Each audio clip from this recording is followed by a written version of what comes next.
Carslin, Nimby, how's you guys doing? The game's having some trouble popping up. They gonna make me do a freaking screen capture again, or?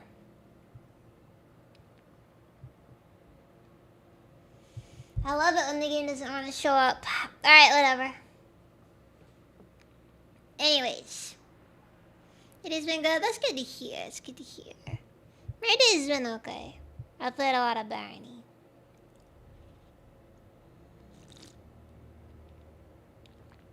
Don't worry, I'll be playing some of that tomorrow, just not today.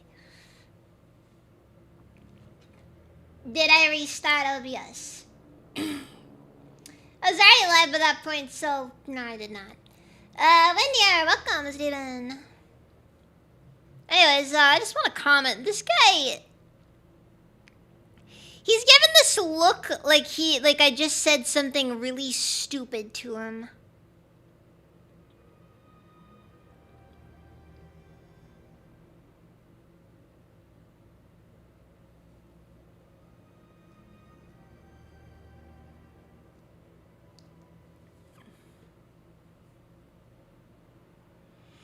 Oh god. You became the worst monster possible in GTA RP. A lawyer.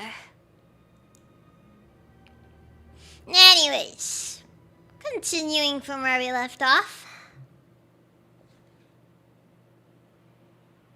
Yeah, okay. Oh! Right.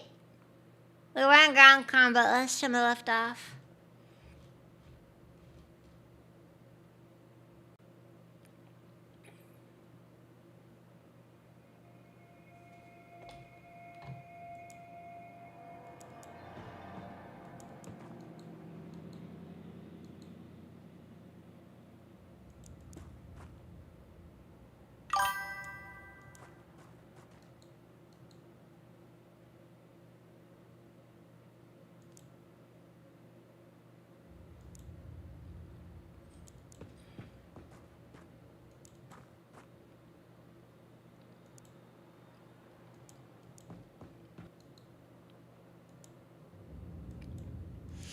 Alright then.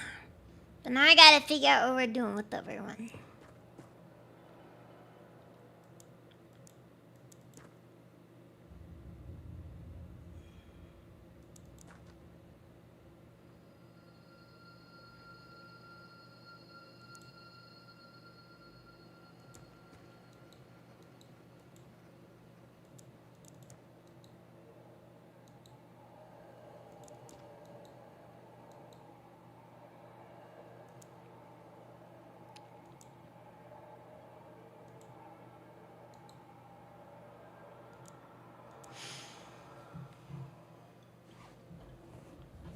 Yeah, I had a lot of fun playing Barney. But you guys kind of know, you guys probably should know this by now, but I really don't like breaking my usual routine on anything. Like, any scenario in which I'm forced to break my usual routine upsets me.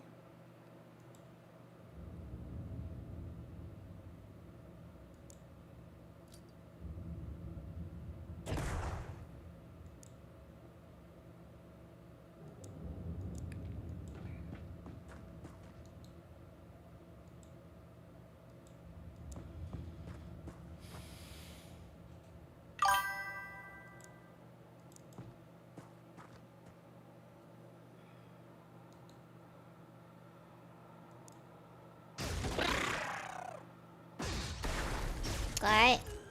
This is going off to a good start.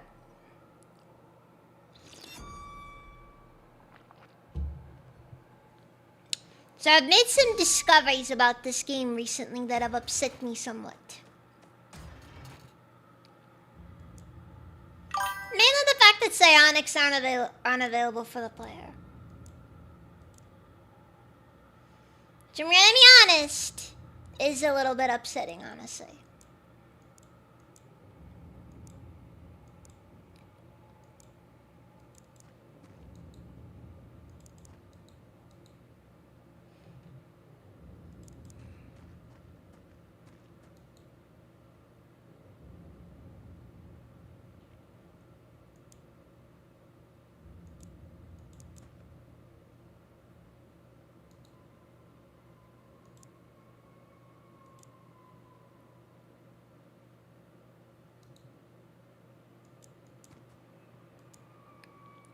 Okay, so we flashbang the alien.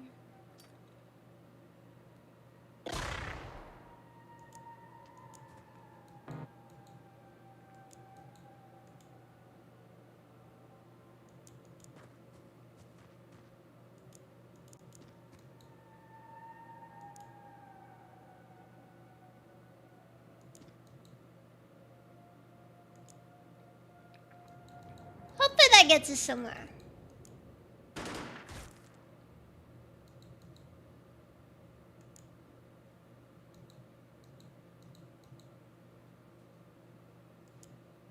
Hey, can we just...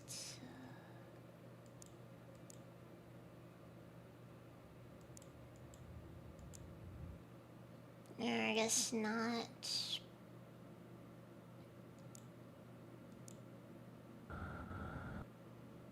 Okay, flew through the ceiling. That is a viable option.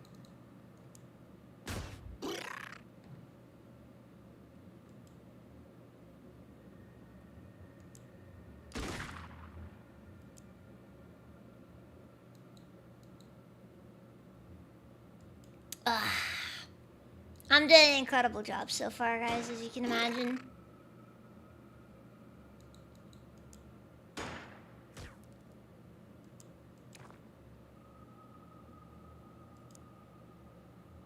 Like, this is just going better than it possibly could have gone under any circumstances. You know what? I've had worse attempts in this specific area, because, last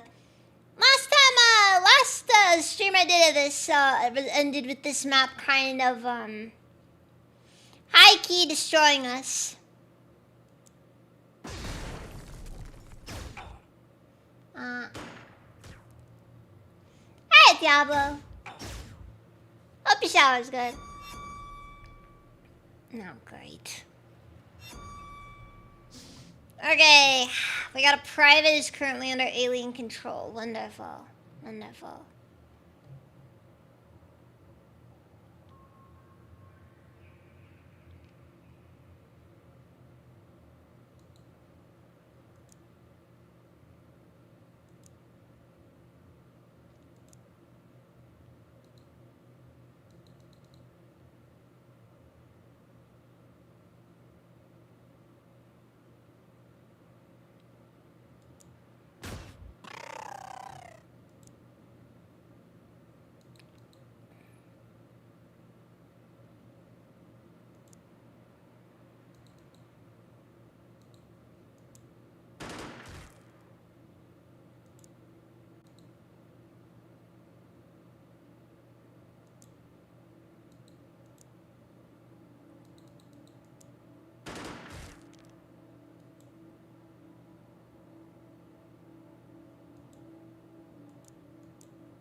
Like, I can attempt to grab him, but I also admit I don't really know how viable it'll be. It might just be a better option to just shoot him and be done with it.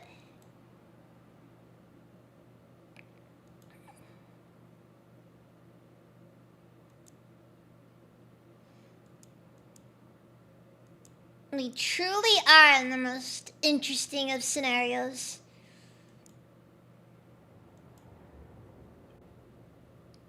Can't say I'm remotely happy to be here, though.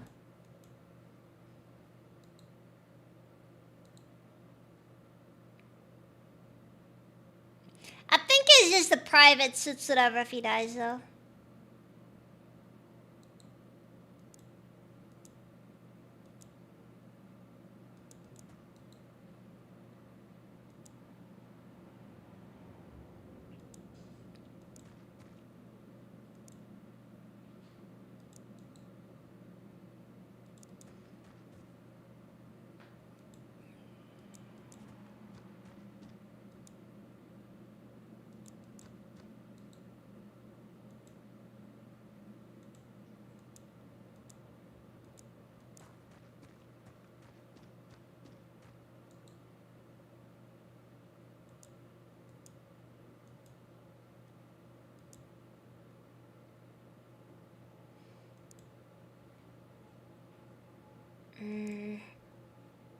I know Adam's also a bit of an issue with morale right now.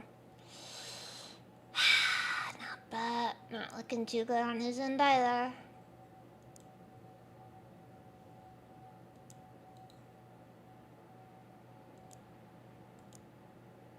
Now let him drop his gun just to be safe. Because he can never be too safe.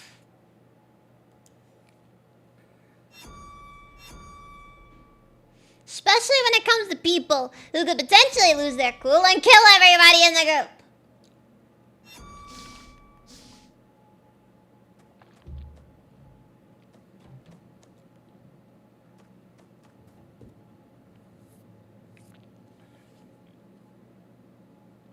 Oh yeah, I forgot about the fact that he's doing that. Oh, did we lose him? Is he dead? No, he's not dead yet. It's just it's a bit of a slow process, though. You know how it is. The whole bleeding out thing kind of takes time, so you know.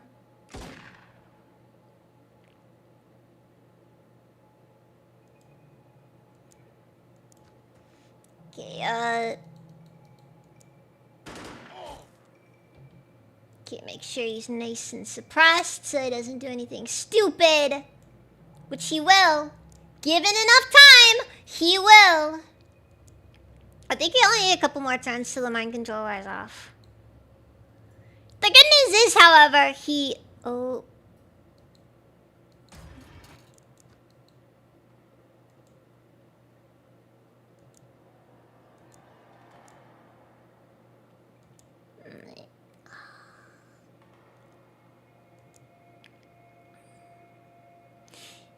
Will this work? Will this be enough to take him out? Taking the chance.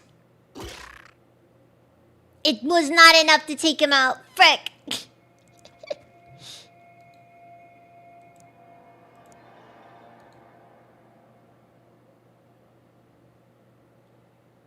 Okay,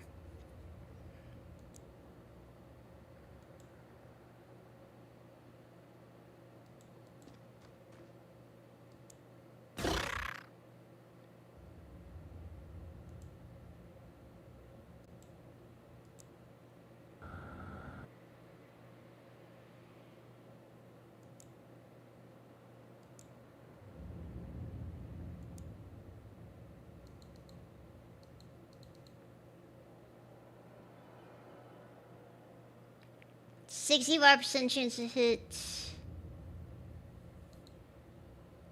Slightly lower chance to block. Alternatively, we could just try grenading him. But that's kind of its own issue right there.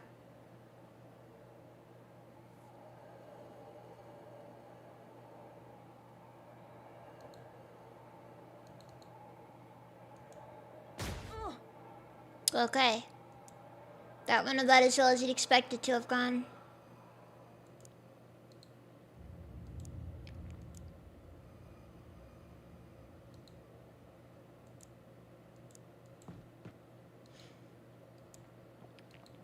You know, it's kind of wild when suddenly Lionel just gets promoted to a grenadier.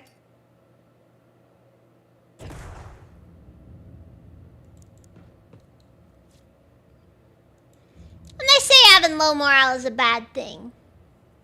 Sometimes it gets you a promotion. In the Astral Cataclysm.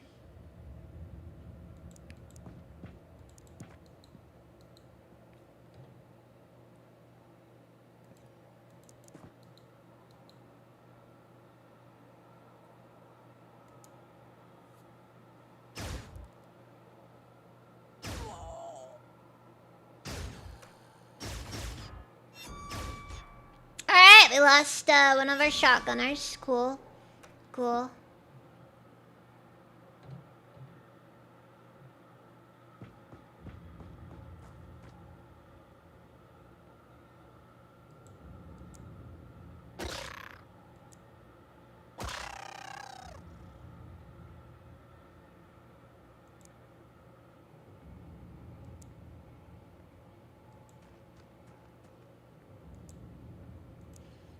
Okay.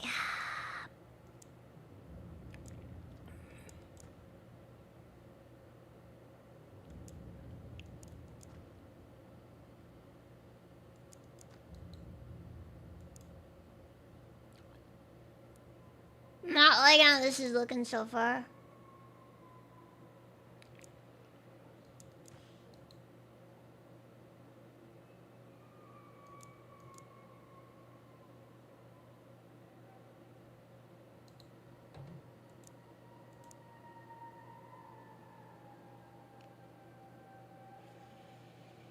I could just blow him up. That is also an option.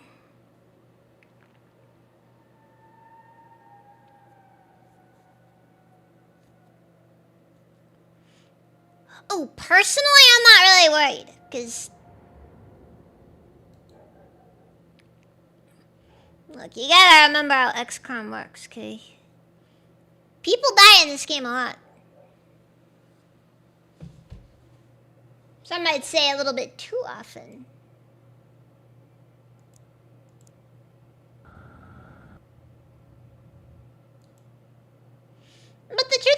part is that some of these numbers don't really matter too much.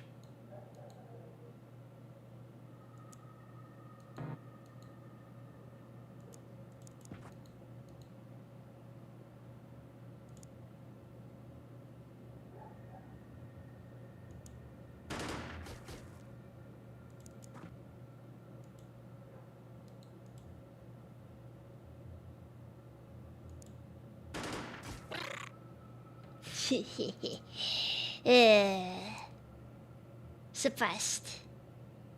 Despite my not knowing where he is, suppressed.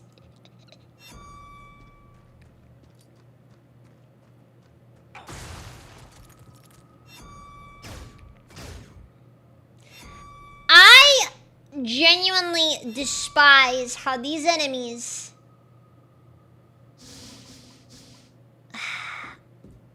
I'm really getting tired of the enemy psionics, honestly. Oh, okay. I'm curious to see him start berserking with a freaking nightstick.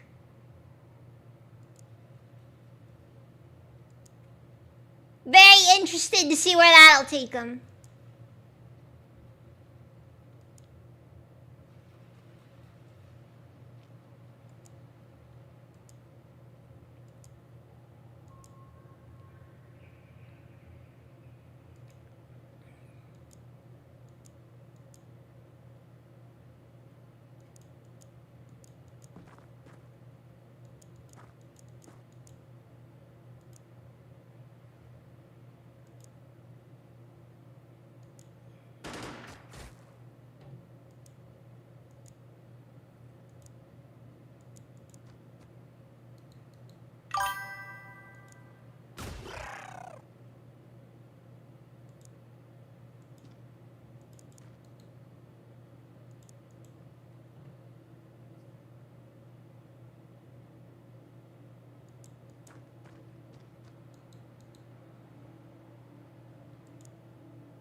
Alright, pick up your laser shotgun and go do the work that you were hired to do.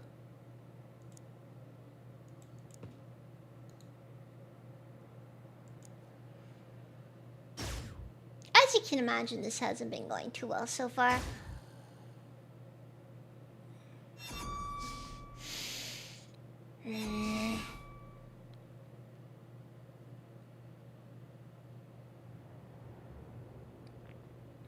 I'm getting a bad impression here, like I should probably call it. I mean, I haven't even seen the UFO yet, or... well...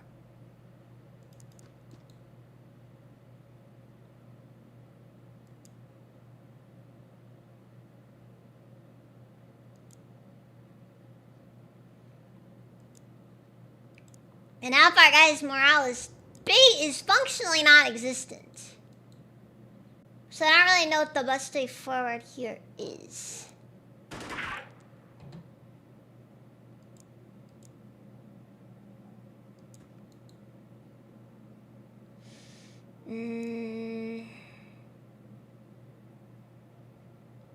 Yeah, I think retreat may be our only real option right now, unfortunately.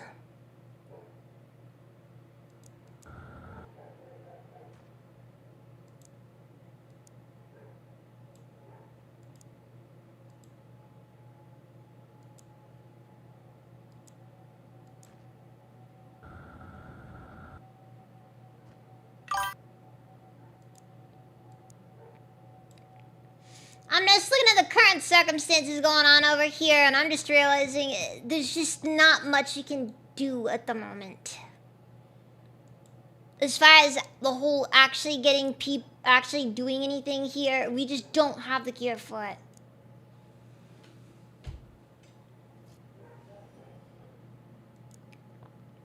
Well, seeing as we're currently being attacked by aliens, it's kind of hard to really deny that their presence is there. But at the same time, I'd also argue that, you know, there was a philosopher who would deny literally everything Given the opportunity.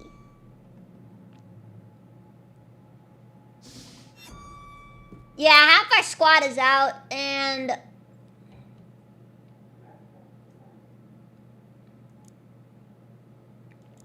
our guys are just completely gone psychologically. There is nothing to be done here save for retreat. And except that there's just no point in actually doing ground missions at this point.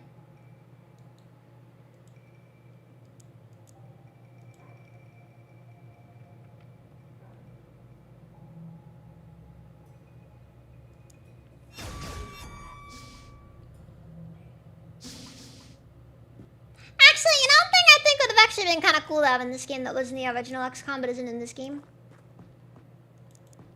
The ability to unload your weapon.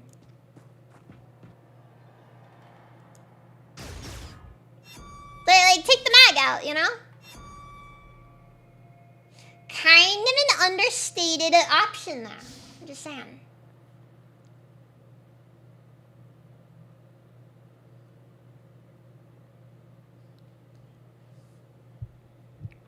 The Mexican Air Force said they saw several UFOs over Mexico City, but I'm kind of skeptical.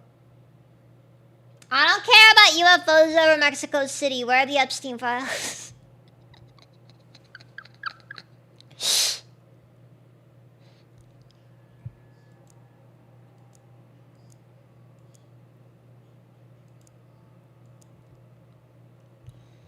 Alright, as good as you can do it. Abort mission. That was a big fat waste of effort.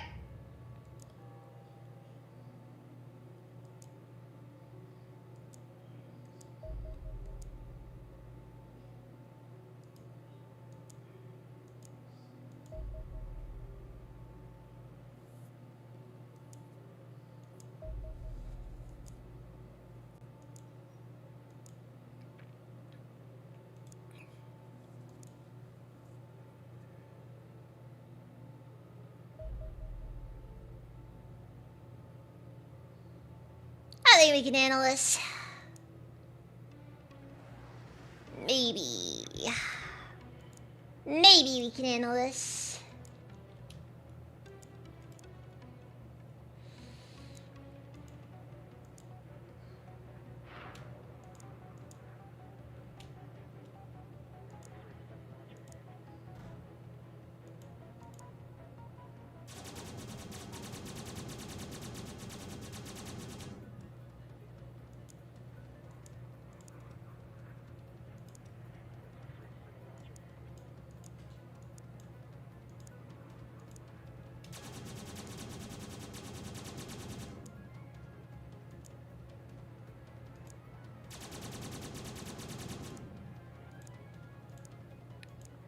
Nice.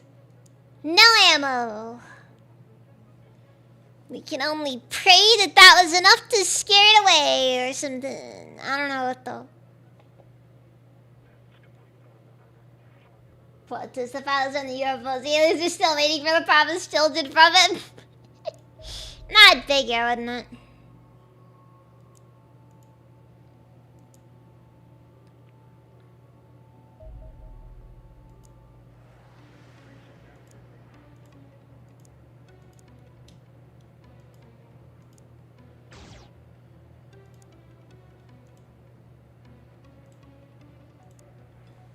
No, I just basically sent another Corsair and to finish this guy off.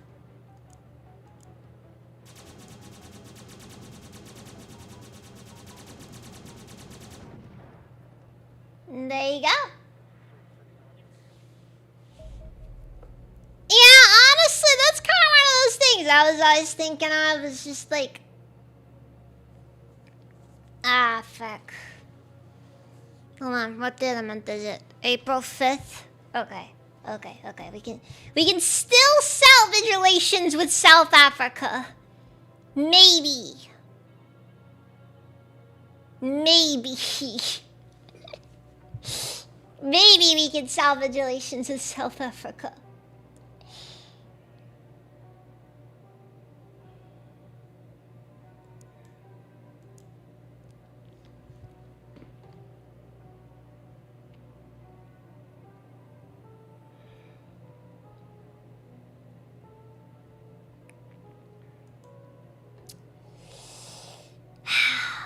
Okay.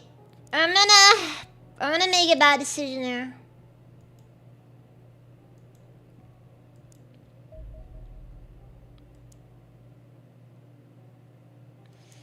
Also, you got the scatter laser built. Kinda good. Kinda not. It's a bit of a whatever thing, really.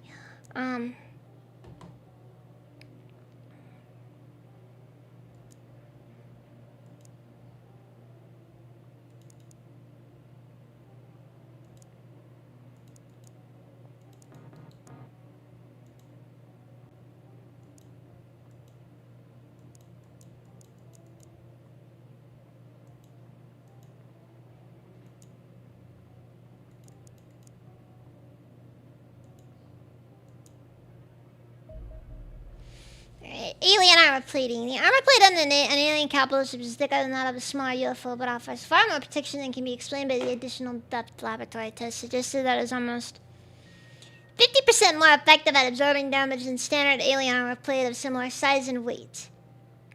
Given the fundamental composition of the two types of plating, it is not dramatically different. The extra strength must have arisen for the production process, the same as separates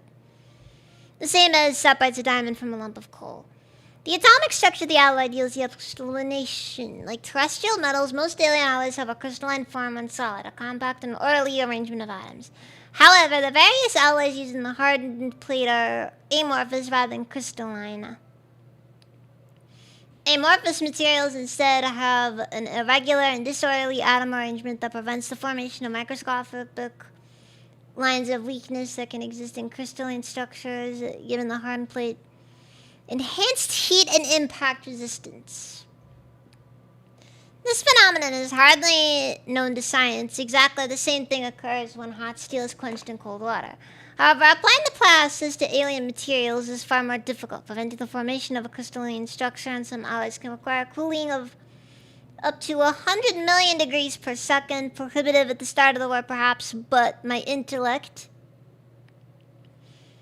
admittedly paired with alien materials, is able to overcome the obstacles entirely. The cooling process consumes a large amounts of aluminium, but we cannot produce these hardened materials on a sufficiently large scale to incorporate them into our own designs. Wah! We got it! We got stuff now! Oh, we got... I see shield!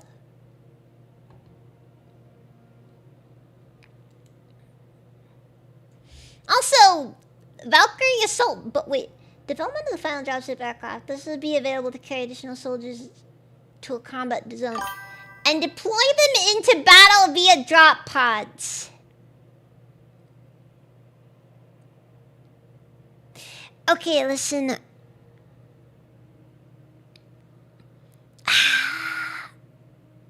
Okay, so that's cool.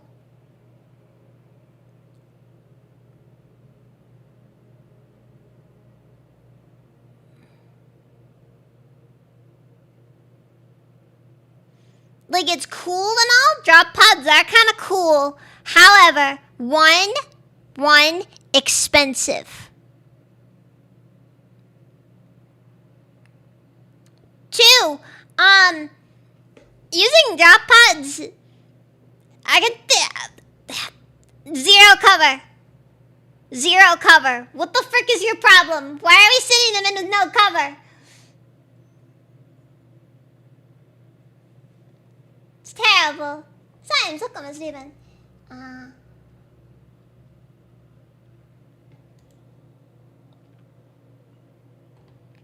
An advanced general-purpose intercept is designed to obsolete all existing craft that will be faster and tougher than its predecessors and able to carry a cannon and 2 heavy torpedoes. Predator assault armor. Development of a mechanized assault suit that can be worn by our soldiers in battle, offering excellent protection and allowing them to wield heavy weapons without penalty. Ooh. May not be a bad one to go for. At the same time, though,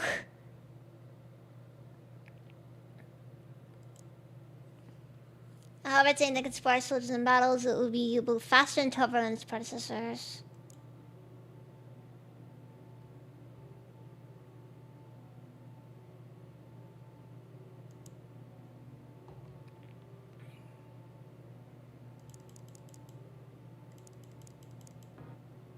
Okay, good. So, should be able to maintain this sort of. I'm a little bit nervous about our plasma weapon production, though. It's kind of going a bit slow. And then I'm over here wondering if I should even bother with the... If I need to bother with the... If I need the Marauder quite yet.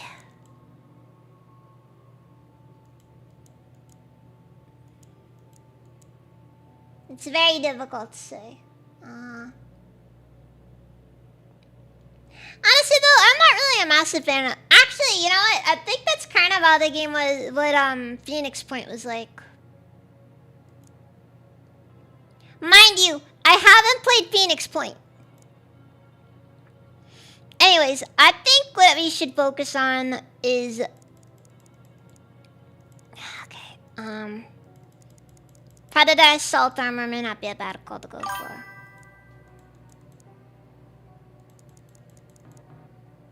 You know, it's kind of weird how 14 scientists is enough to make a lot to get this rolling.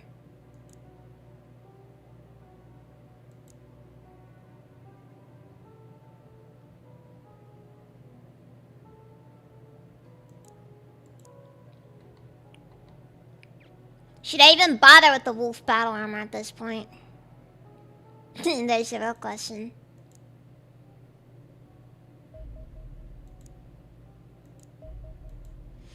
Alright, intercept. 2 Corsairs and a Foxtrot is what we need to take a big one down.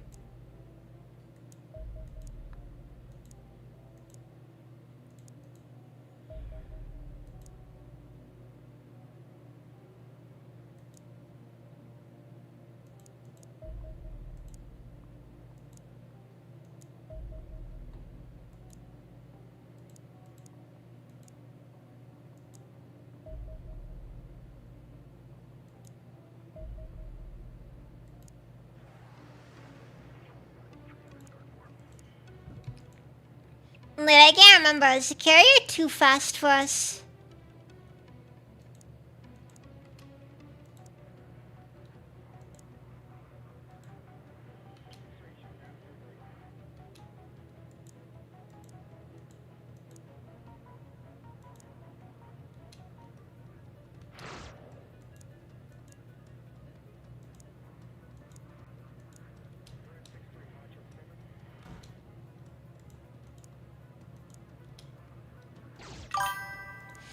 Oh, frick.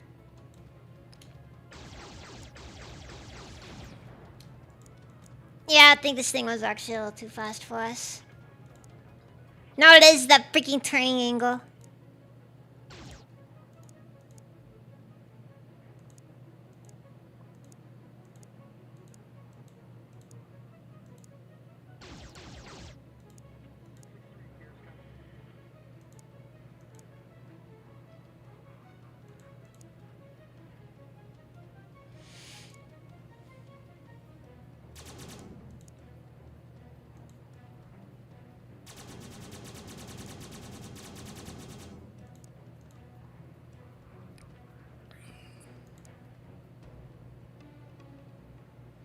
This isn't really ideal right now either.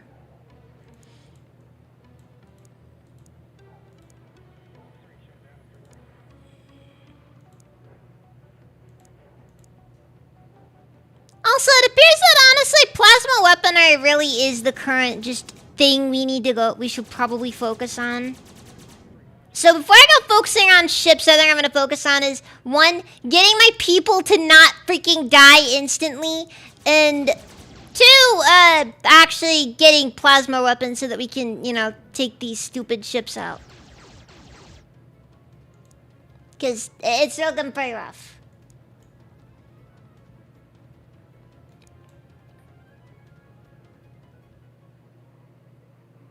Anyways, Corsair 1's now going to be grounded for the next god only knows how long.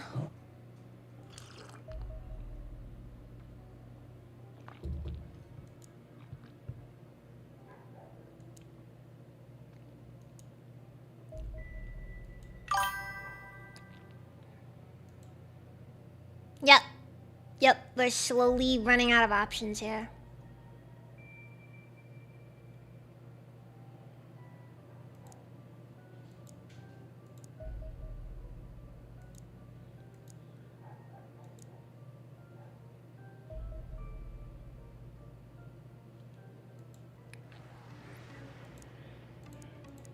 Yeah.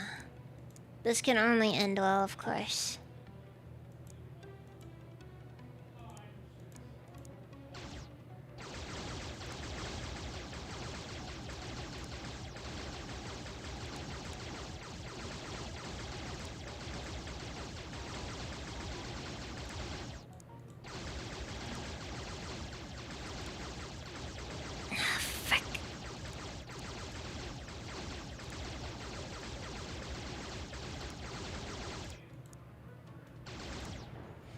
Dude!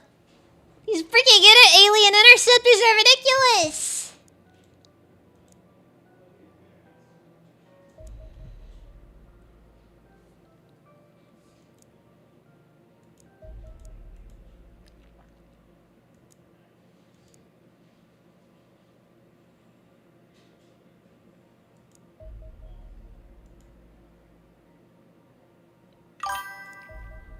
There's not really much I can do against them.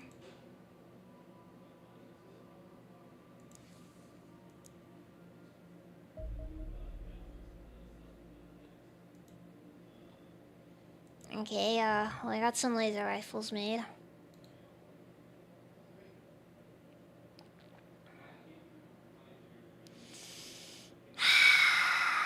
I'd say the engineers should work on the wolf battle armor, but I'm a little bit nervous about the overall costs here because we can't really afford this right now.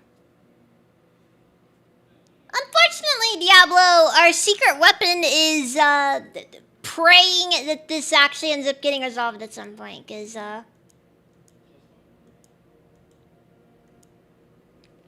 it's not looking good.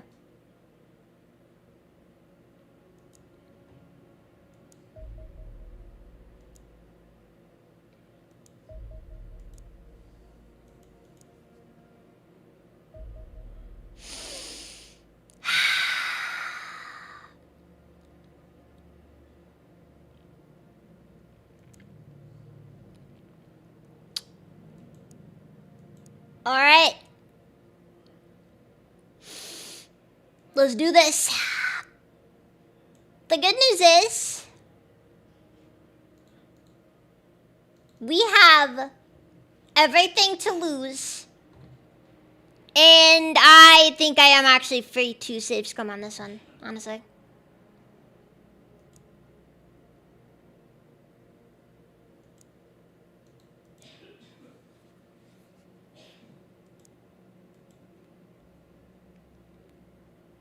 The bad news is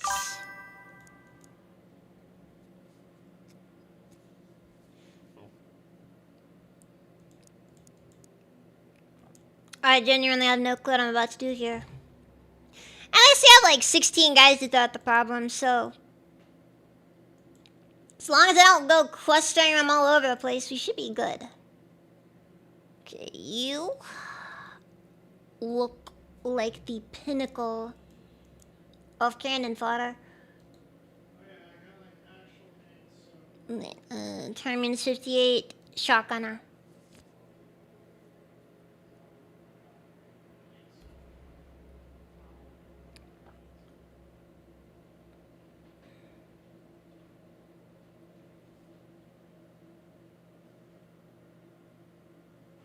This is not looking good though. Actually, it's looking downright terrible. Okay, this guy's heavier weapons. So the good news there is we just got the scatter laser. And that should at least help us a bit.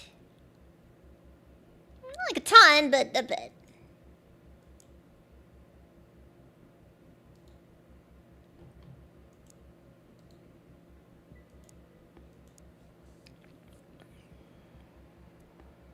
Here's hoping they find some new aliens to dissect after this one.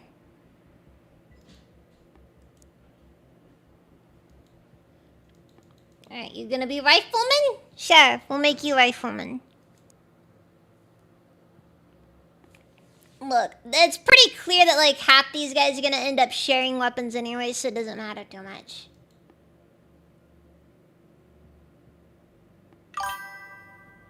Thank you.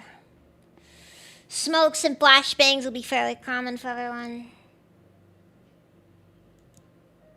Honestly, I'm kind of just wanting to make sure that most of my decent weapons are in the field at all.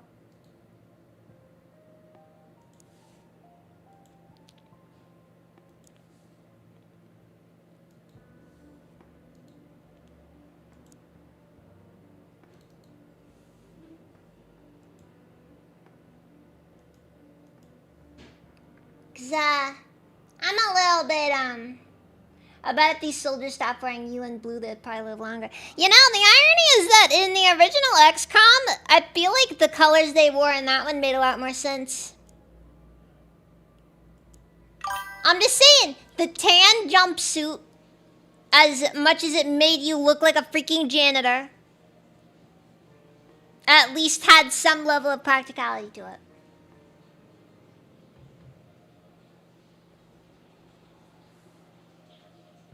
I don't know, Sinister.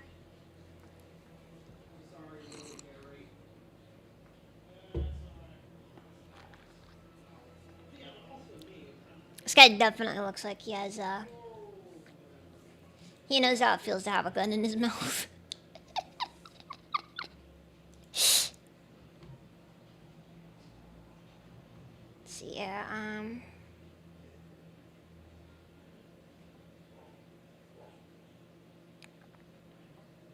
shield. You are shield. But not that kind of shield. No. No.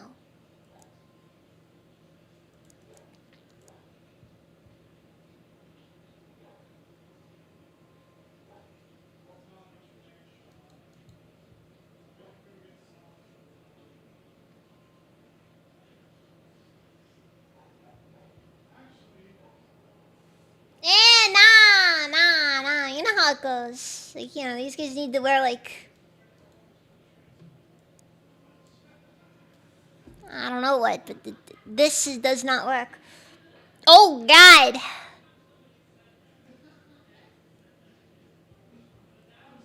I think this guy might be anemic. I wish him the best. I wish him the best. Also, he has really good stats. Holy crap.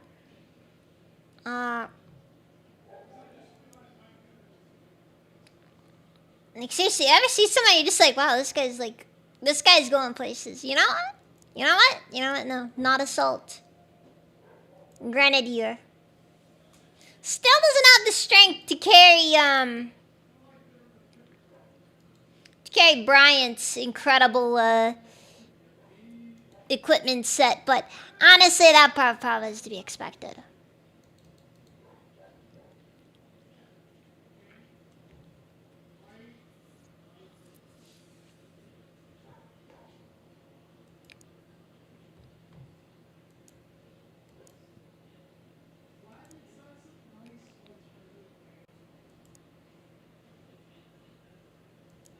Worst thing about this too is I really don't know how the best way to go about this will be either. There's just so much stuff here and I don't even really know what the way forward is.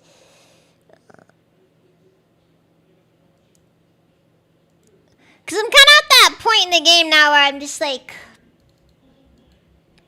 we feel very outclassed. And there's not really much I think we can do about that feeling.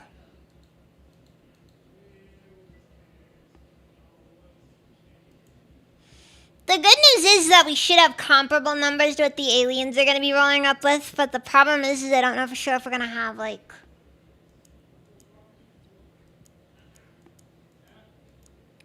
if it's going to be enough to justify it, you know?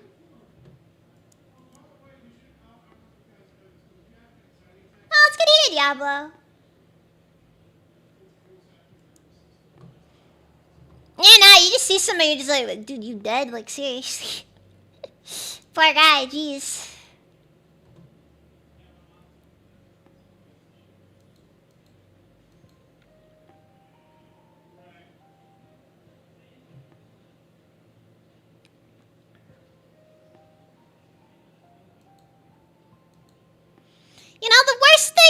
this too is the fact that, like, our basic equipment, functionally worthless. Okay, I think this is as it's getting, because...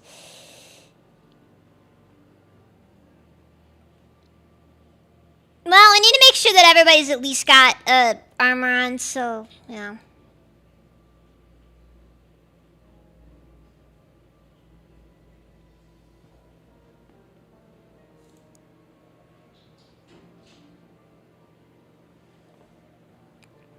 At least everyone who can use armor needs armor.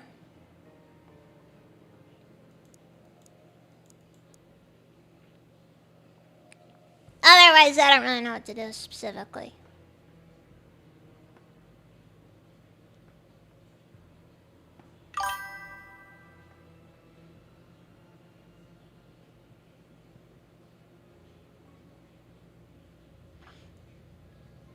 You know, I'm making him shield.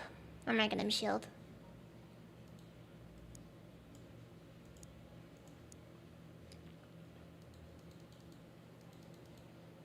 It's like he's weirdly smug as well as just, but like he's insulting me. I feel insulted by this man. I don't know how. He just does.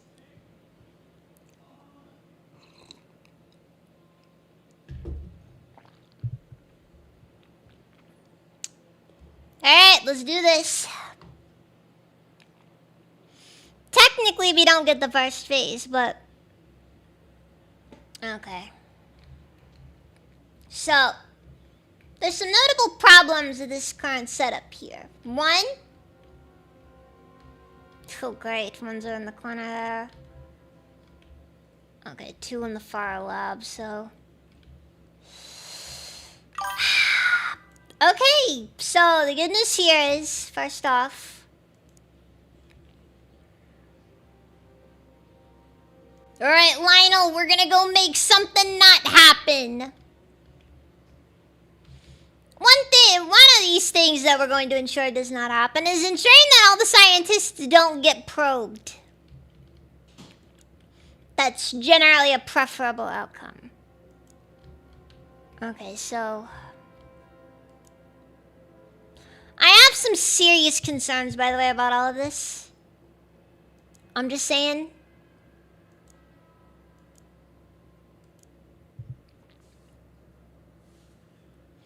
Yes, it is a defense mission, Diablo.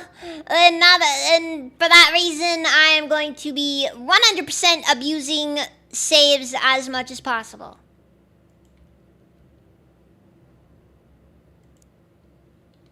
Okay, 1, 2, 3, 4, 5, 6. I don't know how many pods of aliens are. Like, okay, I know where the pods are. The cool thing is I can see the pods. You know, just dawned on me. Why can I not see everything in here? And then there's like 2 additional pods over here, and that's a problem.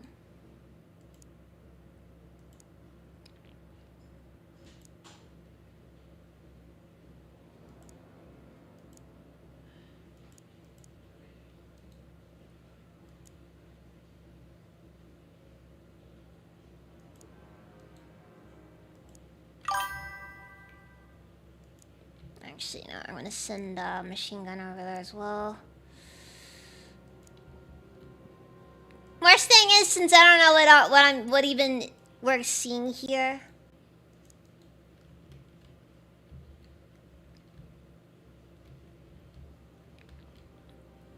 Actually, 1/2 of the team's gonna have to go the other way because there are. Well, there's 2 pods in this area, which it's good because that means that we know where all the pods are. It's bad though because that also means you don't really know where they're all gonna be coming from. How many grenades is this guy? Enough. All right then. As good as it gets, I think.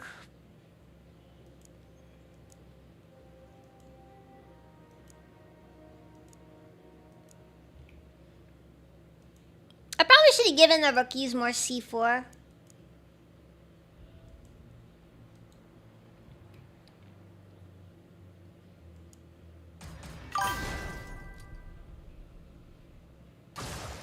Look, I'm just saying, realistically speaking, I predict a 90% casualty rate.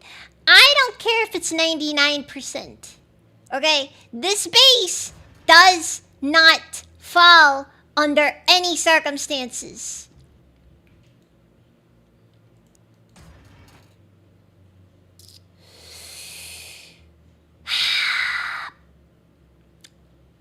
Let's fucking go.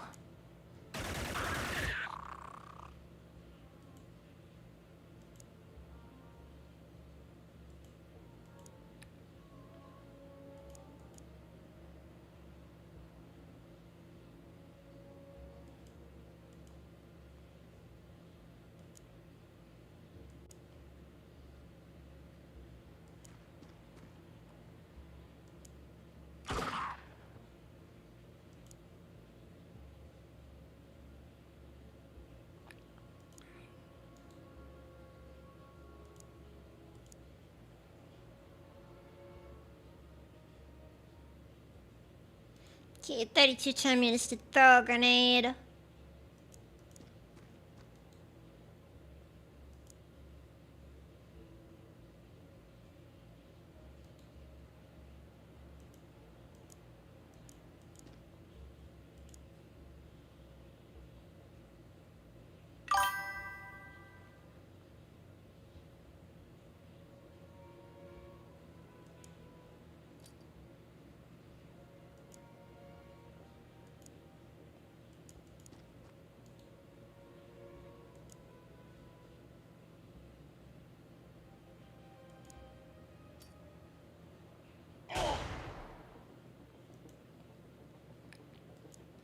I think this run is already functionally dead, by the way.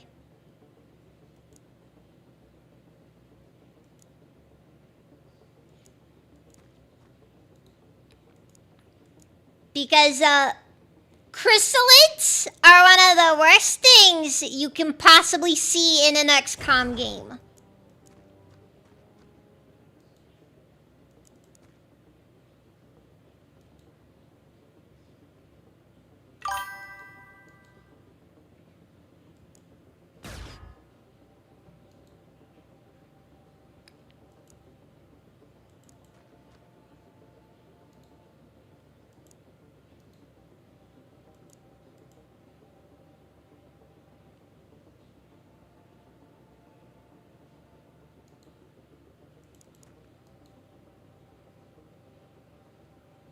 Also, somehow the chrysalid managed to get into an entrenched position, which is extremely unfair.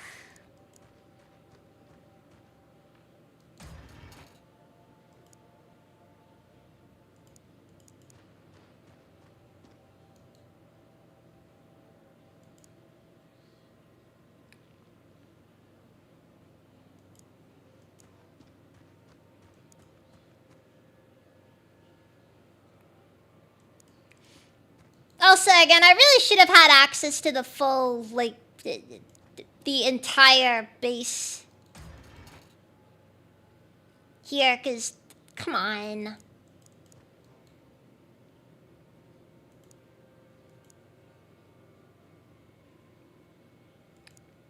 The aliens get access to all their cameras? Why can't I?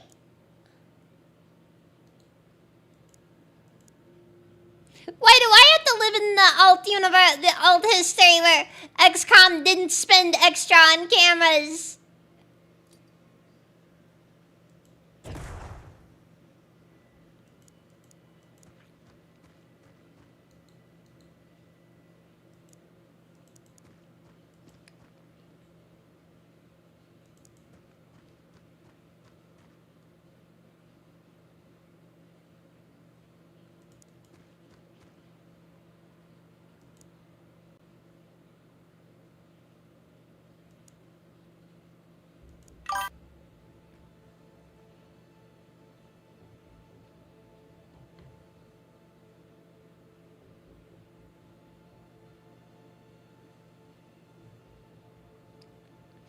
Yes, the original XCOM did do base defense missions. Alright. Fortune has smiled upon us. The chrysalid died.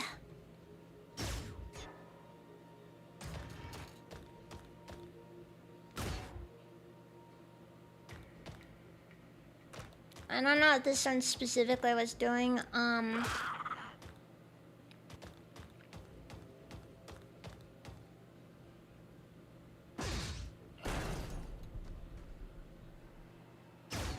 really have nothing to say to this, but oh shit! Oh fuck! Oh shit! Oh fuck!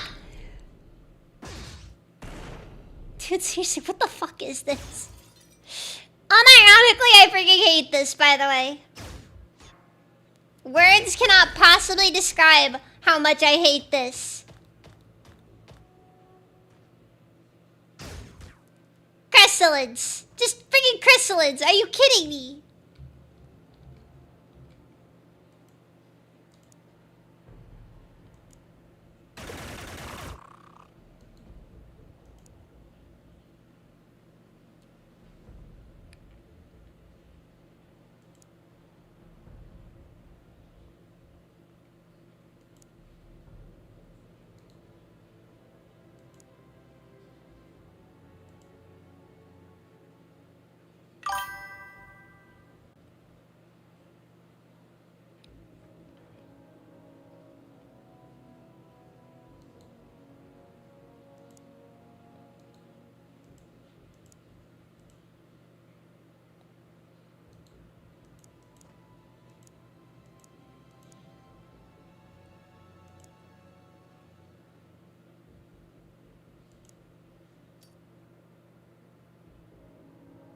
Wait, where are they gonna end up?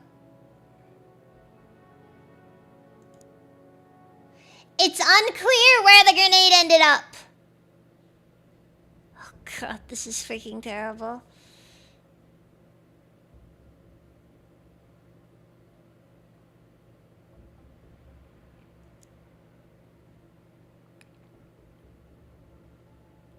Oh, and then to add to the overall stuff here, it's not helped by the fact that one...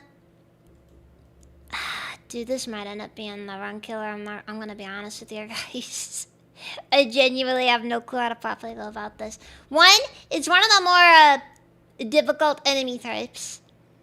And two, it's also just a scenario that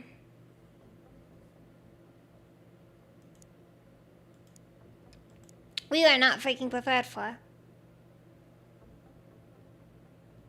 I really hope he didn't just lose a laser rifle, by the way.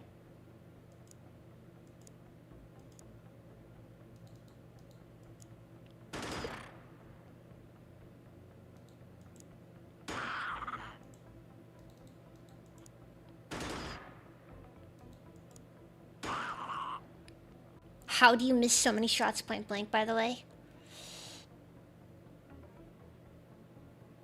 Honest to God question. How do you miss so many point blank shots like that?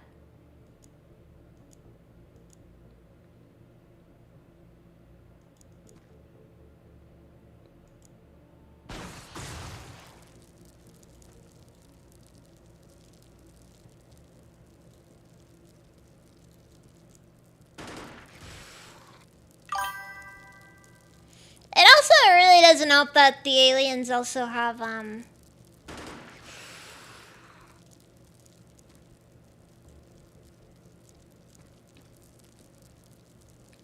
what's it called? A lot of them have basically rocket launchers. Just, yeah, very, very annoying.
God, I hope that was enough to at least weaken it.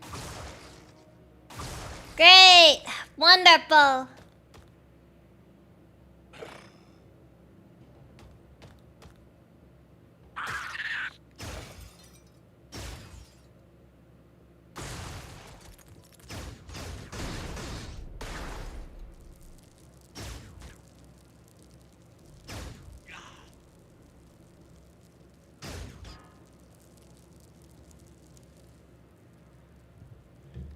Yeah, this is not going too well.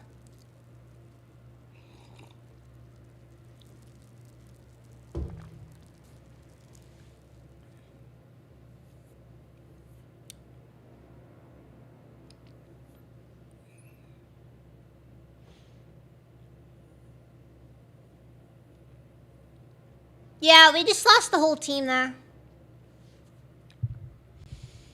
Alright, well, that is a restart if I ever saw one. Okay.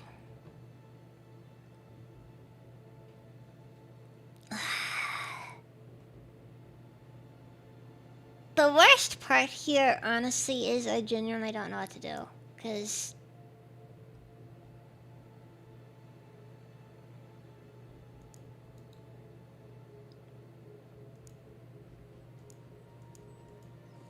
it's frustrating because the enemy basically has a bunch of one-shot kill options.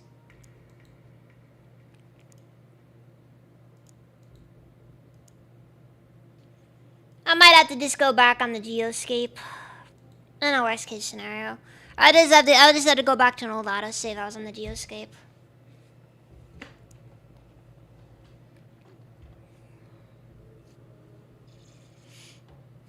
Believe.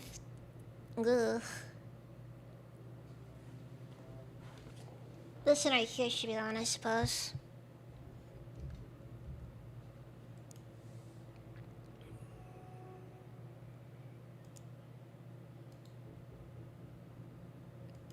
Because honestly, I don't really know if there's any real options here as far as, you know, winning the game goes.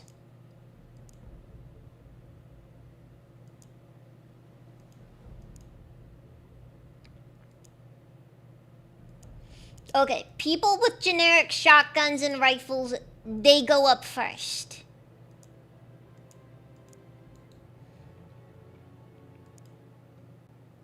Because clearly taking cover isn't really a thing you should be considering as an as a viable option.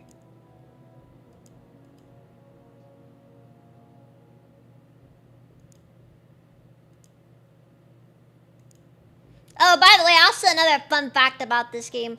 Some aliens have a 99% damage armor reduction on hit. So just in case you thought the game was a little too fair, you know. And it is. It's way too fair, honestly.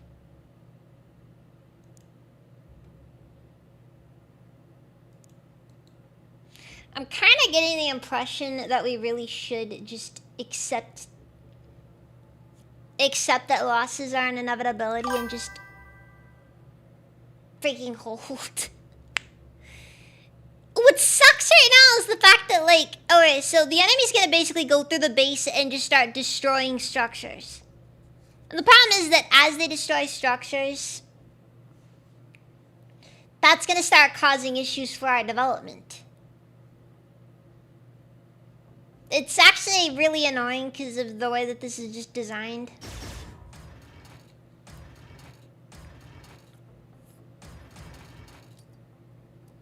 And the fact that 2 of the pods are inside of the labs really does not help. Like, at all. Eesh.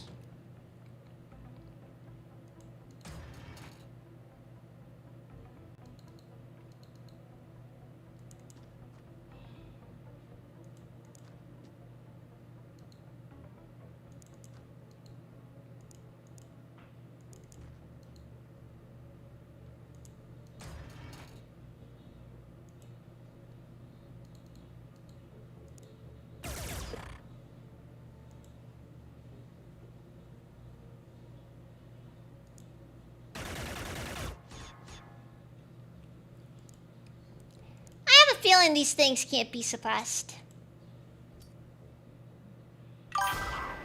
Yeah. Yeah, no, they can't be suppressed.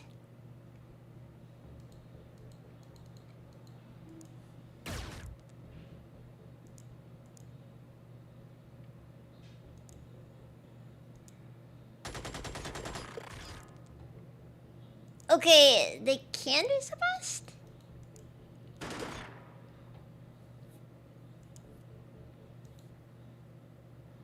Don't you just hate it when the alien actually absolutely refuses to be suppressed through any means that are even remotely normal?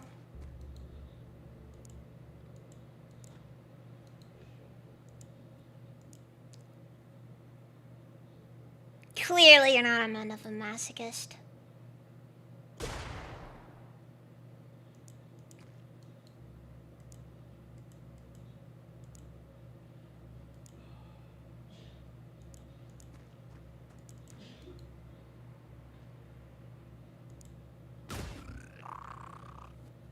Okay, that's half our problem gone.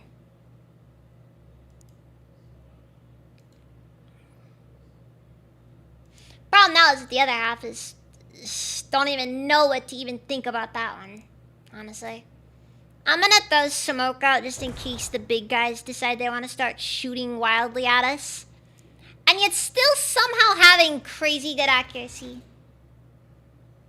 I know squad sight's a thing, but it is still kind of frustrating.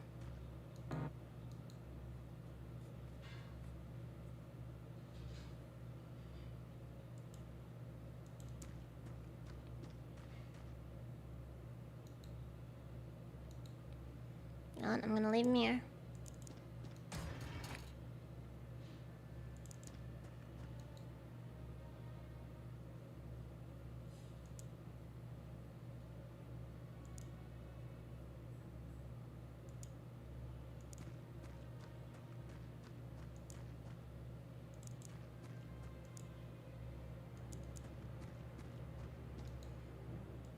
And I know like half of my issues are probably due to the fact that I haven't been developing any armor for my guys.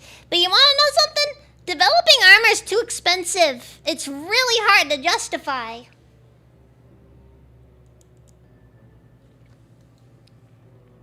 Like, it's one of those things where it's like the game's gonna ask you to do a lot of stuff, and honestly, the game makes demands. And they're very difficult demands to actually meet. Okay, we lost one.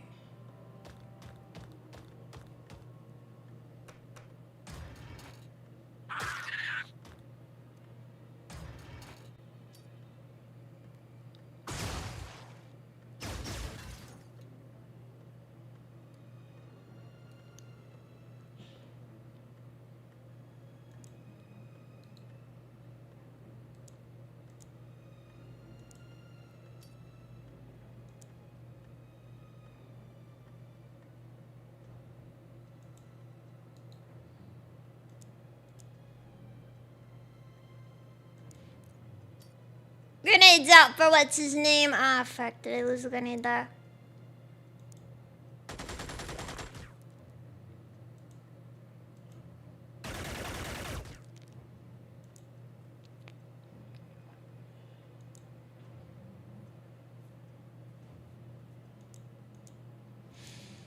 Did that guy actually manage to screw up a grenade throw so bad that he got his entire team killed?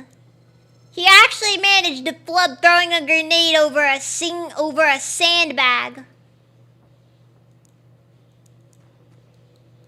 Did I just read that correctly? I think that's what happened.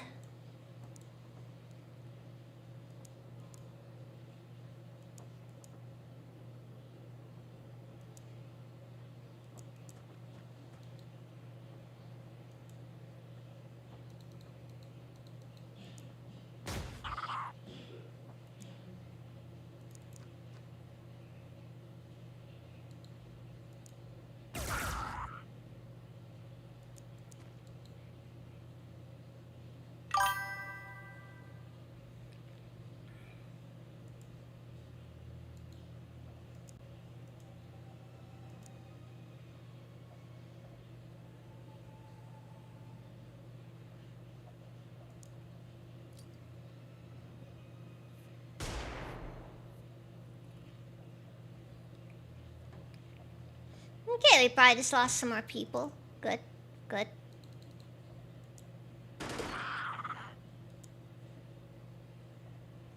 Legitimate circumstances.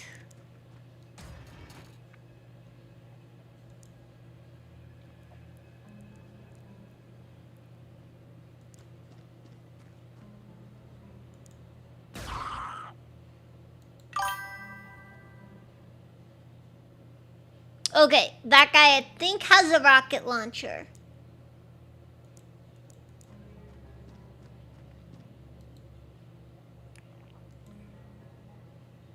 Or whatever the alien equivalent is, a blaster launcher. I don't know. All I do know is it needs to be taken out. Well, we're not able to take it out anytime soon, so there's nothing we can do about it.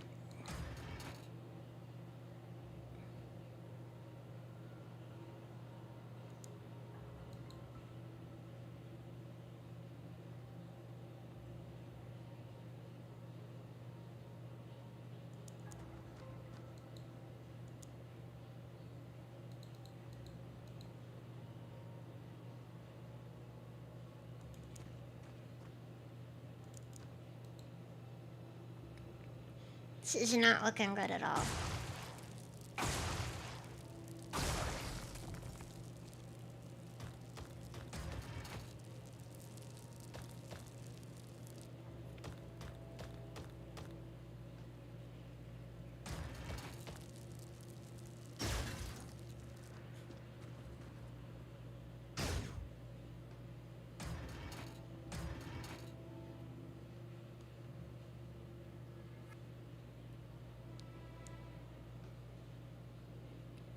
Should've gotten a V8 Mustang instead.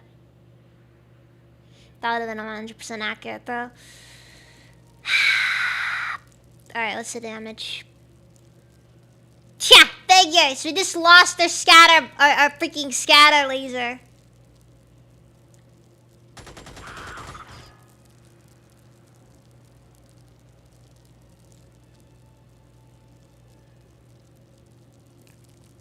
That is so unbelievably typical.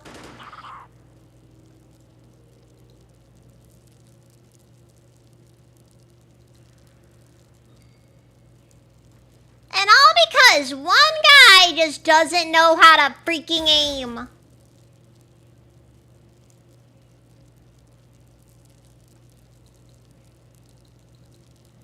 I feel like I should just quit now on the head.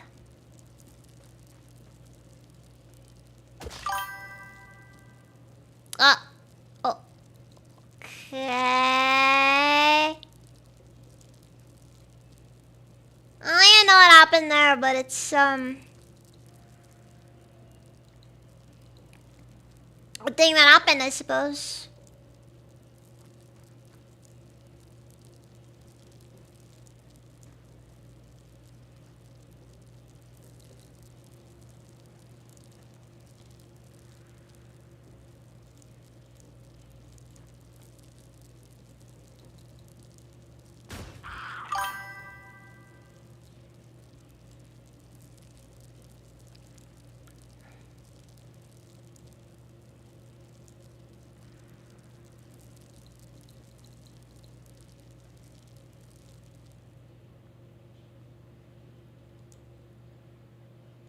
Pretty sure we're gonna lose like 2 people in that round, by the way.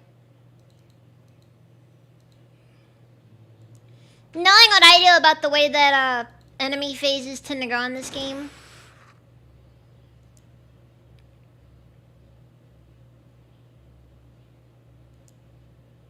We're gonna end up losing like 2 people to that.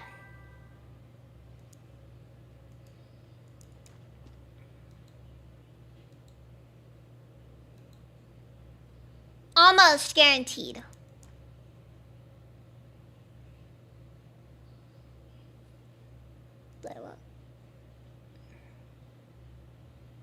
Oh, okay. Okay. It's like right over there.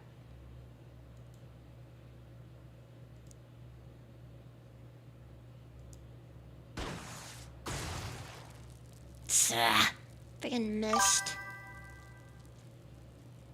Every single shot that needs to hit always ends up missing. I swear, man, it goes beyond like the usual, just, you know.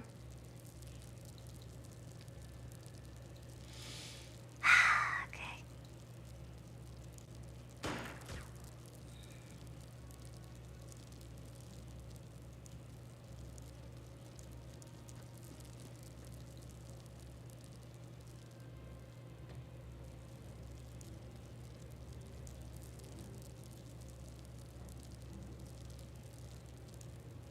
Yeah, next time we're gonna probably lose at least half our team here. It's not gonna go well.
I don't know what to do here. I'm sorry, Anarchy.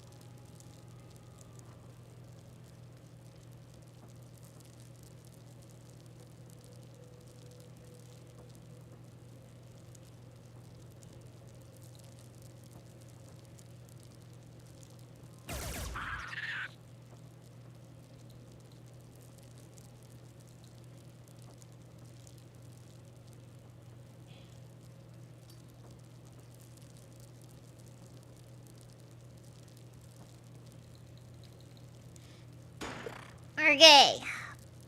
This is still off to a catastrophic start.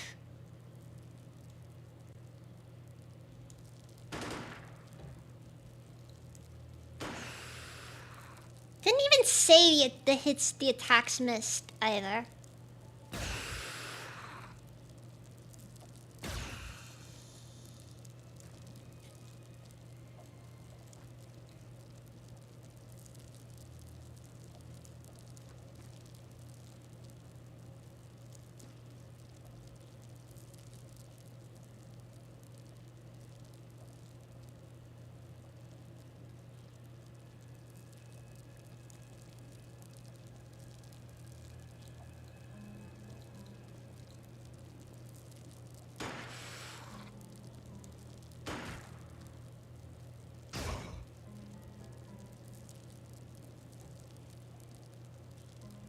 And who am I really kidding when I say this isn't going too badly? This is going horribly so far.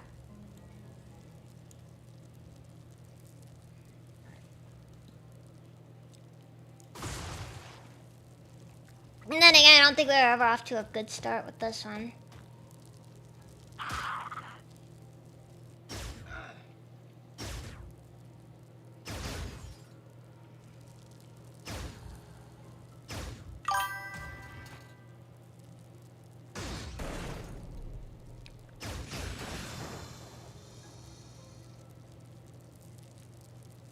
And again, I just want to note that the aliens don't really have similar issues when it comes to hitting, I've noticed.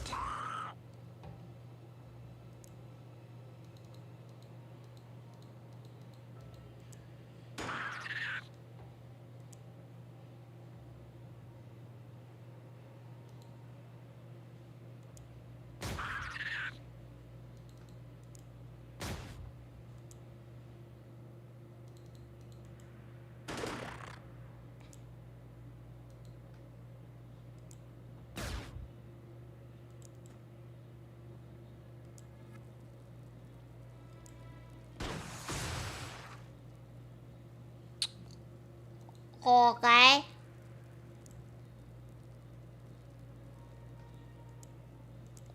Think I'm about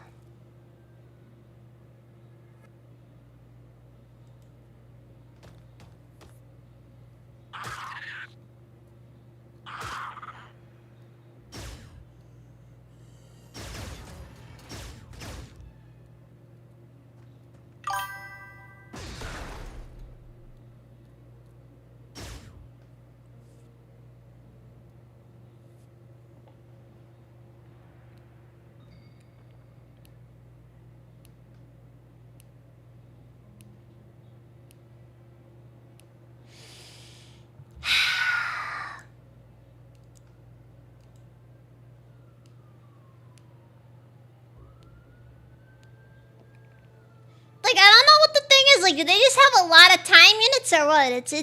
It's really weird. Just how much better the average enemy is than your guys. And I know that generally you're supposed to be focusing on tech.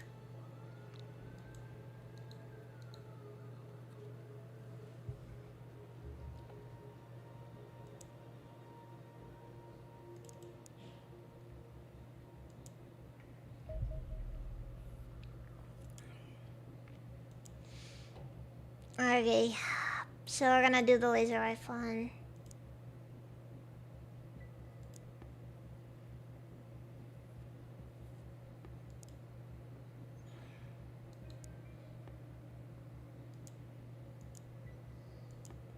Actually, no.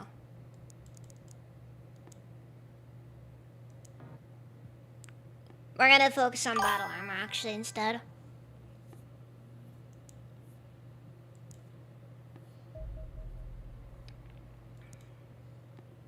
And that's another thing I'm also wondering half the time. It's just like, it's like the enemy feels half the time like they have significantly better access to squad sight than I do. It's a very tiring thing.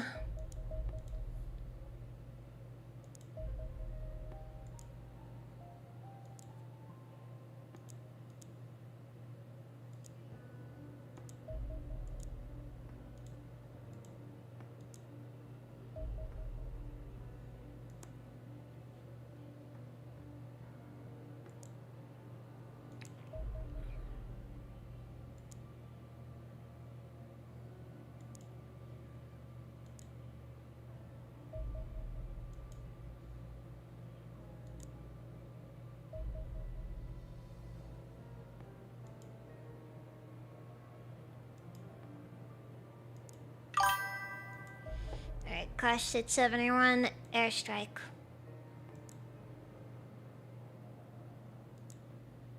No hesitation, just airstrike.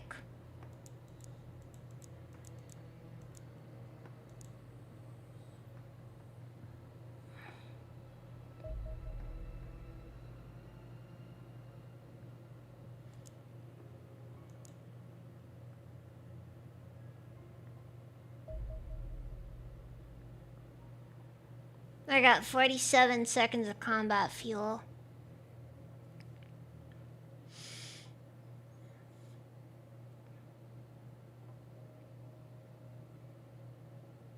We gotta engage it. No real options here.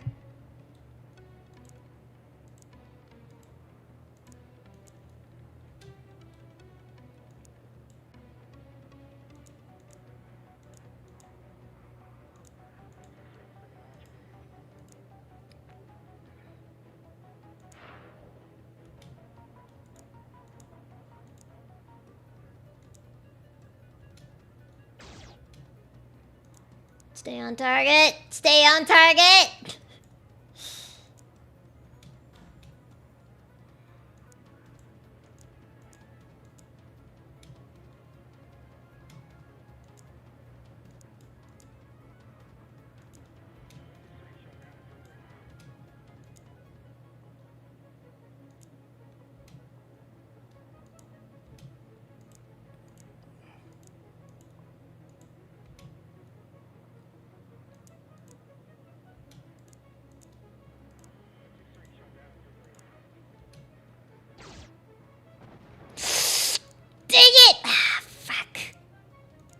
bordering on a reset in and of itself.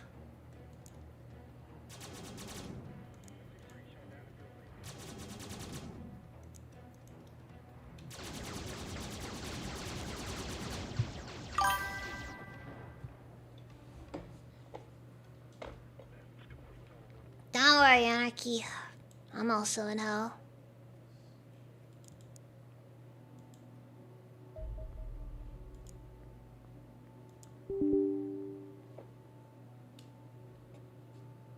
Huh? What the fuck?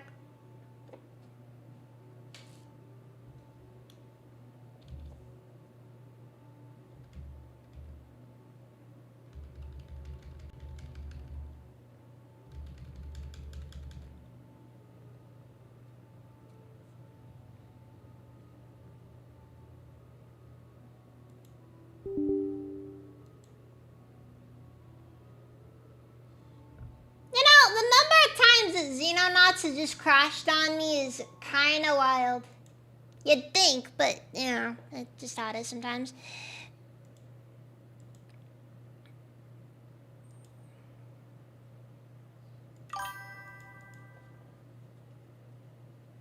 Yeah, it crashed bad. I don't know what the issue with it is, honestly. Sometimes, like, the textures just break, and then the game crashes horribly.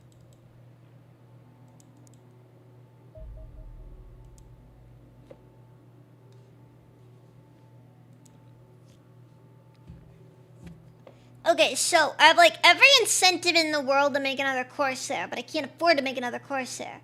Alternatively, I could start working on Wolf Battle Armor, but I also know for a fact that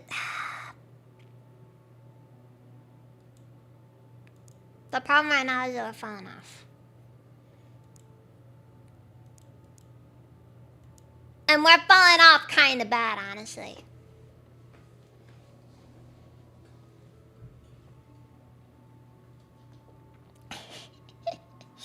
It's kind of rough, admittedly. It's like, look, this is kind of the thing of this game, though. It's like, on one hand, I love the idea. On the other hand, I also really don't like how unfair the game starts getting after a while. It's like one of those deals where it's like, you know, that's XCOM. But I don't even know for sure if I even believe that much.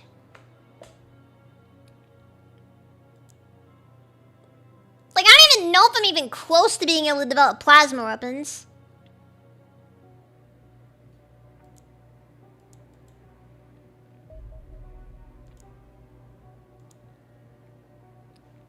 And then it kind of turns into like a, well, we can get assault. Well, we can start working on assault armor. Or we can actually start, you know, focusing on plasma, which is not really going to get us too far. Which I don't even know if that's even going to be enough.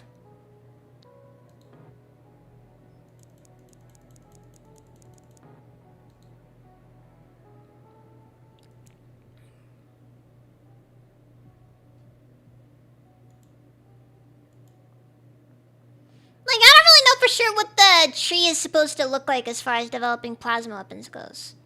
But I guess I should focus on plasma weapons because the Corsair needs something to keep it going.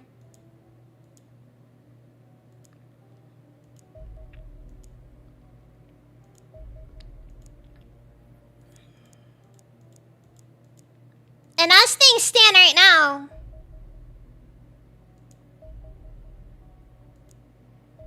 we don't have enough.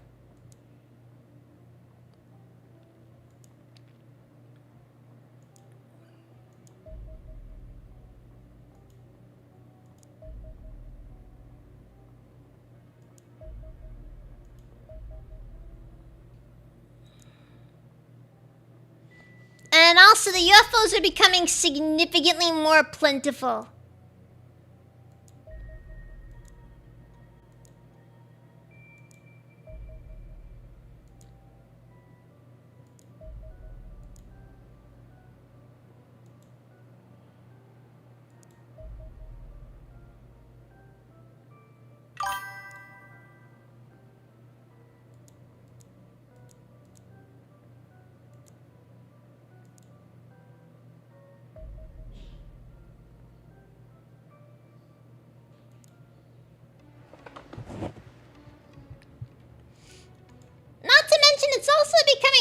obvious when the enemy just kind of starts throwing specific aircraft at you, like a lot of bombers. I can't make money off of bombers.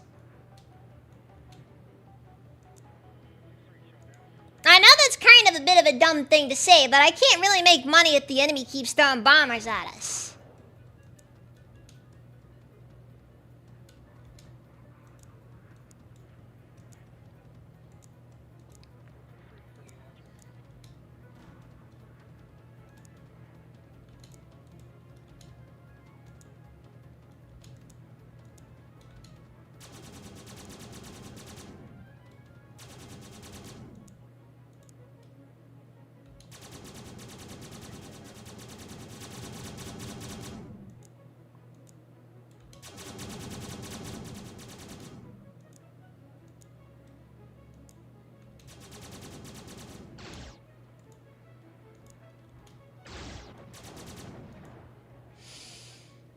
Well, we lost Foxtrot 1 because that was kind of retarded there. But it's not like it was providing that much anyways.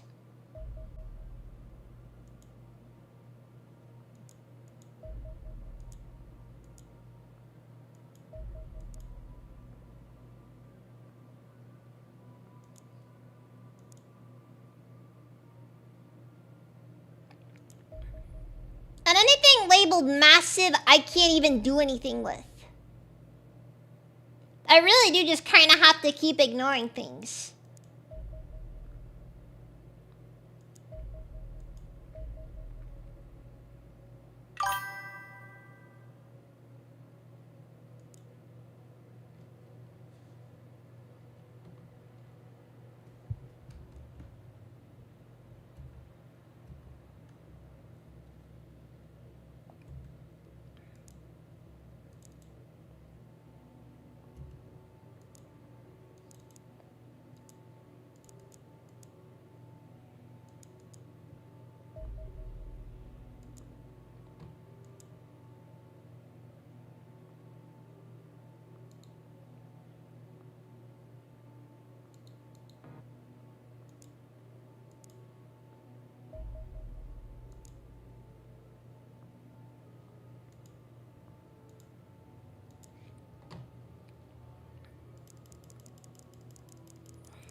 Alright, I'm really like one person on here. We're just gonna dump everything into focusing on plasma development.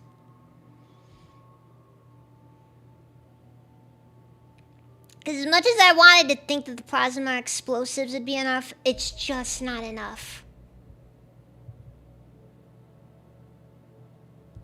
Terra Invicta, I've not heard of it. Is it a new game or?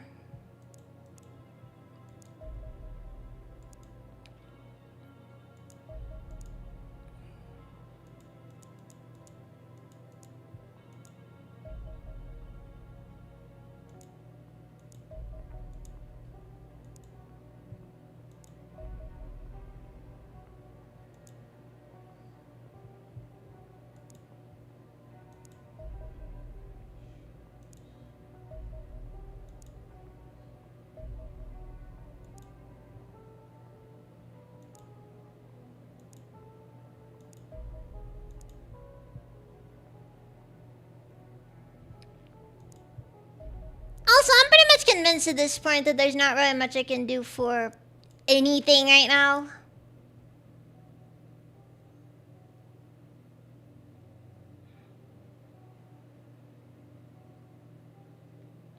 I think I'm just gonna have to eat a month's loss and just pray that we end up succeeding. Auckland is being terrorized by alien forces. Now you guys should know the drill by now. You guys pulled out of the program and thus are subject to alien rule. It's just how it is.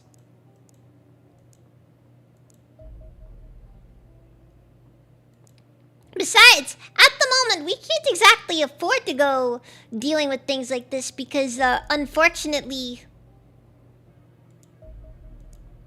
our forces are a little bit depleted due to a lack of resources. Hint, hint.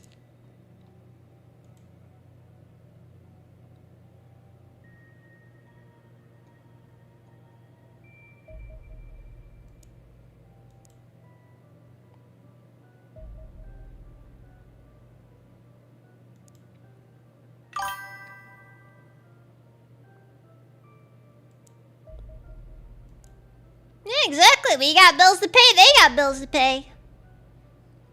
Nuclear strike. 10,152 confirmed dead. There's some other number confirmed missing. Local politicians furious that Xenonaut refuses to intervene. I'm furious at your refusal to pay me. So there. We're even.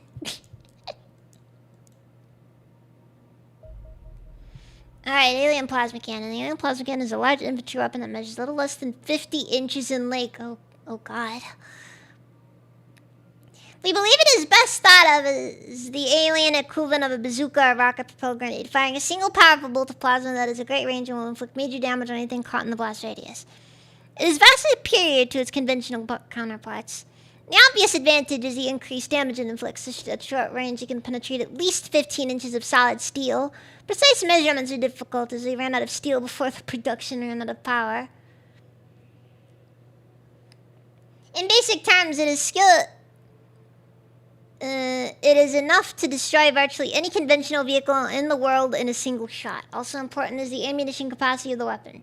It takes even a skilled operator up to 10 seconds to reload a traditional anti-tank weapon after every shot, while the alien plasma cannon can draw 4 shots from its battery before it must be charged. The weapon also suffers minimal recoil and has no backlash, making it easier to handle and safer for adjacent friendly units.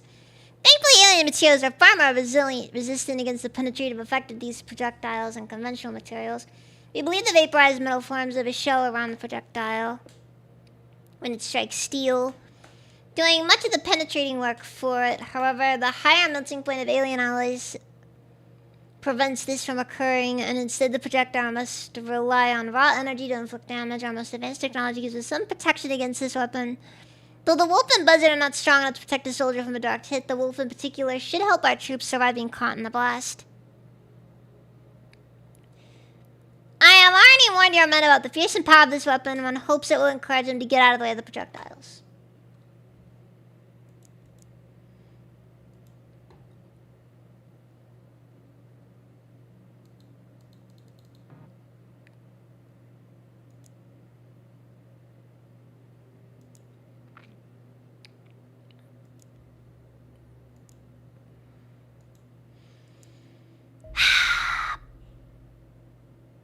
Producing Crusher Interceptors paused due to financial issues.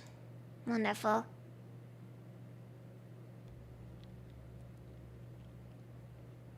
What do I have to sell?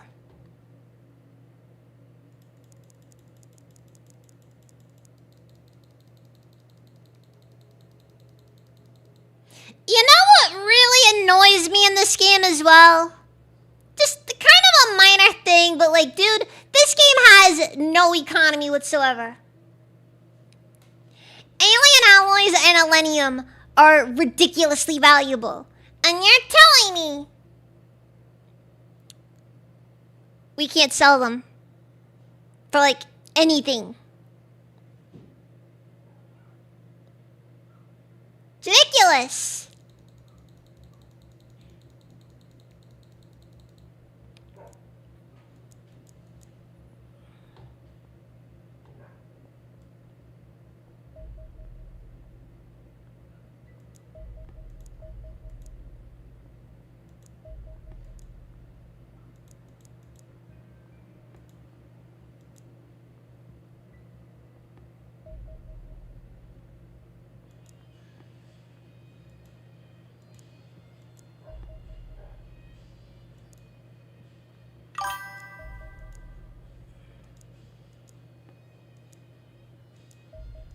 Okay, intercept.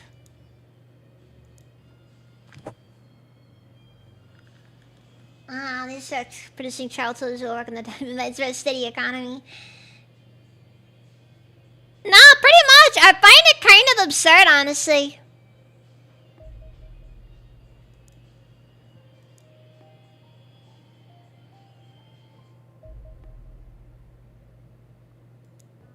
I'm just gonna auto-resolve, turn to base.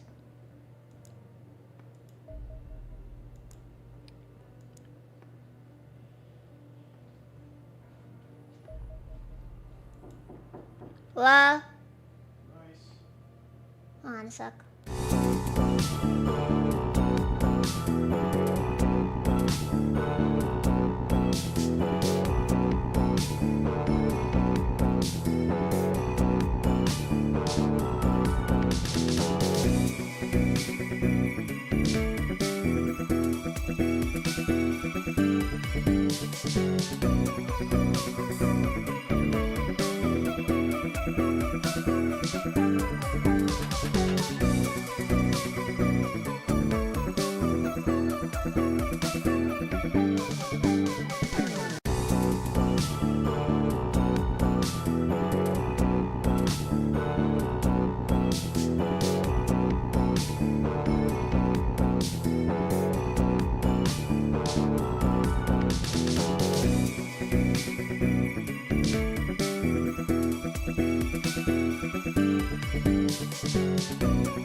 I'm back. Sorry about that. Sorry about that. Something I've learned is that the very small UFOs, ignore those too. They don't give much resources. And I'm kind of starting to reach a point where I just need to start accepting we're just gonna start losing stuff. Actually, hold on, at this base. What else can be sacrificed on this base?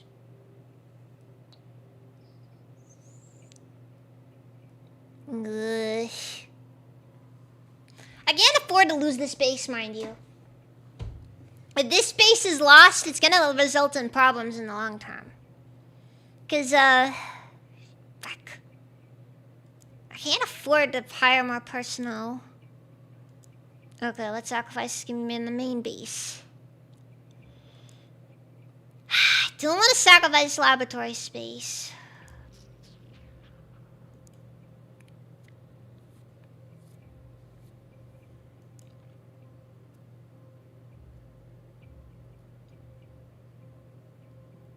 You know what? They never needed that second medical center anyways.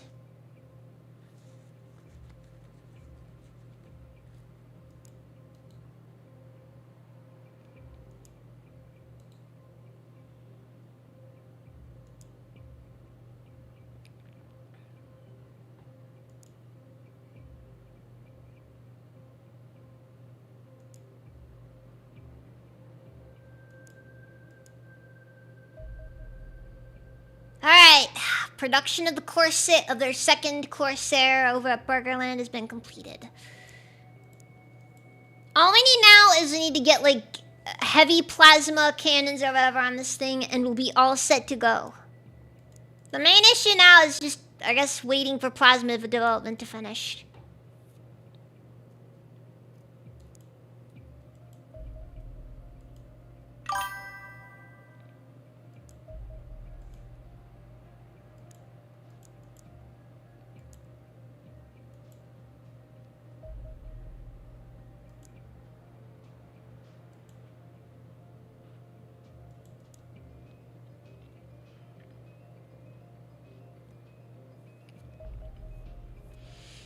Alien Assault Plasma.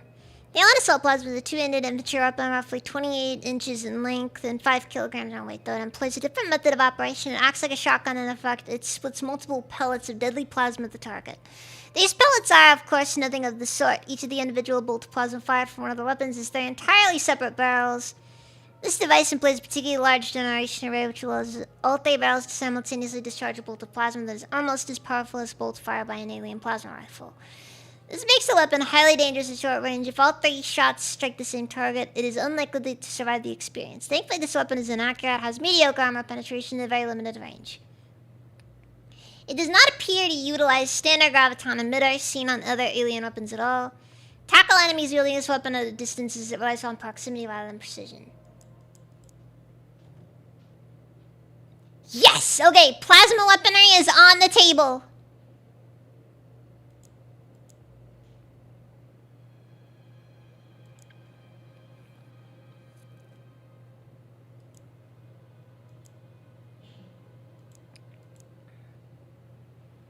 God, it's still only considered good even though we have all hands on deck on this one. You know what? We have one more scientist who isn't doing his job right now. Look, that alien leader isn't going anywhere, okay?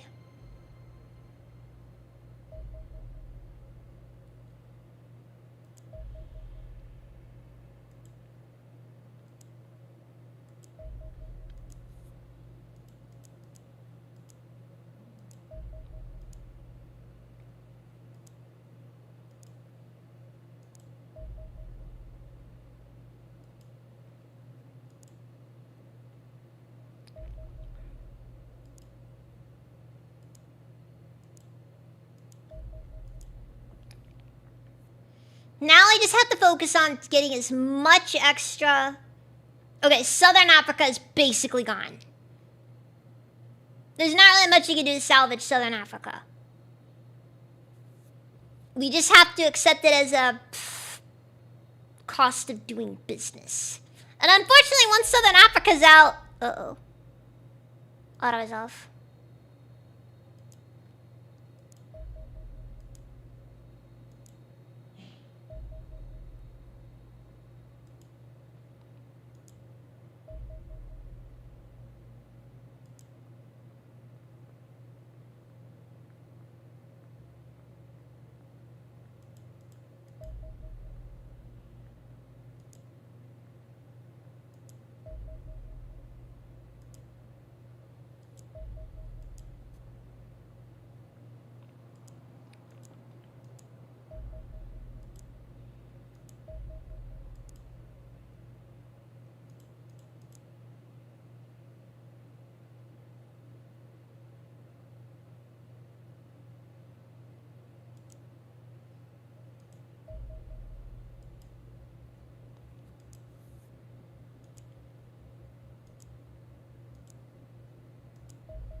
Alright, we're slowly getting ourselves back in the game.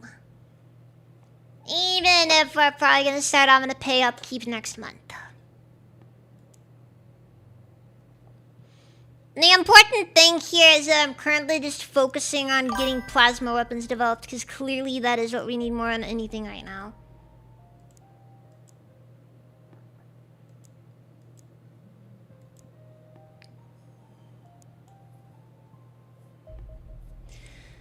Alright, plasma weaponry. We have been studying the captured alien plasma weapons from the very start of the war, but we have always lacked understanding of the technology to weaponize it effectively. However, in recent times, we have come close enough that we can bridge the gap using the technique of the intellectually deficient imitation. This has allowed us to build a functioning copy of the graviton emitter that has stymied our progress up to this point. Given our detailed understanding of the plasma accelerator that converts the energy into a plasma bolt, and the electromagnet spiral that shapes the bolt, we are able to use the trial and error until we stumbled into a working configuration of the 3 components. Small adjustments to the relative scale and distance in these 3 components allows us to generate plasma bolts with subtly different properties, thus producing different weapons. These plasma weapons are a straightforward upgrade to our existing laser weapons, inflicting heavier damage whilst maintaining similar range and accuracy. In most of the respects, they behave much like their predecessors. Finally, I have discovered recently that the Nobel Prize panel does not disqualify submissions of the scientific advancements in question that have been stolen from extraterrestrials rather than humans. I estimate I am owed at least 6 of them, and would greatly appreciate it if we could use these new plasma weapons to keep Stockholm safe until the end of the war.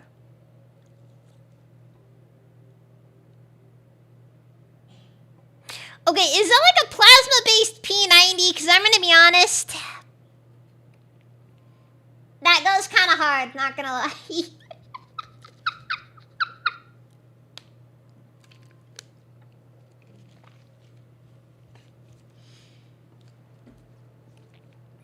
Like, that just looks like a freaking plasma P90, and I'm kind of here for it.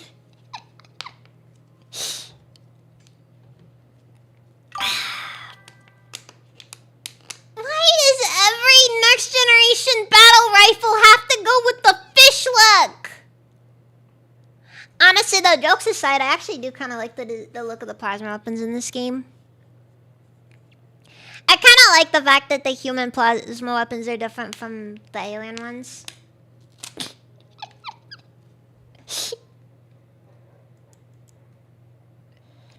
Alright, heavy plasma weapons. That actually is the main thing we need to focus on.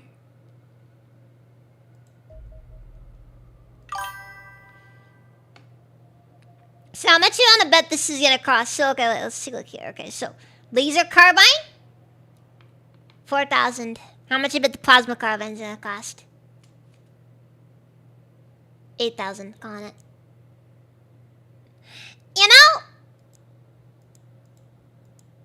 again, the problem always comes down to how expensive, dude. You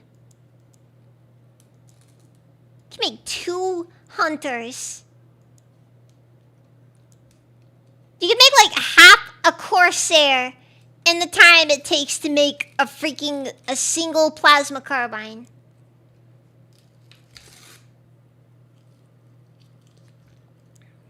Freaking just wild. Just wild.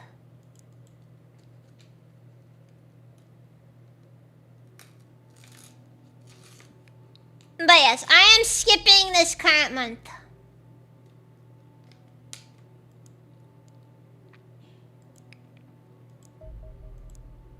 Oh, good. It's spotted right next to our base.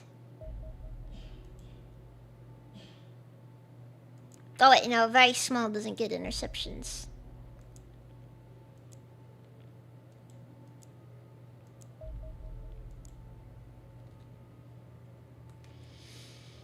And with every interception, and with every successful interception, we at least are able to guarantee some kind of a... Ah, frick.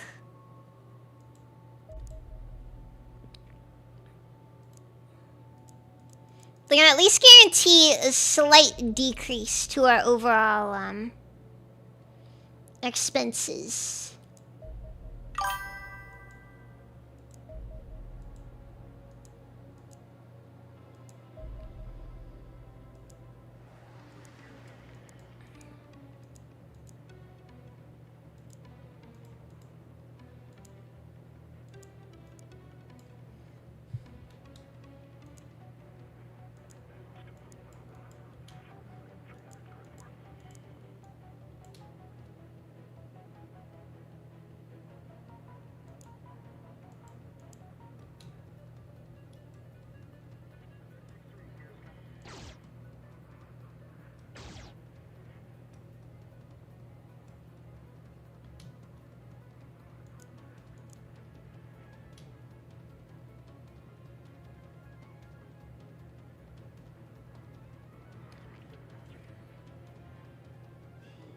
Alright, so you managed to get away.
Well, I guess I just gotta restart now.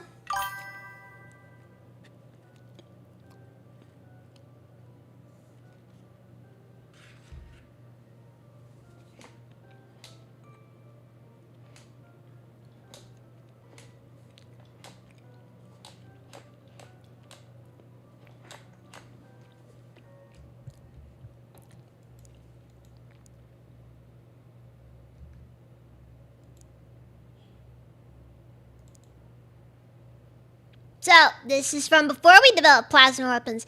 Isn't that fun?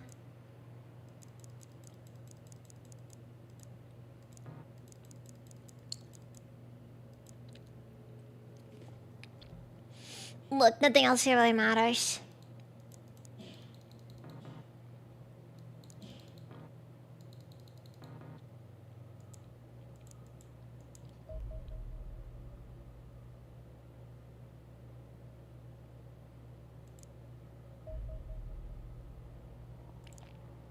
Okay, got a base.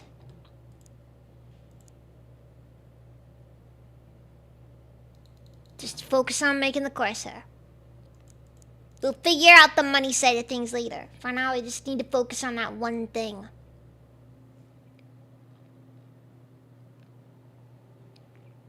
We just need another Corsair for the Americas, because otherwise it's just not viable.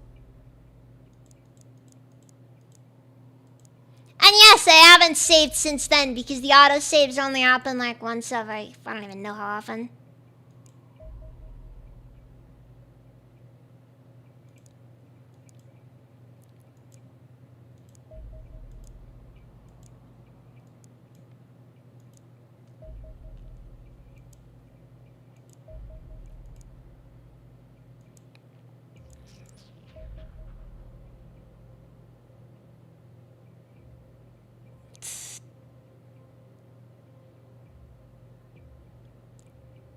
Turn the base.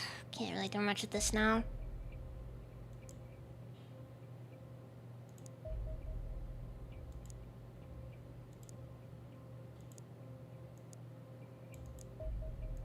Airstrike the squadron, or airstrike the crash site.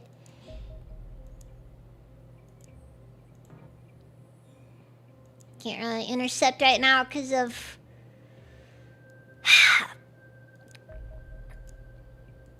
Man, why does rearming always take so long?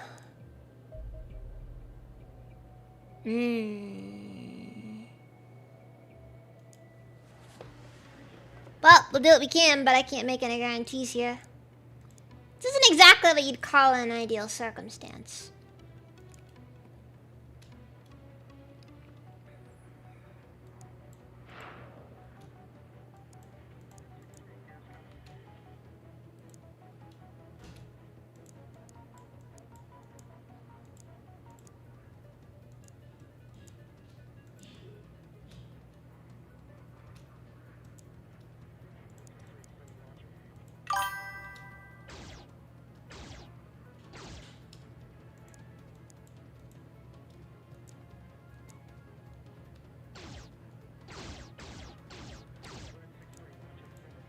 there it is. Alright, we got this.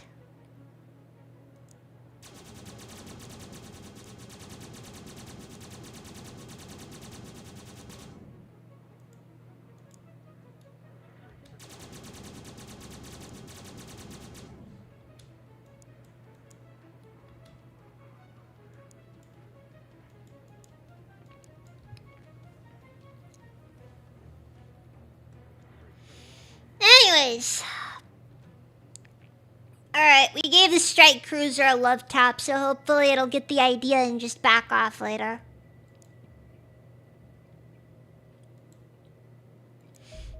Or it'll be stupid, you know. Decide it wants to be more.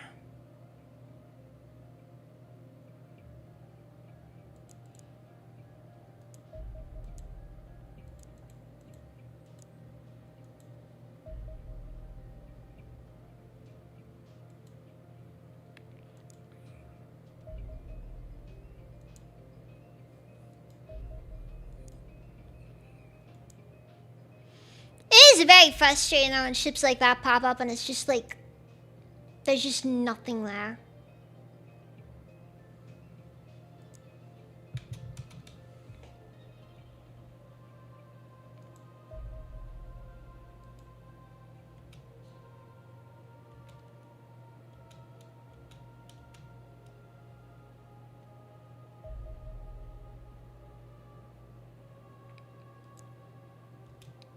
Don't bother to send forces to people who don't pay their taxes.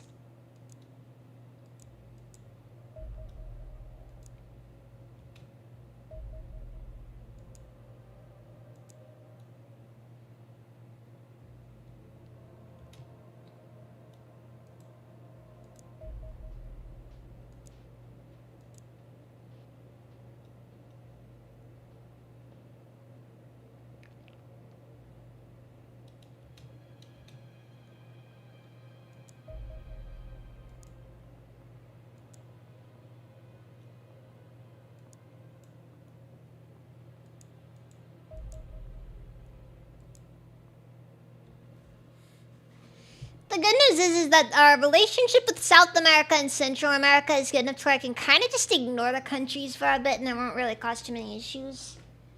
Similar situation with Northern Africa, the Middle East, Europe, and the Soviet Union. Honestly, these guys are our main, like, these guys are where we're probably going to end up getting the majority of our stuff. Because they lost everybody else, so, you know, it doesn't really matter now. Terror attack on Auckland ended with a nuclear strike. 6,394 confirmed dead. And a lot more confirmed missing. Or not confirmed, but just missing. Local politicians furious, yada yada. I'm furious too. You guys should have been paying for it. You guys might have gotten better service if you paid for it. We at the Xenonauts do not believe in free lunches after all. Okay, alien plasma cannon has been looked into.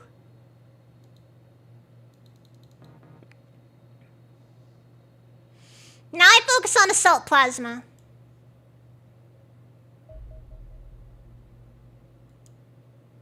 Financial issues have resulted in pausing of the Corsair development.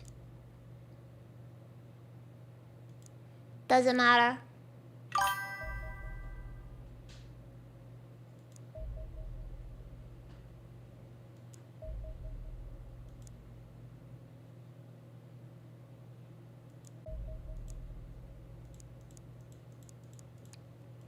I guess you can see what happens, but I'm not really gonna go.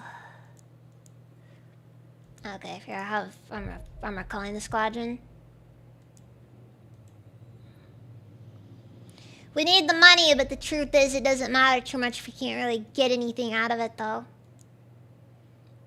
Small UFOs, though, are always worth popping from time to time.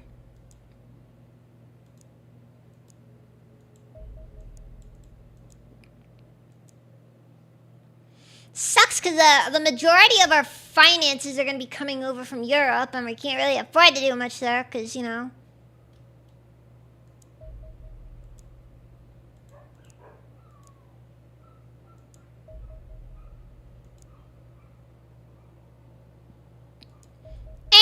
the ships are now grounded for a good while now.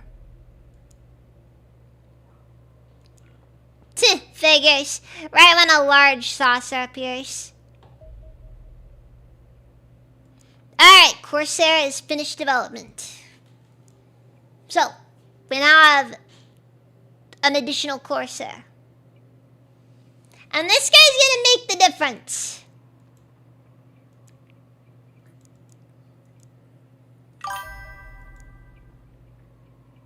However, for the time being, it won't really matter if the rest of our aircraft are grounded.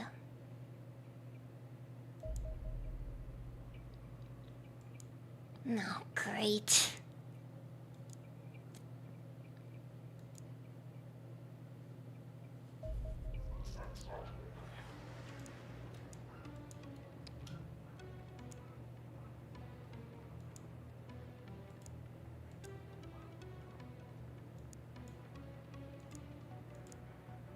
Not really much you can do here.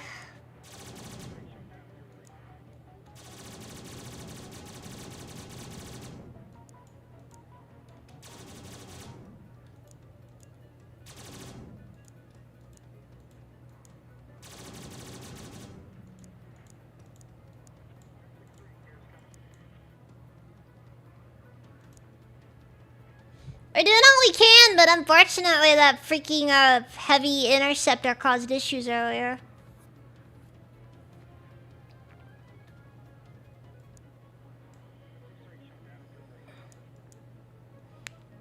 And then just kind of causes problems, because you gotta deal with all this.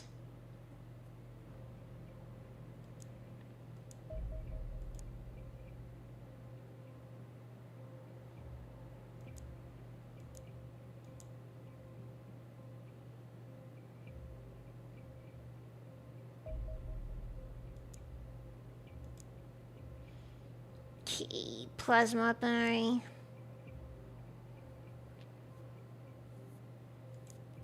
All hands on deck for that one.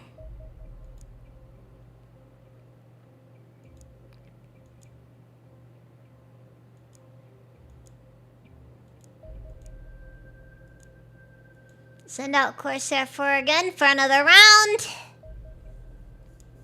It's probably not gonna be nearly enough.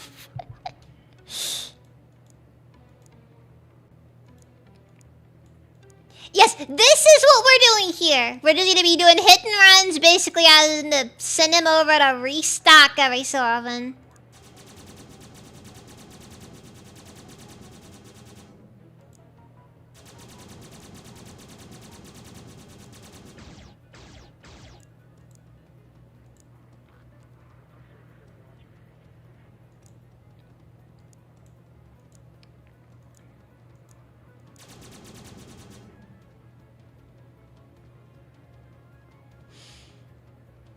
The US was originally our biggest funder, but I was doing kind of a bit of, because of my slow development.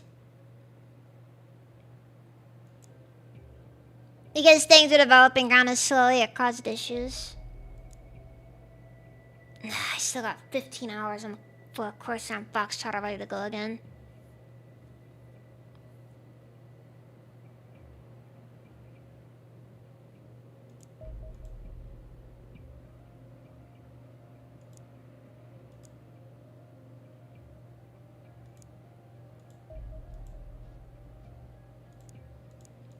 Launch it.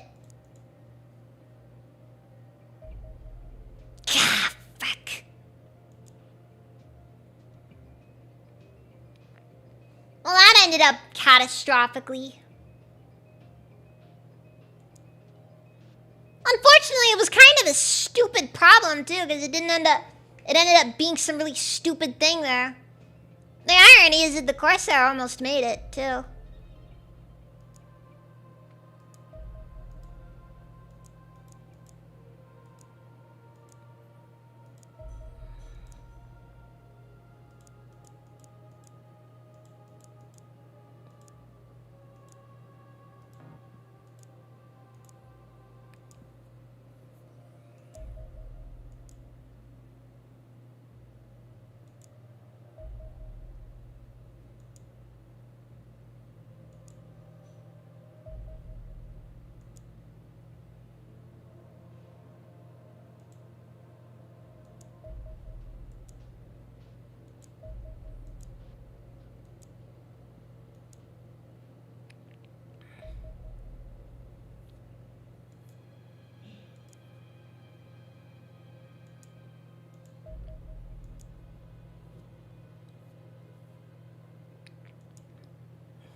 I just need enough money to be able to prepare myself for the inevitable...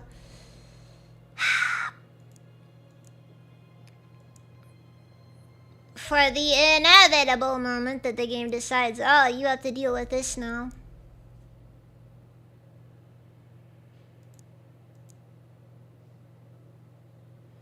And trust me, it'll happen.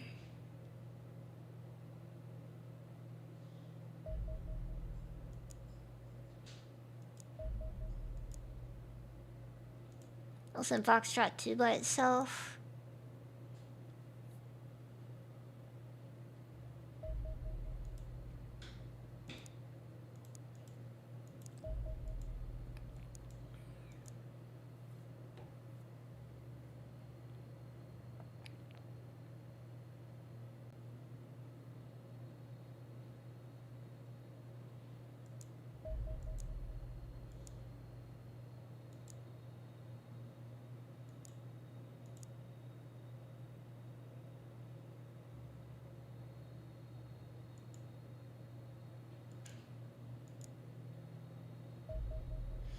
Alright, plasma weaponry has been developed. Now we focus on heavy plasma weapons.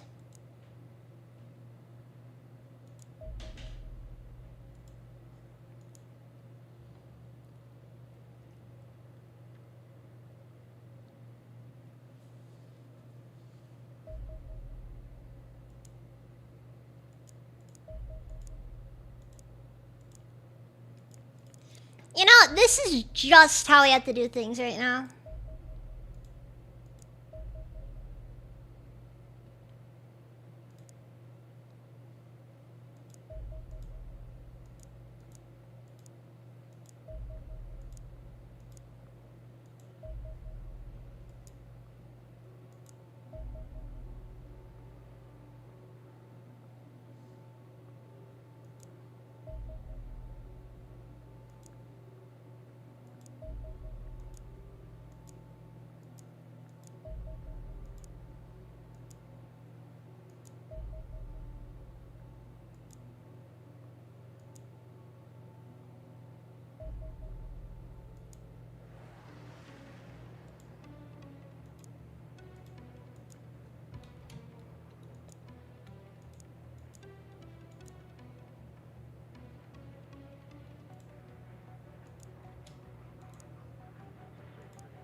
Okay, we just got both these guys.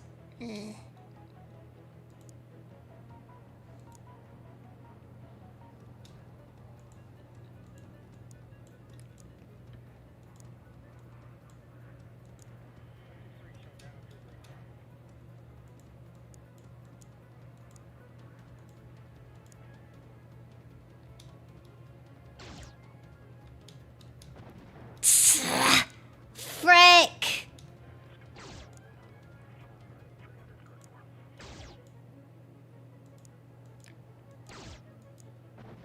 Well, that's almost worthy of a restart in and of itself again.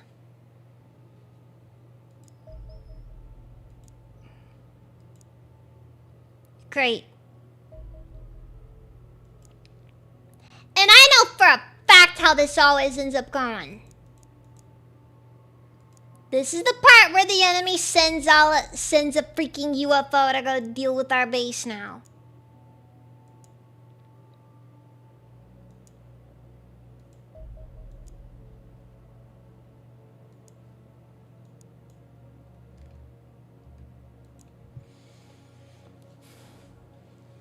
I gotta just stop freaking doing this. I just need to make sure that if I can't auto battle it, I'm not even gonna bother. If I can't automate the game, it's not even worth doing anything with.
not good.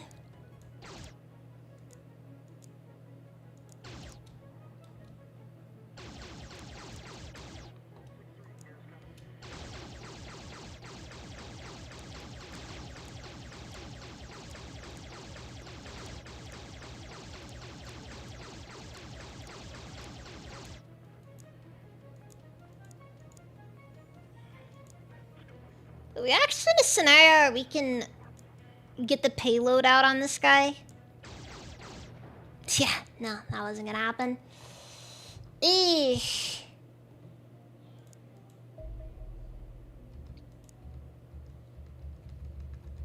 Just let me restart. Let me freaking restart.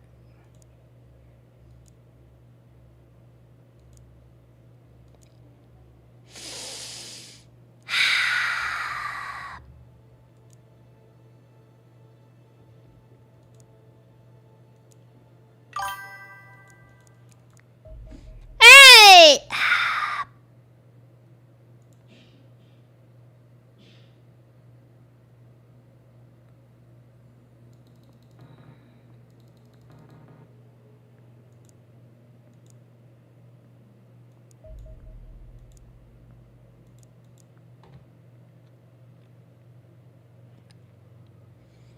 Alright. Wait, what was I looking for again? We do alien. Wait, which one was it? Oh yeah, it was plasma cannon first.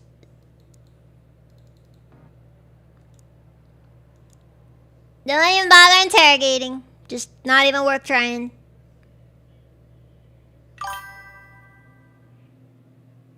That is true.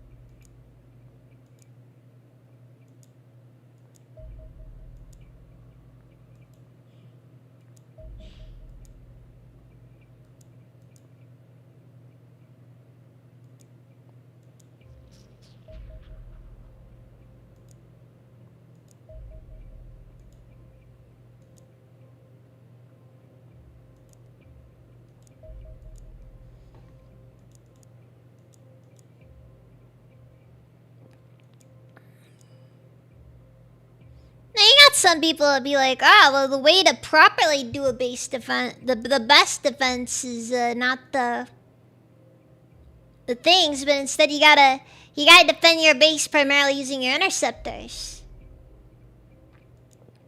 Okay, pause due to financial issues. This is just an accepted fact.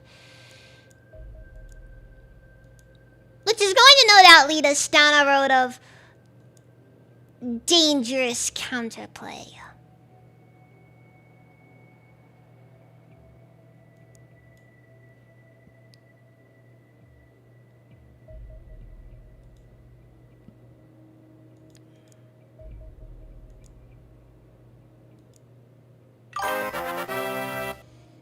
Alright then, this will be fine. Gameman, thank you for the 100 bits.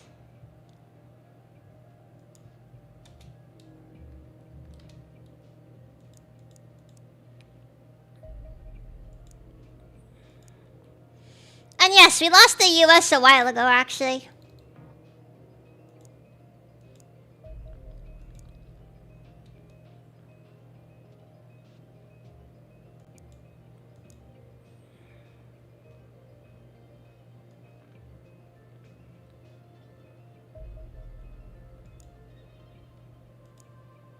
Okay, now we just gotta focus on general plasma weaponry, and we'll finally have what we need to get this working.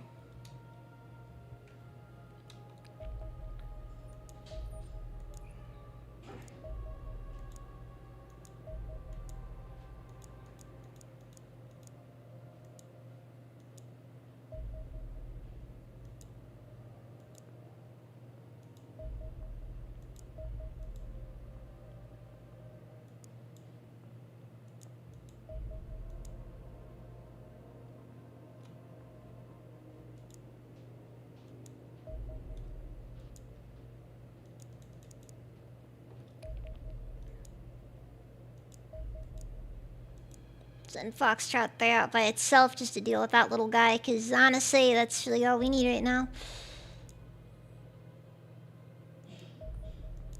Wonderful, run that's stationary. I'm actually gonna not take this.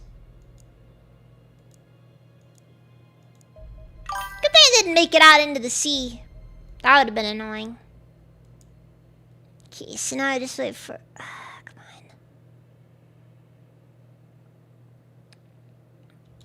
on. Okay, I think this is as close as they're gonna get to something actually worth going after.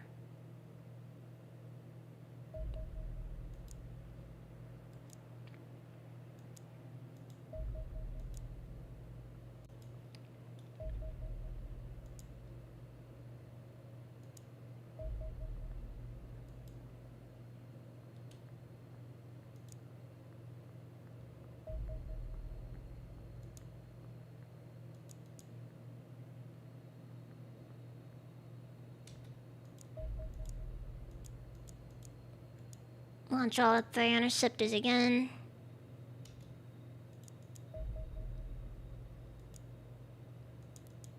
I haven't returned to base. Too far out. Not worth going after.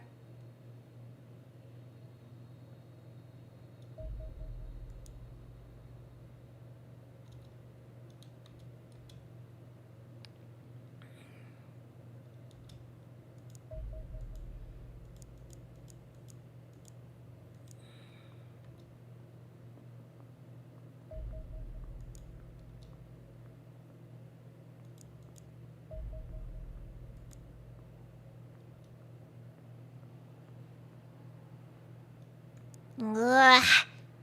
It's getting a bit frustrating. How close are we to getting that second interceptor made?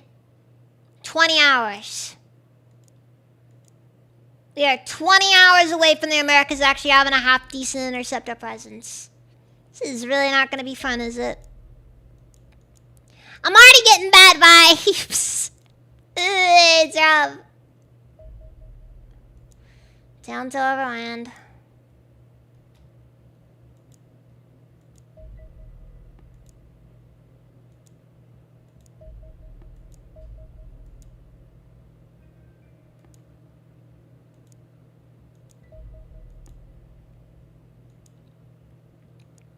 I have a strong feeling that thing was going for our base, by the way. You just know these things. Alright, so second Corsair has been developed. Has finished production.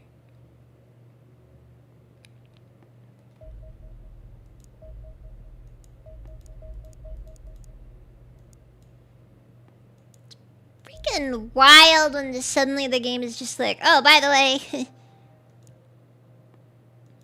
Now we have like 100 UFOs for you to take out. Good luck. Okay, rapid fire plasma just like infantry and aircraft and powerful plasma bullets can be mounted on our vehicles or used to upgrade base defense batteries. This is what we need.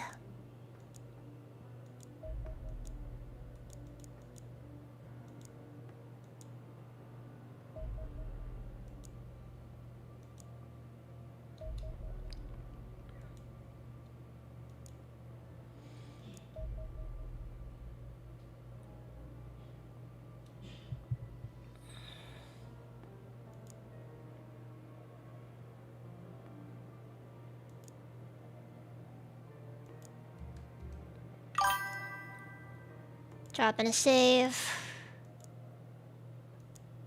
Now we engage the UFO.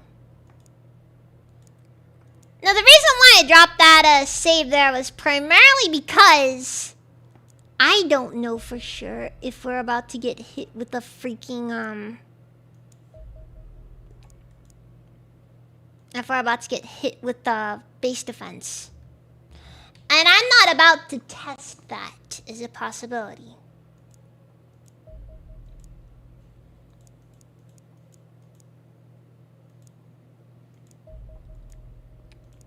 I've been hit with way too many of those base defenses where we're just like... We're just asked to deal with a freaking base defense suddenly after, like, we just dealt with... something that I just did not feel like dealing with.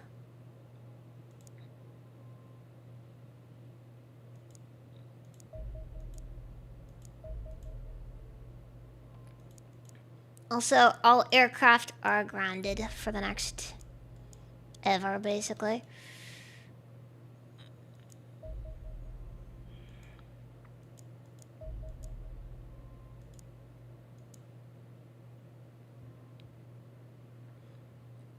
This is somewhat concerning.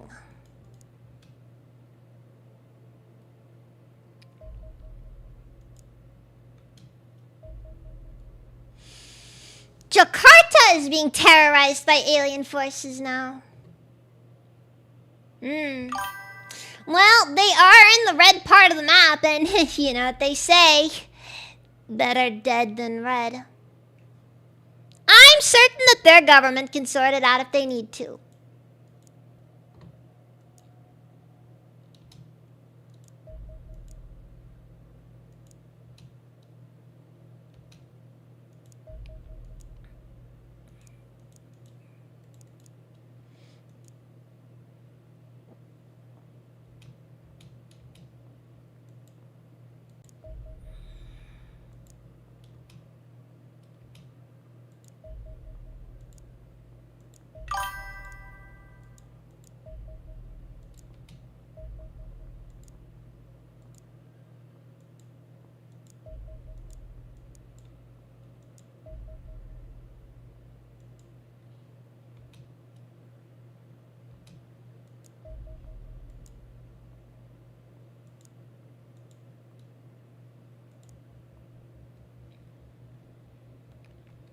Our alien invasion comrade. Oh, this game is very relentless. No, that's how I'm treating it, because I don't see any reason why I should possibly waste resources trying to help these guys out when they're doing me nothing.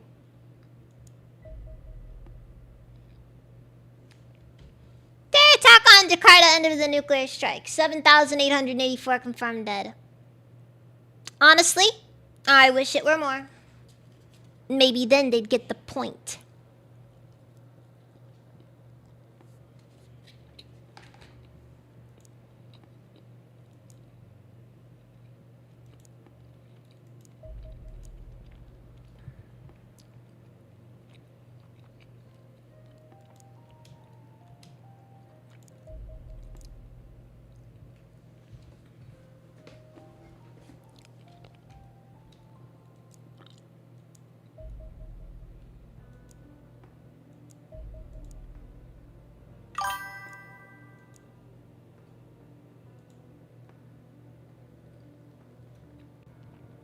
Anyways.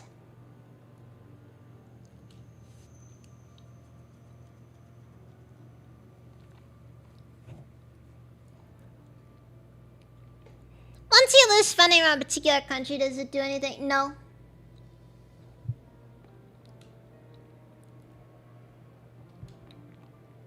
I know Vipers are in UFO defense.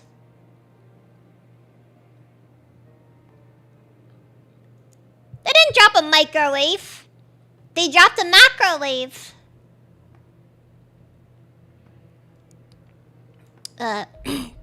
It has been brought to my attention that I should apologize for that joke. It was in poor taste, and frankly, it was just a bad joke. So, I'm terribly sorry.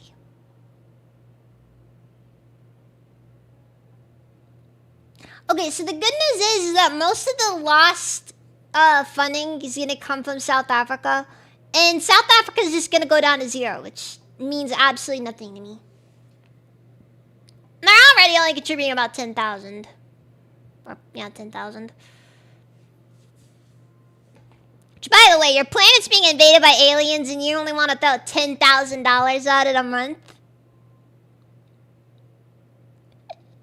Dude, American healthcare is funded more than this.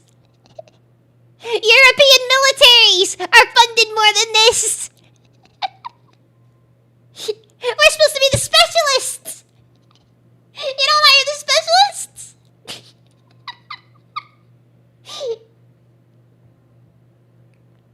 Wait, what? Petition fire by PA. Ah, come on. Come on.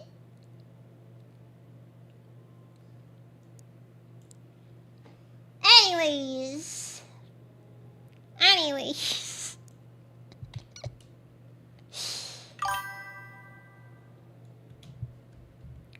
Yeah, we get UN. Yeah, we get UN funding. None. Wow, a whole $0.00. What a deal! Again, way too often I feel like I just can't really do much about stuff just because, like, there's just nothing. Uh-oh, okay. Alright,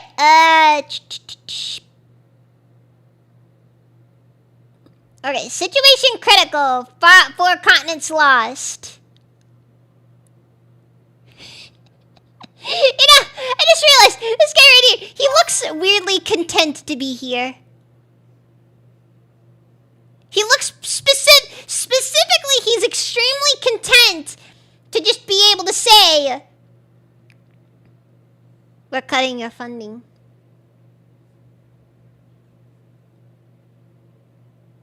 We are cutting your funding for the month. You should be thankful. Anyways, that is rough. That is rough. Okay, 200,000, 487 total funding. Let's hope that my current gambit pays off, because this is looking a little rough.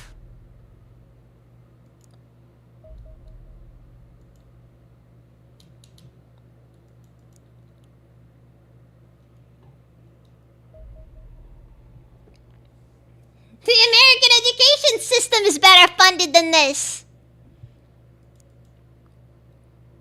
You know, ironically, I've actually heard that there's correlation between high education spending and a very, what's it called? Like spending a lot of money on education. Wait, okay, hold on. So I still have to pay the difference. Are you telling me that South Africa freaking hit me with a freaking bill on their way out?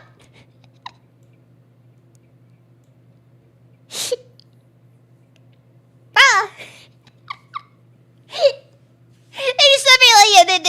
They quit. They freaking quit. And then they give me a bill on the way out. Freaking jerks. Can't believe them. Freaking nerve.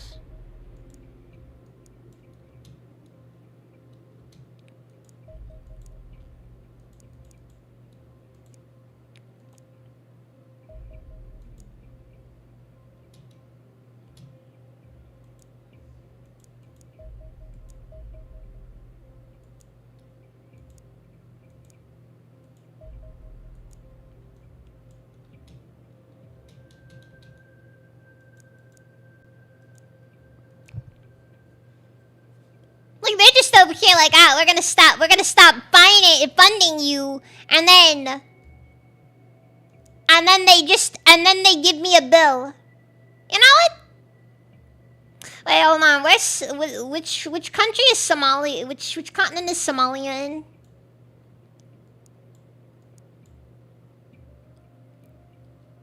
Yep.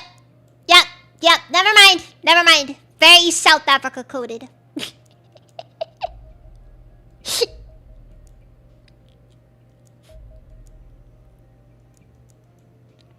One last scam for the road. I shouldn't talk about this.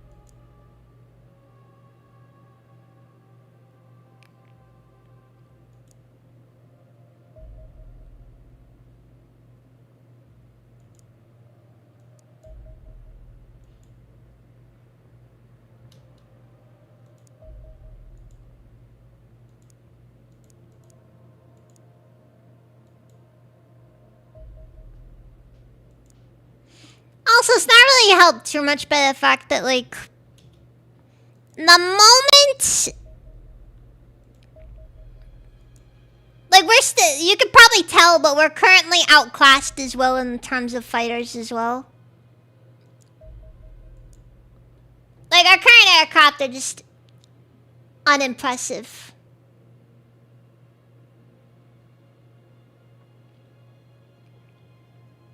I find it deeply ironic, by the way, the Soviet Union, despite our relations being considered poor, is still our highest financer. Okay. Yeah, no, they're our highest. They give us more money than anyone else. And I find it weird.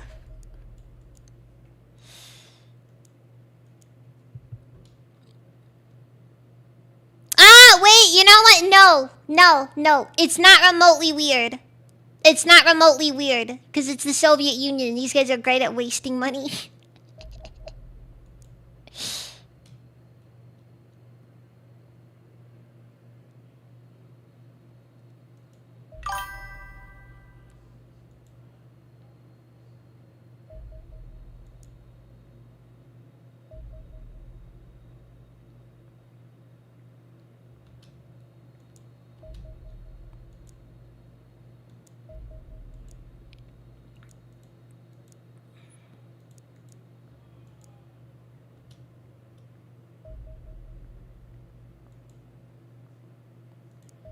Alright, one of the Corsairs got knocked out on that one.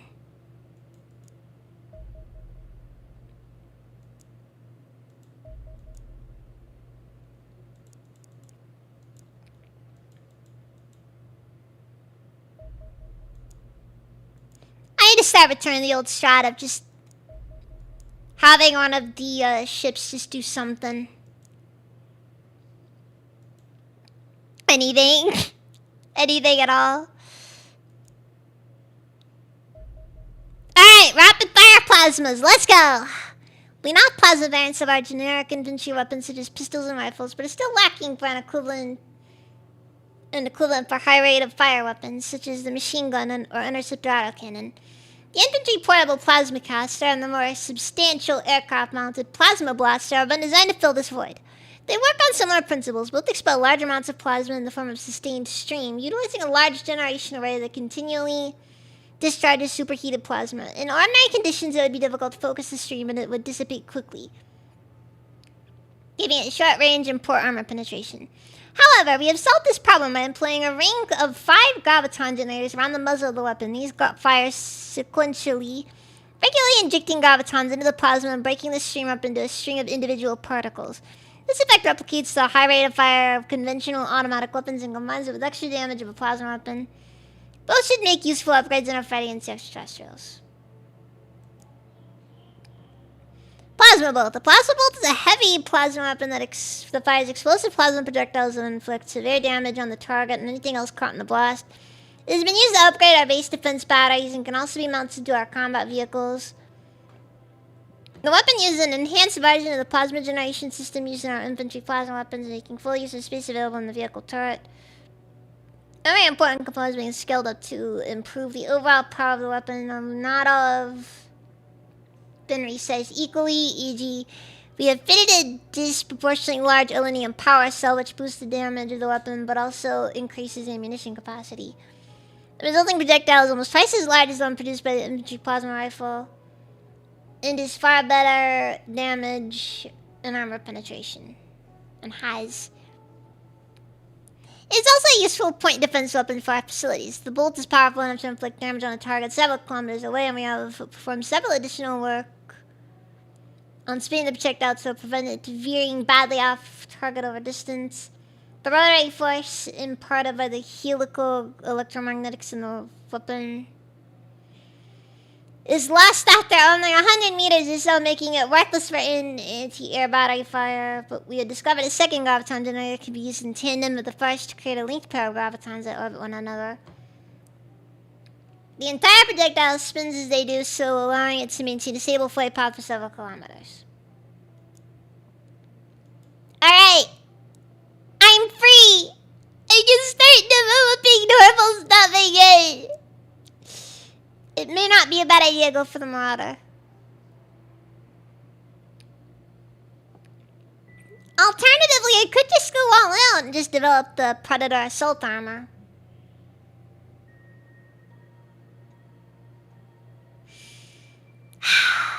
Fine, I'll develop the Predator. Honestly, we have enough aerial stuff.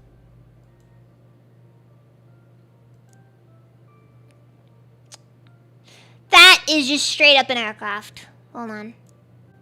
Yeah, that's a Corsair. No joke, no joke, no joke. Plasma caster? 120 man days. Corsair? 120 man days. I'm not mad. I'm not mad, I'm just disappointed is all. Anyways, I guess I should get some materials worked on. Okay, you know what? So, seeing as we currently lack any meaningful protective equipment, I'll put our focus on getting 4 sets of wolf battle armor.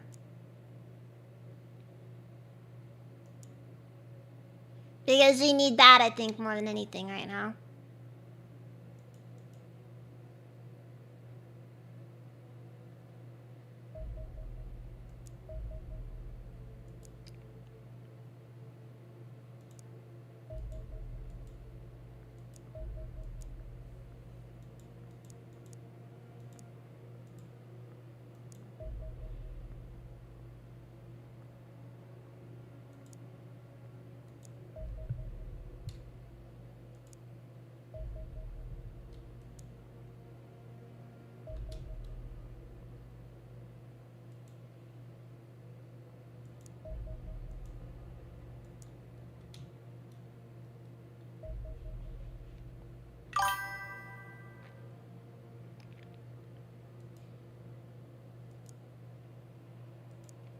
That's nice right there. That is very nice right there.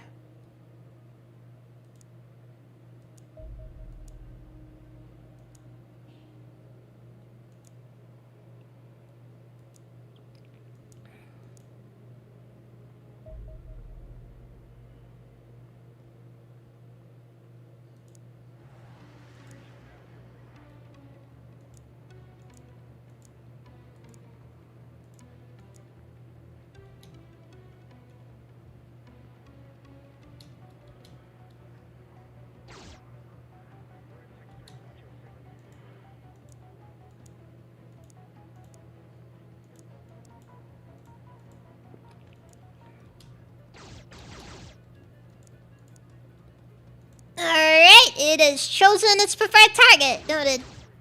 Oh fuck.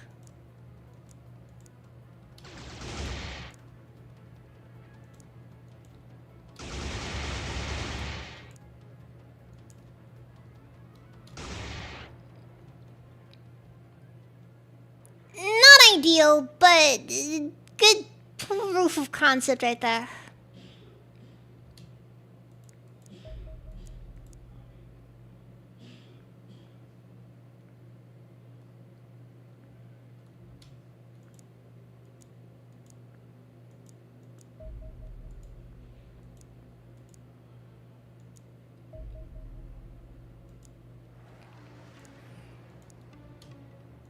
Can't say I was too happy with those results, but they were whatever, honestly.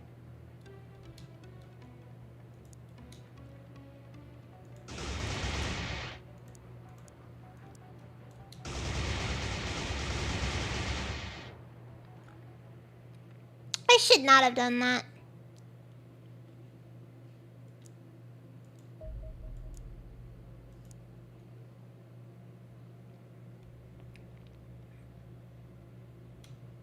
Are most of my soldiers from the Eastern Bloc because they seem dressed like human wave infantry? A decent number. A not unsubstantial number of my soldiers are from the Eastern Bloc, yes.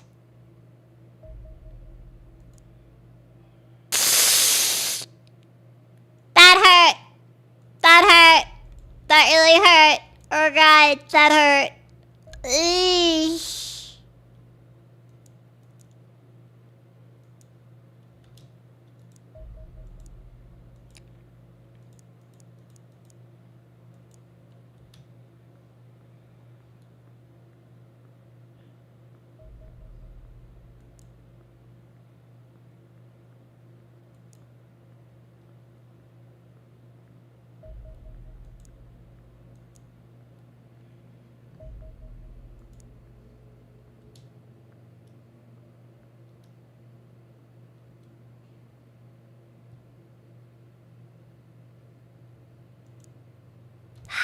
Like, a part of me's thinking I probably should focus on the Marauder.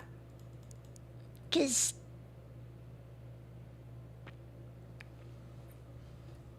that's basically the final, you know, version of the Interceptor.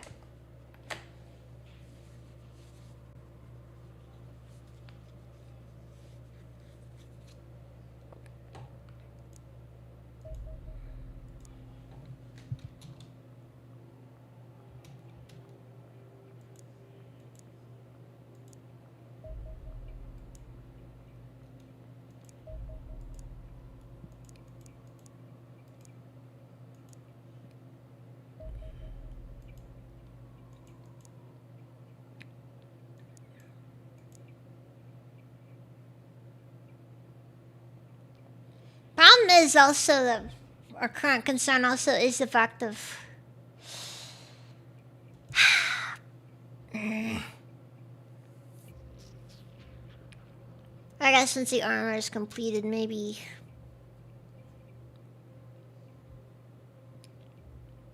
Or we can make an assault shield. I'm personally disappointed it took this long for us to get to the advanced version of the assault shield. Predator power armor, let's go! I'm gonna be honest. In my personal opinion, if you're gonna go for a powered armor design, the absolute peak will always be you go for like big shoulders, big pauldrons, that sort of stuff. Because that is what really makes it stand out. Adds intimidation.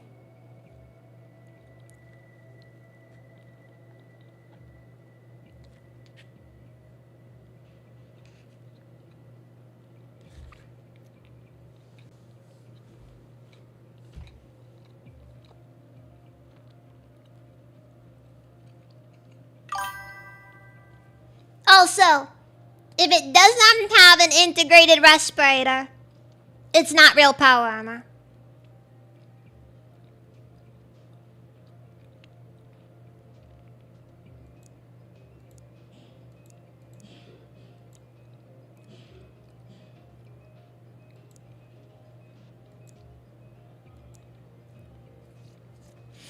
Alright, the S-2 Predator Assault Armor is a powered personal exoskeleton designed for heavy assault and breaching action. It offers exceptional protection and is powerful enough to wield heavy weapons without suffering movement or recoil penalties, transforming the wearer into a fearsome walking tank.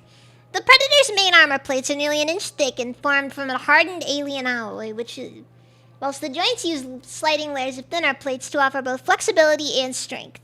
Even at its weakest point, the armor is still a centimeter thick. The back plate still contains both the SA-16 personal aluminum reactor, which generates enough power to keep the suit going, operating at full capacity virtually indefinitely, and rebreather apparatus that renders the wearer completely immune to environmental toxins. Conventional measures of protection are almost meaningless by this point, but a Predator could wade through molten lava or withstand a small nuclear blast with little more than superficial damage. Ah, dude, like, seriously, like, glowing, like, having the helmet of, like, glowing red eyes. The pinnacle of spooky combat armor. And I also will say another thing. The tubing is required.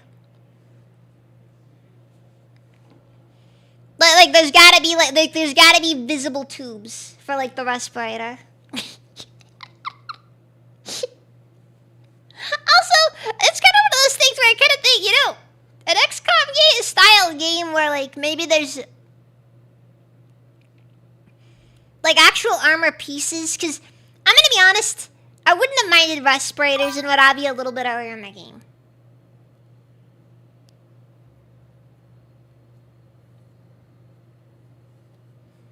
Yeah, no, You gotta make sure it looks as cool as possible. Look, you gotta have the scientists do whatever they want to do for a bit.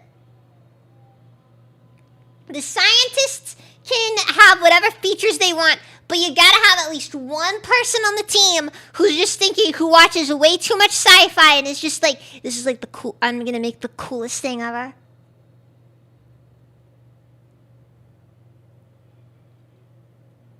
And then he makes the coolest thing ever.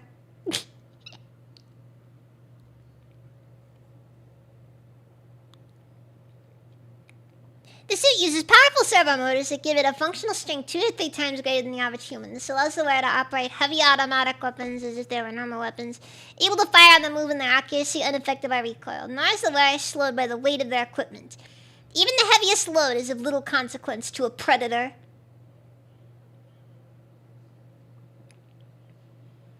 Even the heaviest load is of little consequence to a predator.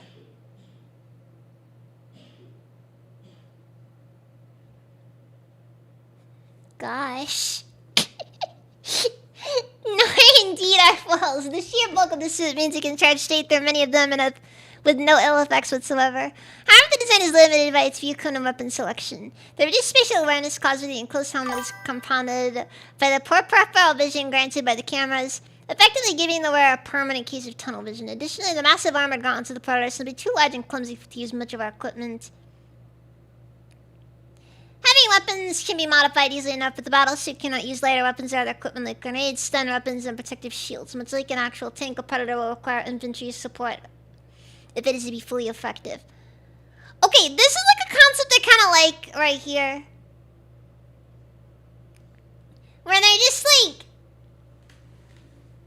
They're actually fake tubes for aesthetics. The real breathing system is under the armor. Yeah, no, the 100%, just like get some like PVC tubes and glue it to the helmet. You just have to do that, and I will say, peak design.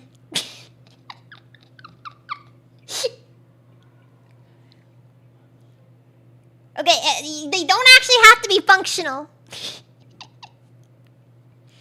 If anything, best it's not functional. Best it's a totally closed system.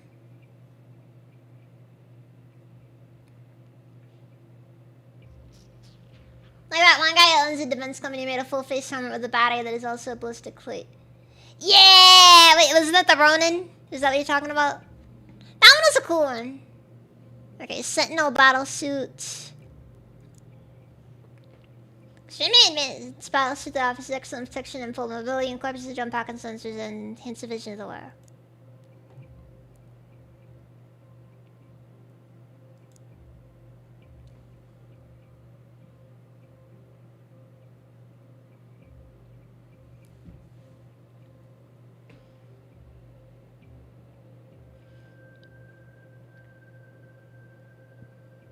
Okay, actually, no, okay. Actually...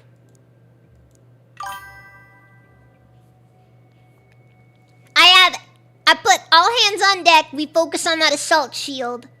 Then we'll start working on the Marauder. Then I'll work on the Sentinel. I'm kind of sad that I haven't really been using armored, Okay, Predator assault armor. How expensive is it? You know, ironically, not nearly as bad as I thought it'd be. I'm probably only gonna have like 2 units of this produced at any given time though, just to make this a little bit easier. Especially because of just how expensive it is.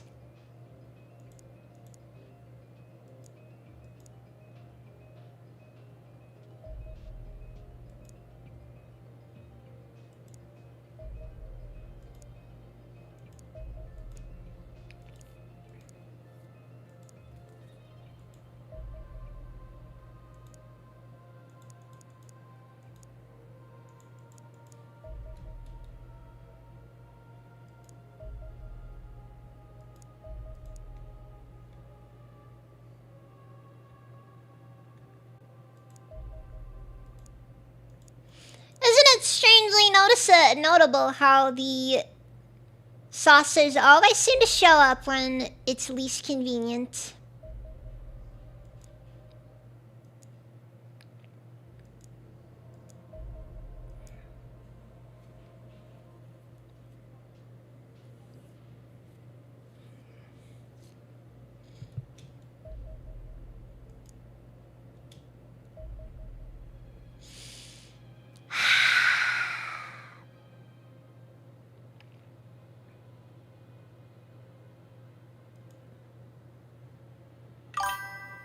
Wonderful.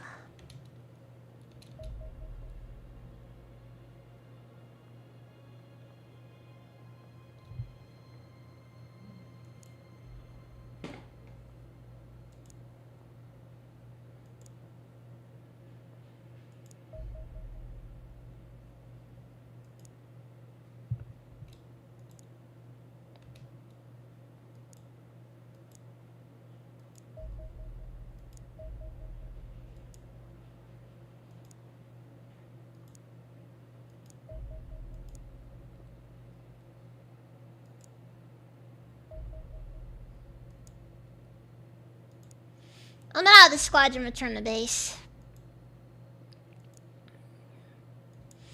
Clearly, whatever it is that they're tailing is not worth fighting, and honestly, we're kind of in a bit of a bad spot right now.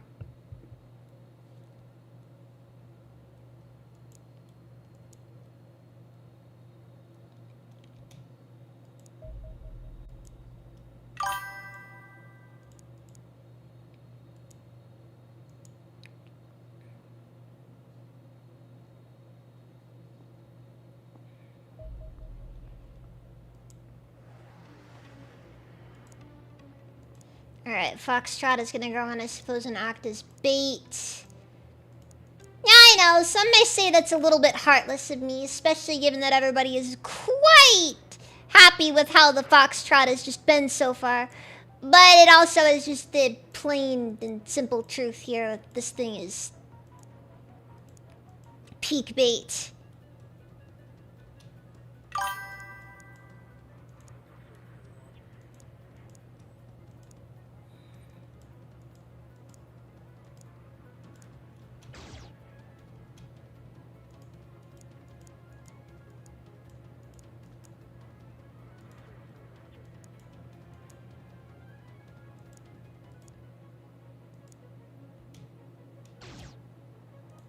Okay, good. It's taken the bait, and the Foxtrot is now in danger.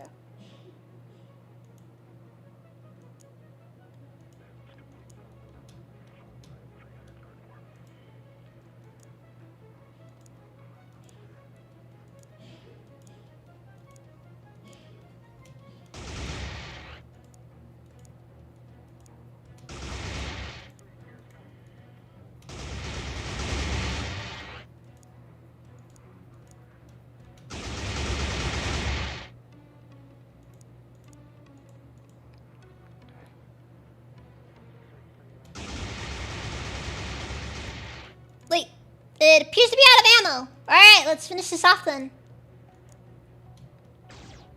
No, never mind. Oh, fuck.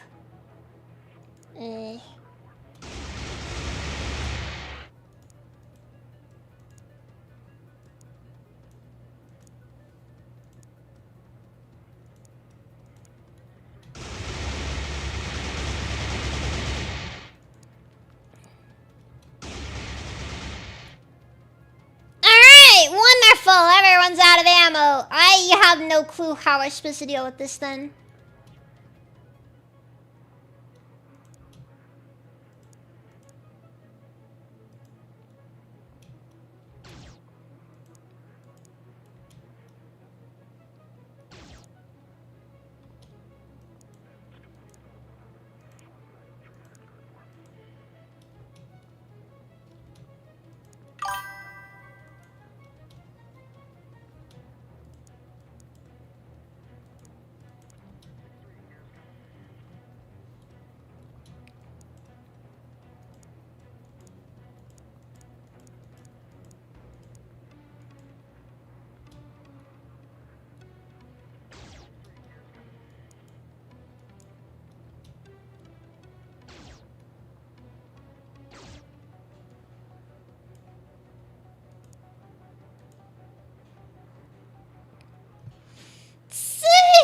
Jeez. That was rough. Alright, let's see if we can send the other Foxtrot after it and hopefully take him down.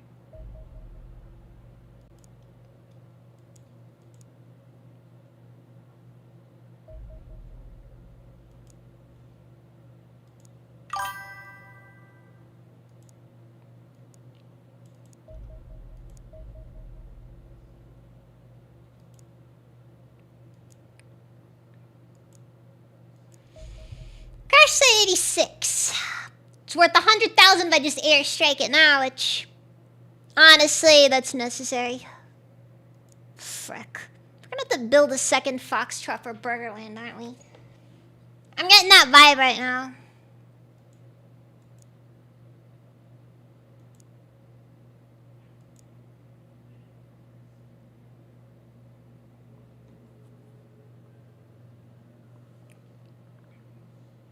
Okay, the aliens are clearly putting a lot of focus over on Siberia.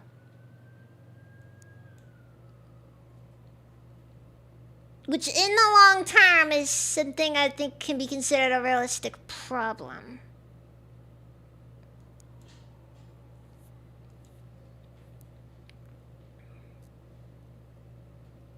How's that assault shield coming along? I'll just get the Marauder on the list. Actually, no, anything that I'm not currently working on except the leader interrogation that needs to be done, I'll take it off the list.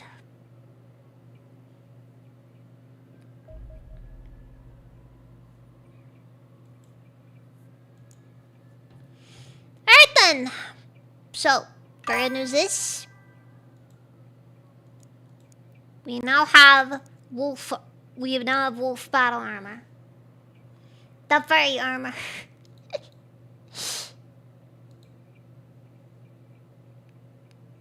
And it has just dawned on me how heavy this stuff is gonna be. And high-key expensive it'll be to use.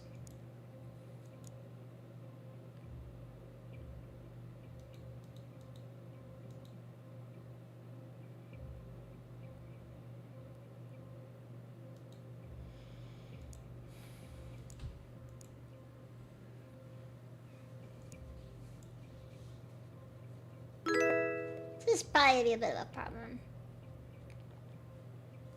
Also, my suit can withstand 336 degrees Celsius. Hey, fair! See here. It'd be cool if maybe like one. Wait, what? Don't they have metal ceramic anode free battery? Basically, a solid state battery of sorts. Okay, I think I got lost for a second there. Also, thank you for the follow, Smuggler Mac.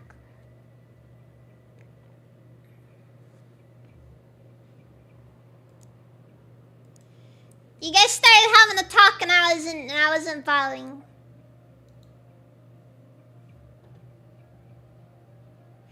I'll be honest. I think this suit would have looked cooler if the helmet wasn't so darn big.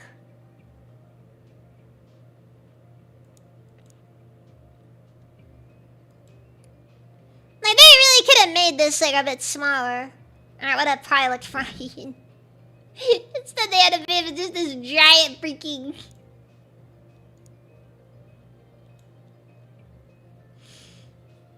Take me to your leader looking...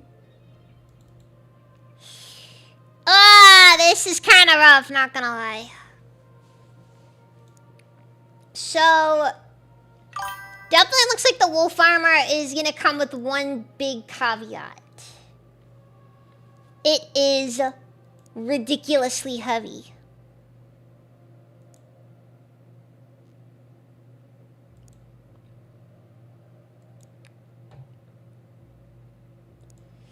Though from the sounds of it, the Predator armor isn't gonna have as many issues. He's very cool. Don't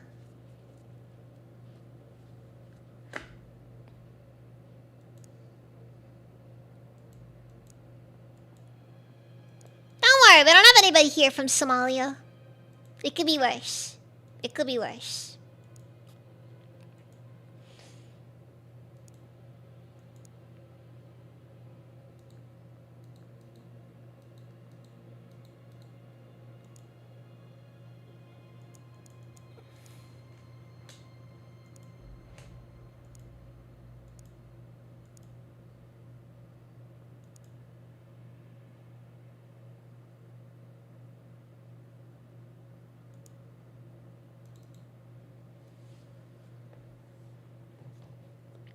Does seem a bit though like I'm just gonna end up having to have dedicated grenadiers and what have you, which ain't there. It's kind of how we're supposed to do it anyways, but still.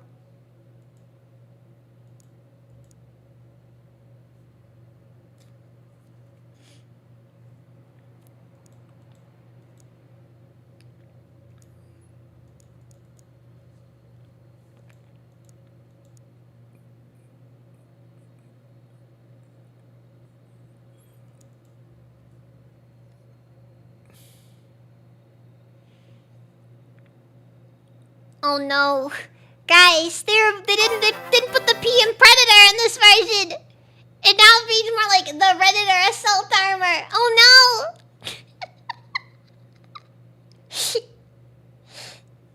no! Like Redditor Assault Ammo. Armo. Oh my god, thank you for the raid. Welcome. How's the stream? Looks like a Siberian winter hat. You know what? Fair statement there. Fair statement.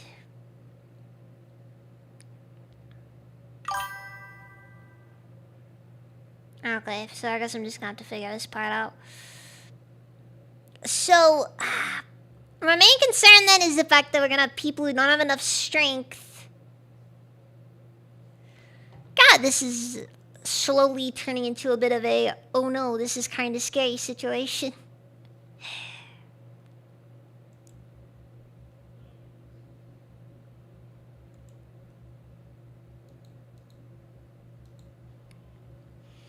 Like, you basically end up having to determine... Wait, actually... I'll leave him. I'll leave him with this guy here.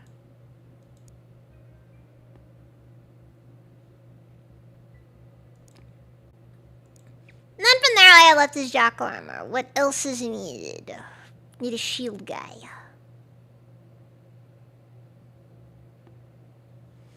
Actually, you know, maybe a shield guy wouldn't be a bad call for, How difficult is it to get? You know what? You know what? Shield guy? Shield guy can work here.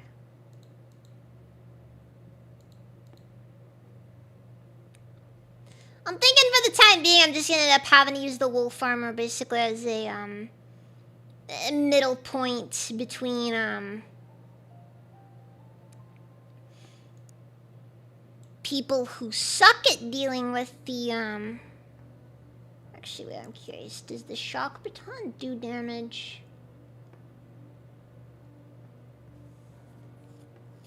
It only does stun damage, but no EMP. That could be a problem.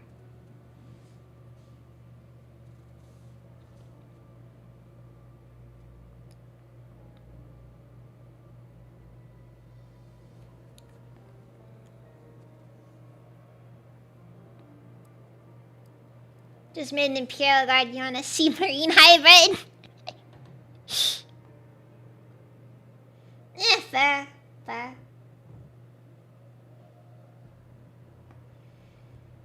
Bag of chips in one hand, a filthy keyboard in the other. The only way to live this life.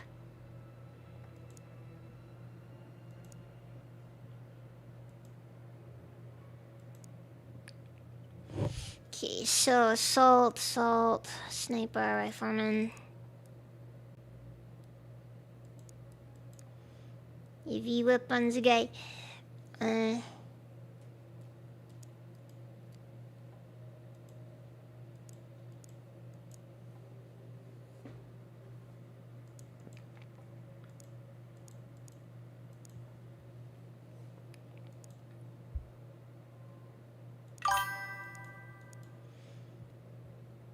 Okay,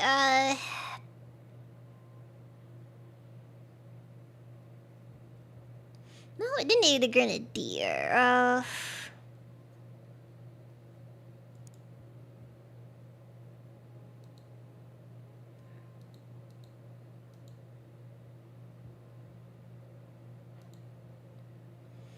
Problem is, the stun grenades generally come with their own set of problems. Mostly just the fact that none of our people have respirators, so they automatically get hit with them. You'd think that the moment that we decided to start using gas-based weapons, we'd suddenly start cracking out the respirators, but... The layer close to the scenery combined with the Chitosan and Silk.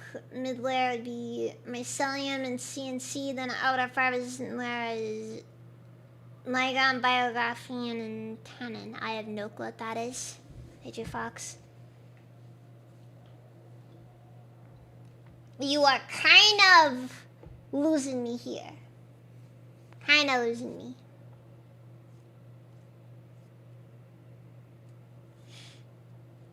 At any rate, I need one more, so I got Rifleman.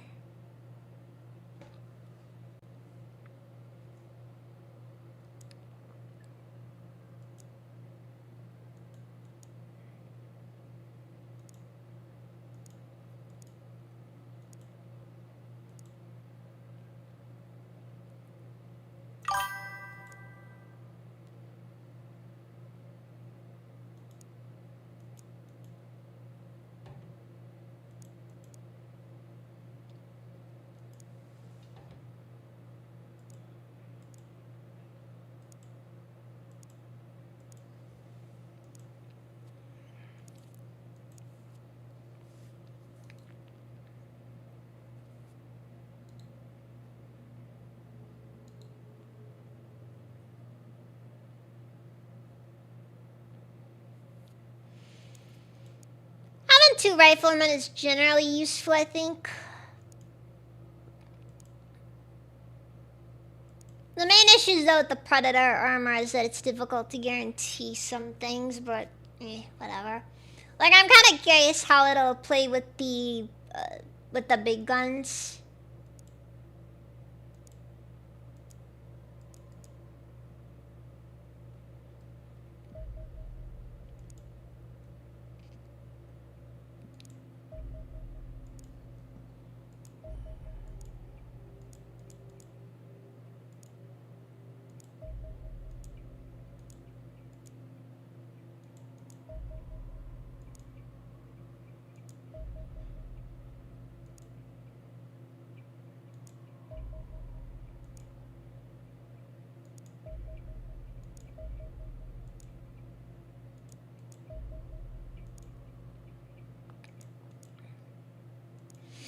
Alright, I think these two can handle this one.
Give us a chance of success in the auto battle when the reality is it doesn't matter. We don't have enough ammo. Oh well, that thing is basically gonna be, sunk pretty soon anyway, so it doesn't matter. Ah, okay.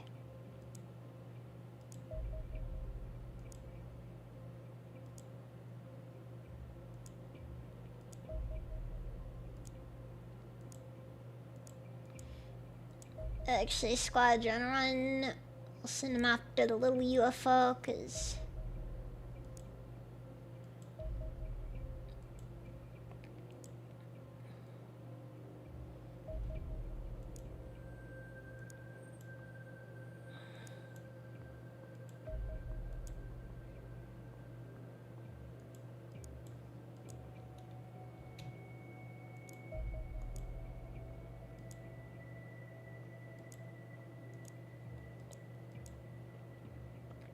Still waiting for him to recover.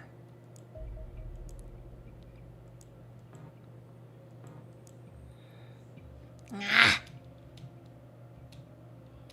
Darn rearming times! They ruined everything! I just want to take out a stupid UFO.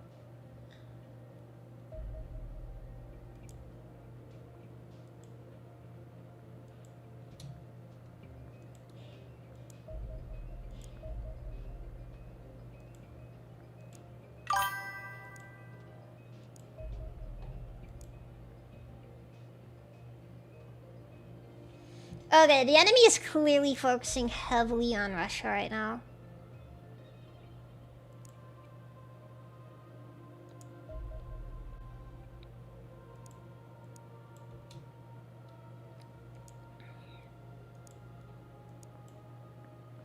I think what we're gonna have to start doing is sending ships out preemptively.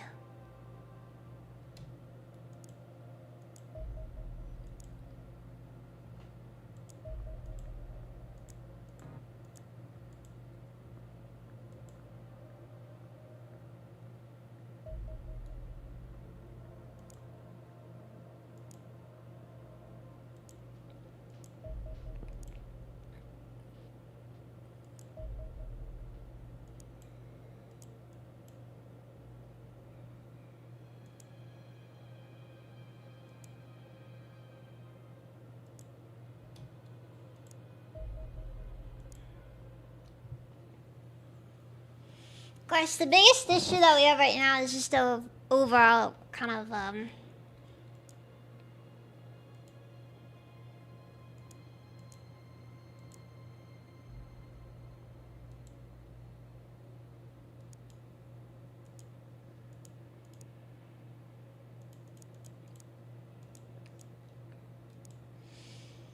really does come down to the time it takes to rearm.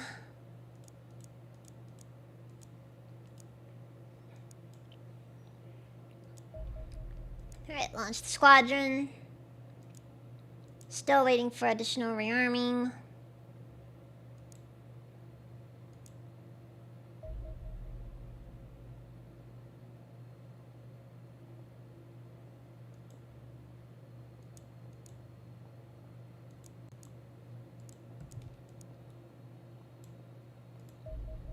Well, time to go secure some funding.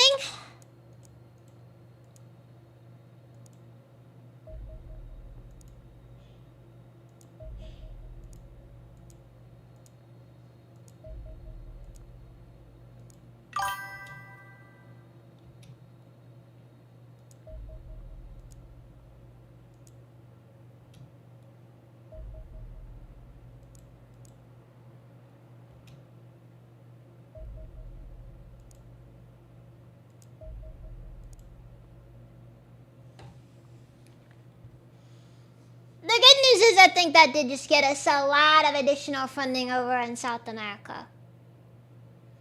By a lot of additional funding, I mostly mean,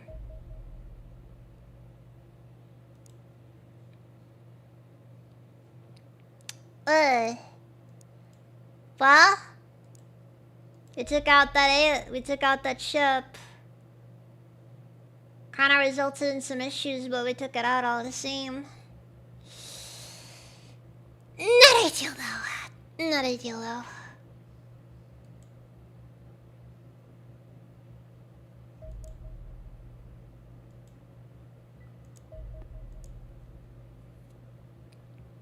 Sadly, we're gonna be unable to deal with UFOs for a few days.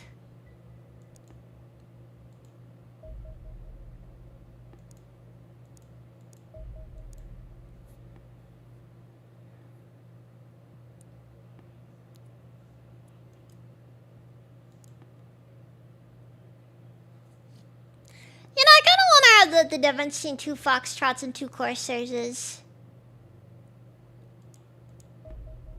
Nah, there we go, Assault Shield. The Assault Shield is a direct upgrade for the Combat Shield, employing our new knowledge of hardened daily knowledge to create a tactical shield with much improved durability. It functions in the same way as its predecessor, soaking up most of the incoming damage from the targets in front of the user.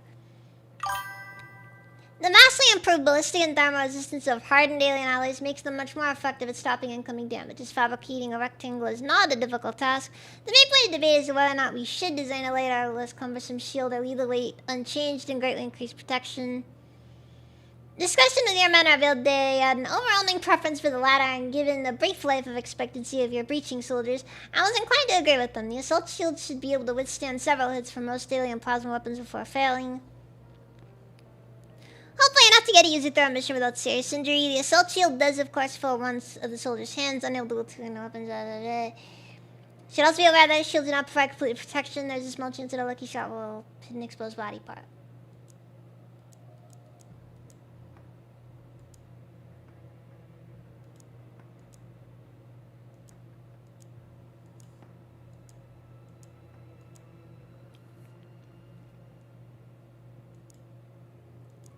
You know, one thing that is a little frustrating in this game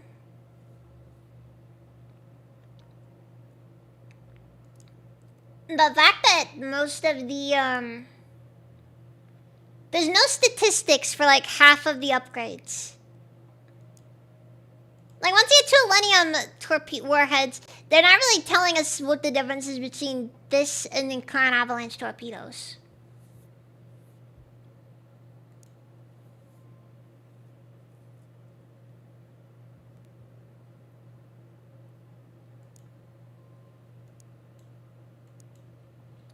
This game is extraordinarily difficult. So, please tell me that the shield is at the very least... Oh my god. They gave us an actual buff. Let's go!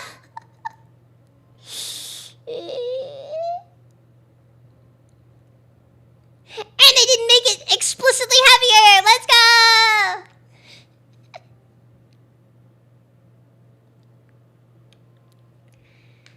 And the fact that it only has 160 hit points is still very upsetting, though. Hold on. Stay low there. Plasma.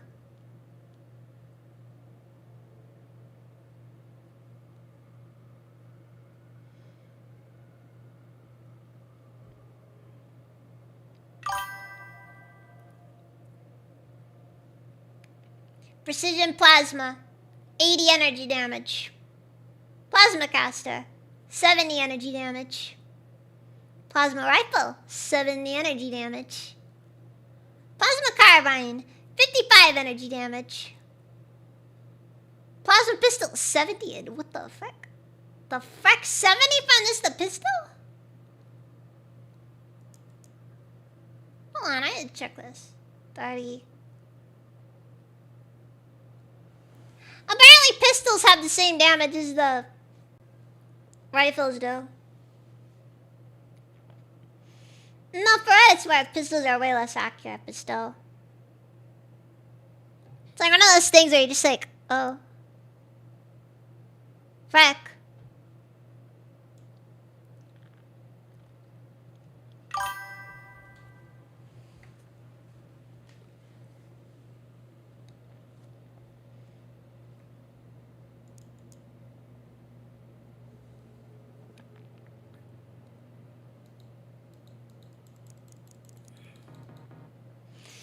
Alright, focus on the Marauder now.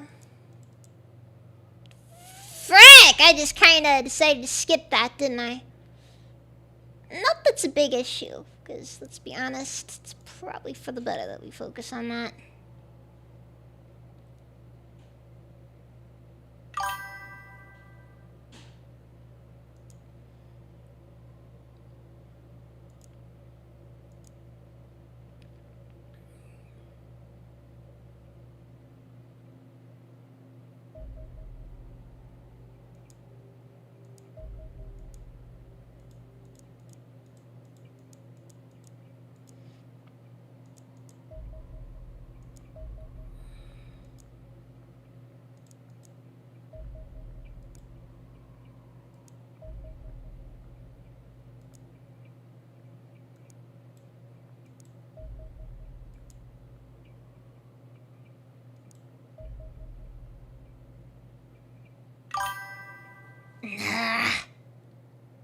Well, we have plasma weapons. Unfortunately, these plasma weapons are proving insufficient to take on alien battleships. Which is actually very frustrating, because honestly, I kind of was hoping, you know.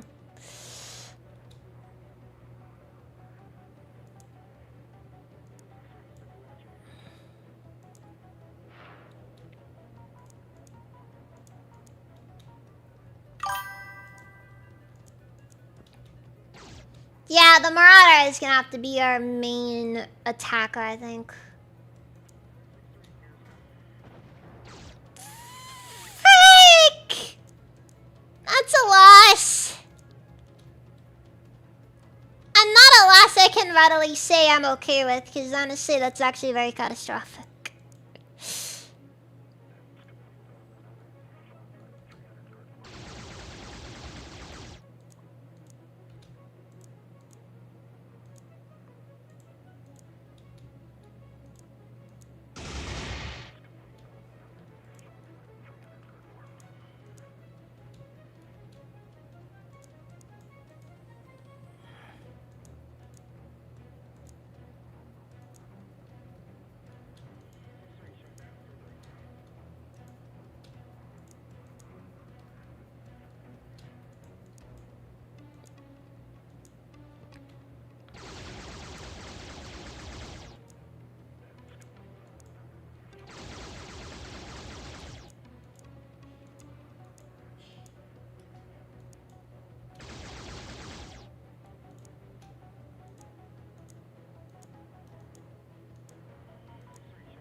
Alright, well, that's a retreat. Jeez.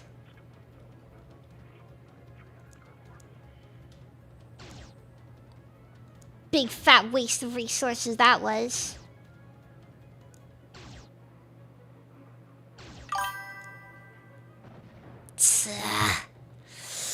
Well, there goes all defenses for the Americas. For the foreseeable future.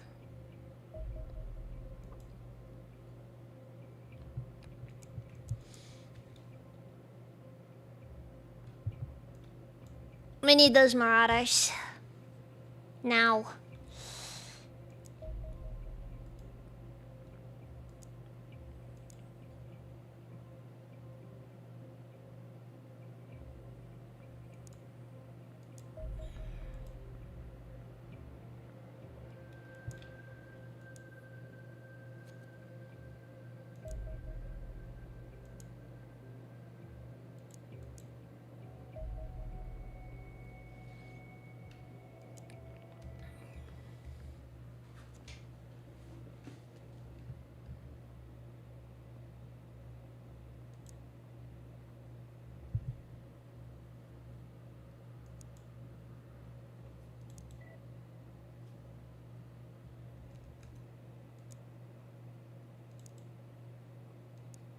Now I gotta restart the month of May. Which means...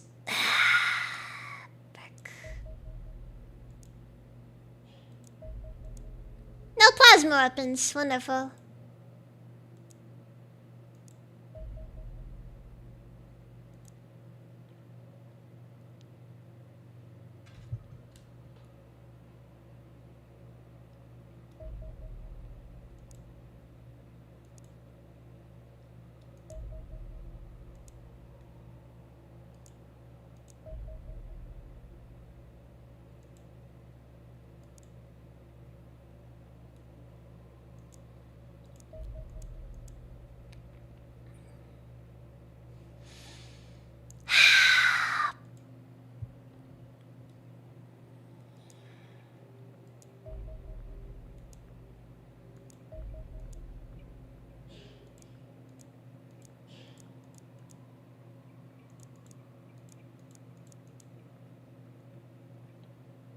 Problem is, since I'm not doing any actual ground battles, I'm kind of just skipping through stuff.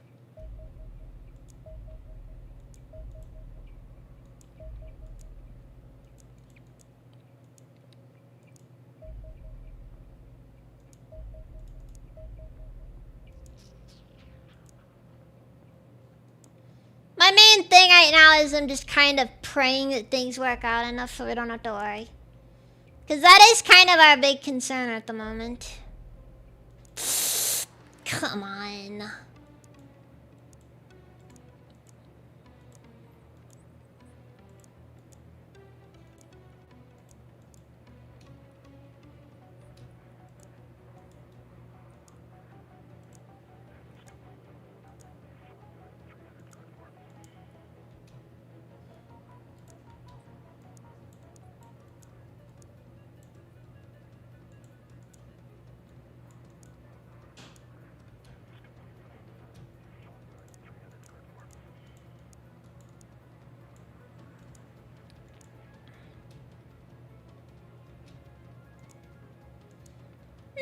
They just gonna do this, aren't they? Alright, fine. Quasar 2.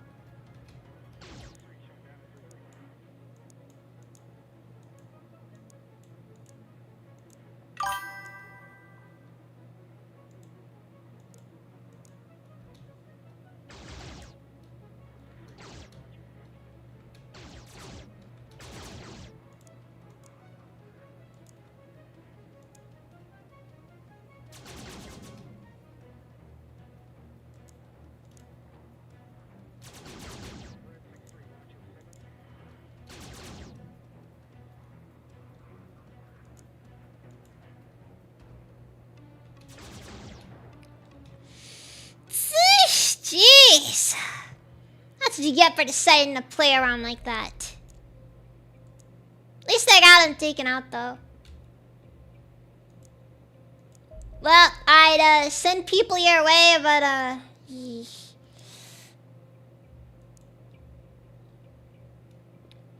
not exactly an ideal scenario.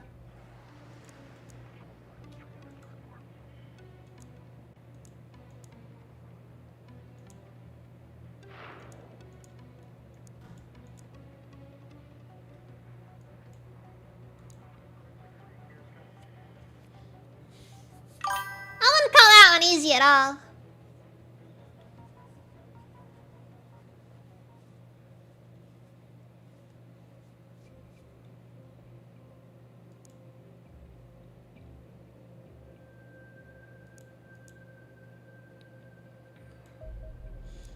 Fusion is basically the end game of all electricity generation. The main concerns, of course, are just it's kind of expensive.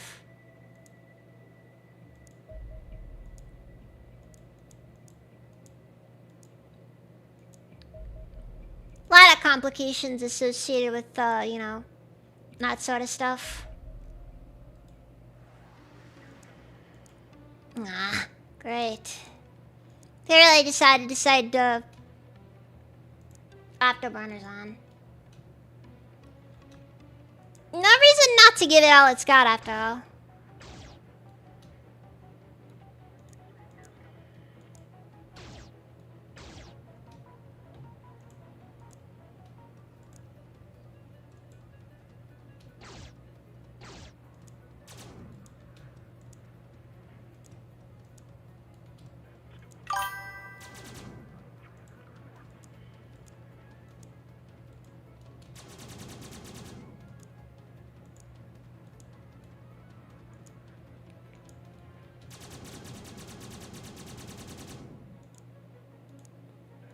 Okay.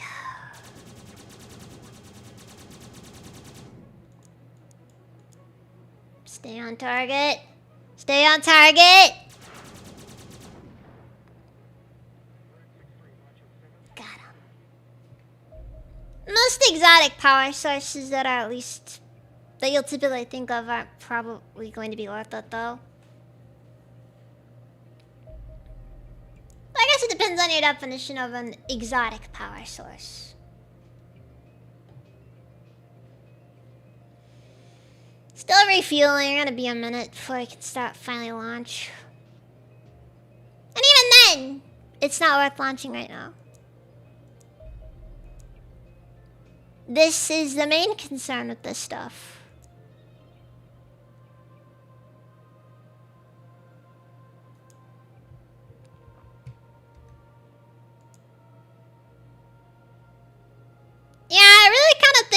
peak of this game is when you basically throw away an entire month just in the name of researching some random junk because you're just trying to make it work.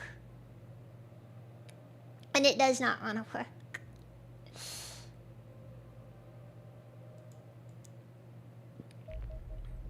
Alright, rapid fire plasma, let's go. Go to research screen.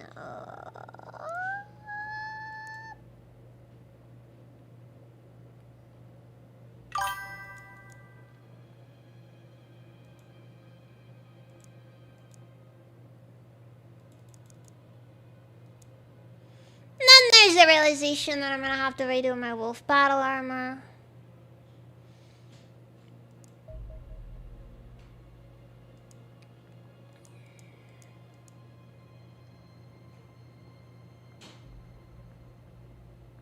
I love it when it's just all quiet suddenly.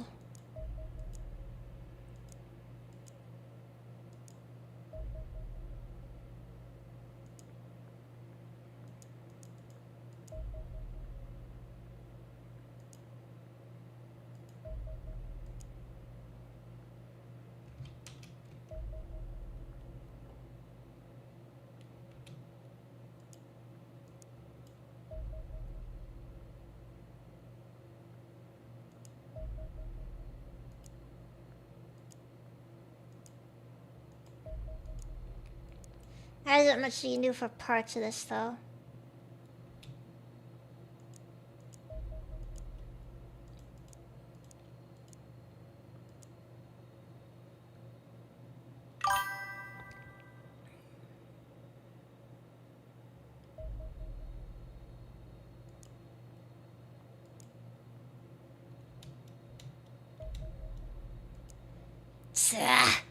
Fuck. This happens way too often.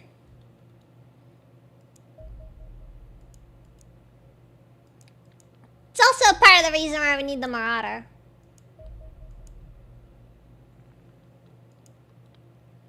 Because the Marauder would make the big difference in the end.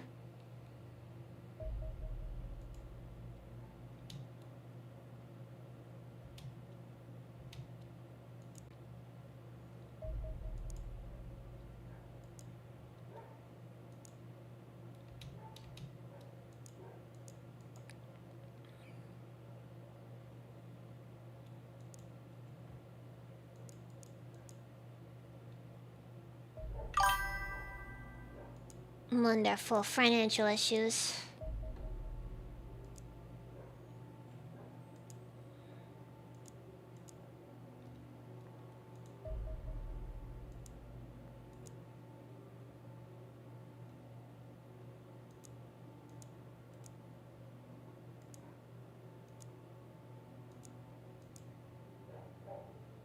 I don't think we're gonna be able to do this anytime soon though. Because it is a little expensive. Ugh.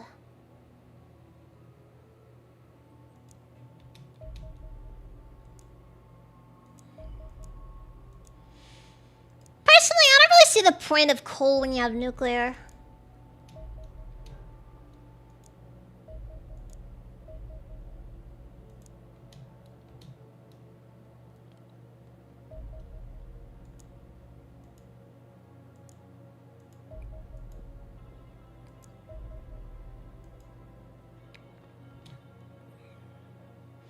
Maybe that is just my opinion, but eh.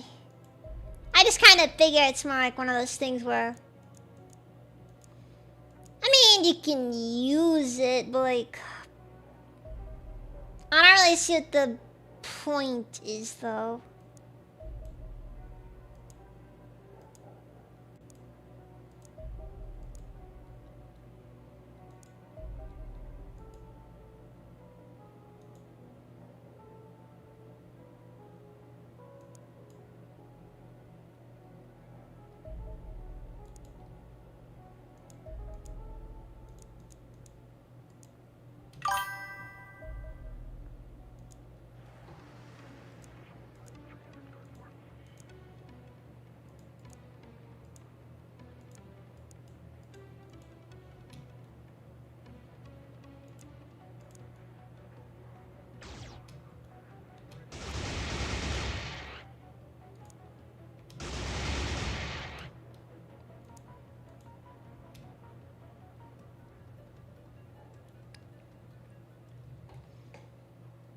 there we go.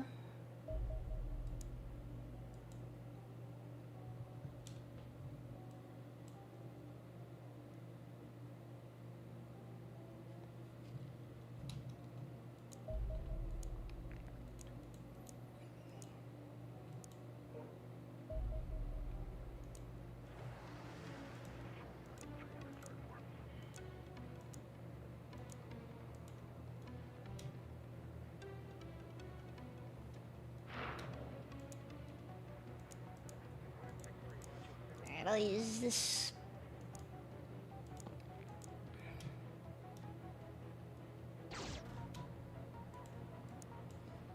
Okay, set afterburners on everyone. Because we got fuel to burn, and honestly, there are concerns.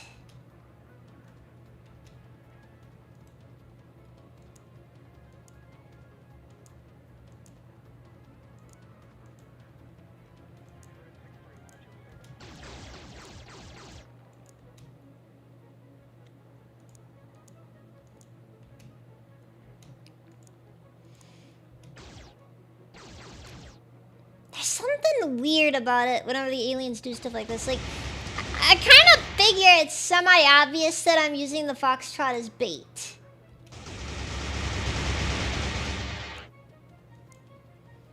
They should be aware of this the fact that I've been doing this by now.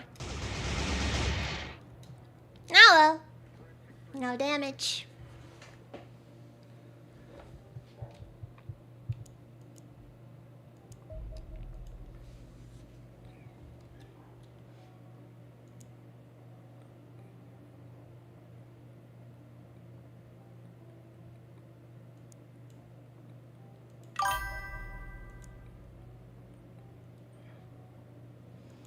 Let's see, it's headed north, which I suppose could be intercepted.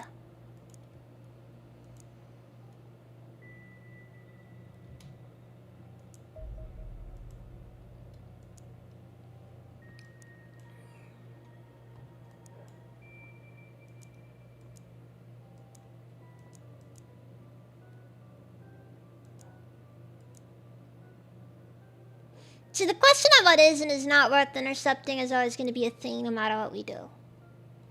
I feel like.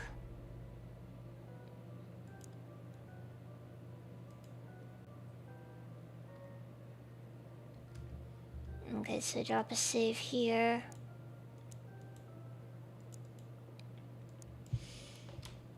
I'm a little bit nervous about this current forecast, though. It's not looking ideal. I've just been having some bad rolls, honestly. Oh, frick. We need to start putting a lot of focus on South America.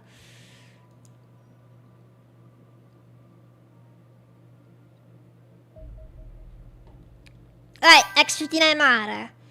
The X-59 Marauder is an advanced interceptor designed to counter all known alien aircraft. It is fast, durable, and well-armed, equipped with both a cannon and heavy torpedoes, and can perform a combat role maneuver in combat. These characteristics makes it just as adept at dealing with small alien interceptors as it is attacking large capital ships. Our greatest advances in performance came from setting aside old conventions of aircraft design. The fuselage of the Marauder contains a network of powerful integrated thrusters that provide lift and propulsion, with the stubby forward-swept wings mostly being employed for fine maneuvering. While these wings contribute heavily to the overall agility of the interceptor, it is actually entirely capable of flying without them. The same can be said for the tail, vertical stabilizers, where the traditional vertical arrangement has also been replaced with more unusual fork design.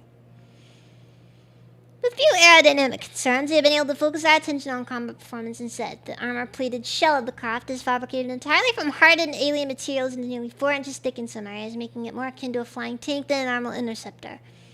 The extra engine thrust allows it to carry both the cannon and heavy torpedoes, making it much more rounded combatant than any of its predecessors. The resulting interceptor is squat, ugly, and capable of destroying almost anything it encounters, much like our engineers. He really doesn't like the engineers. At any rate, so, thing with the Marauder? This thing basically just invalidated every single other ship that we have access to now.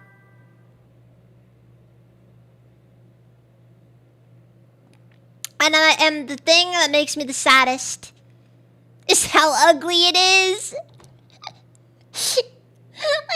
like we're going from this thing right here. Look at this to this. Ugh.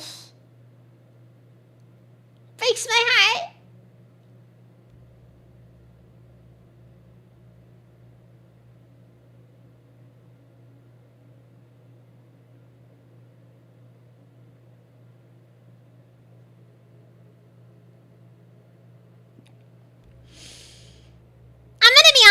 My position will be like, yeah, they really shouldn't have gone. I would have just said, like, you keep the swept wings and this would look like 10 times better.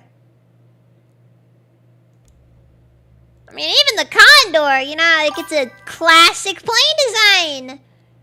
And you get to the Corsair. The Corsair would make you feel things. On this thing.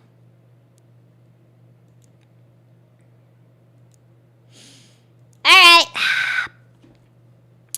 How much for a Marauder? $400,000. 200 man days.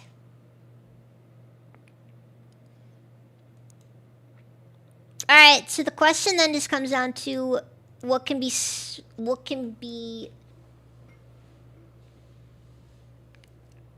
given up.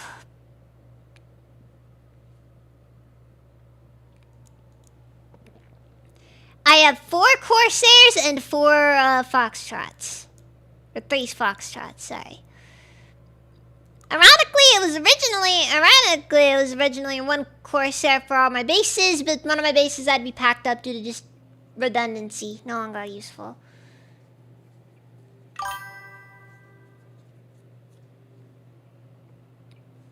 I guess, I don't know, Sinister. Yes, I know the Marauder is human Xeno hybrid tech. You know what else is human Xeno hybrid tech? The Corsair. The Corsair uses alien it uses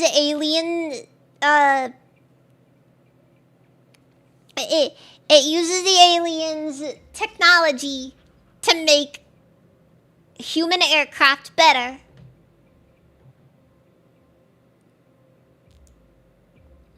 The Marauder is just ugly.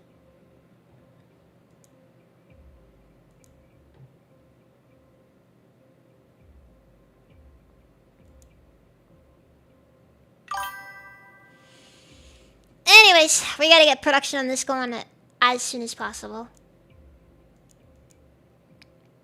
If I can swap out my entire legion of Corsairs for Marauders, this changes a lot.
Annoyed that ended up the way it did earlier.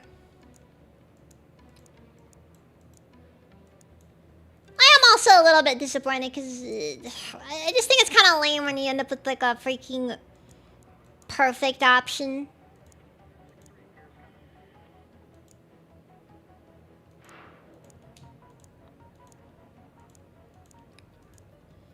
No, like when you end up with a vehicle, it's just like an ultimate version, and you'll never need anything else ever again.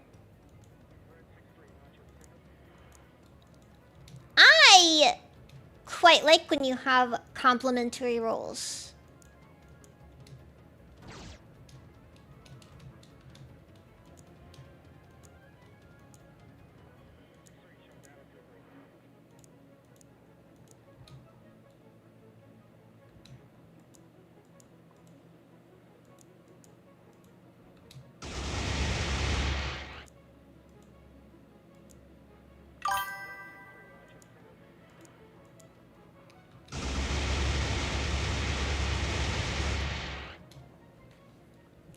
And a little more ammo left to deal with an interceptor.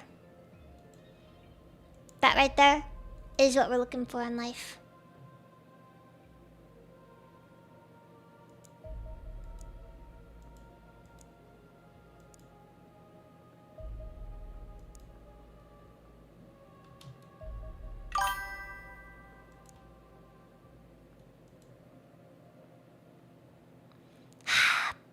We should just deal with this thing. We have better armor. Let's test it.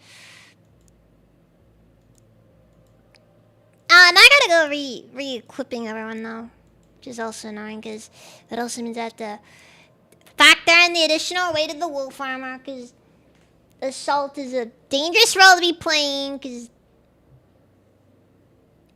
I can't trust anyone. No one can be trusted. No one can be trusted.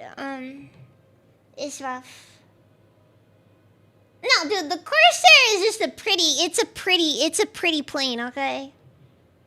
It is a beautiful plane. I absolutely love the Corsair. Why on earth would a shotgunner need the ability to heal? Serious talk.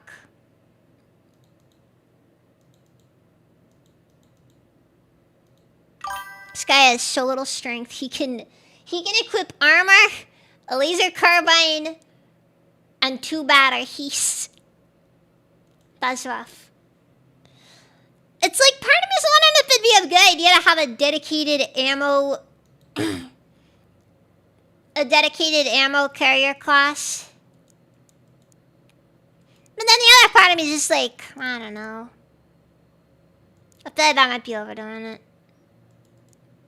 Actually, you know what?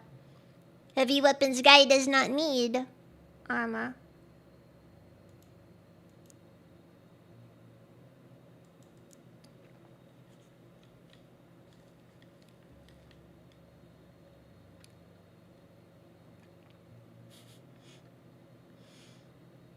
No. I'm just using the term. Ammunition carrier guy. Look, he carries ammunition.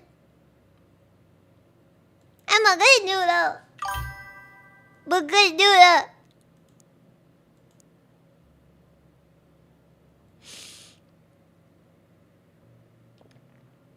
Also, I'm gonna be honest. This guy looks like he is very excited to behead something. Like, I don't think I necessarily have to give him any orders. I think he will very willingly cut off an alien's head before returning to the ship.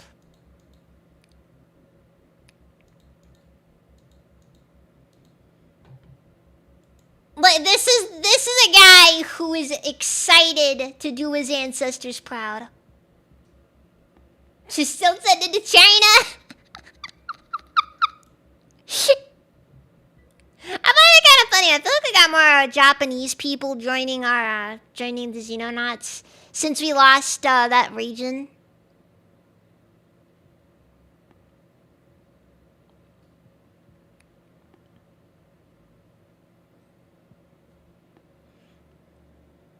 I know that's Sergeant, okay. Remember, the more chevrons they have, the better they are.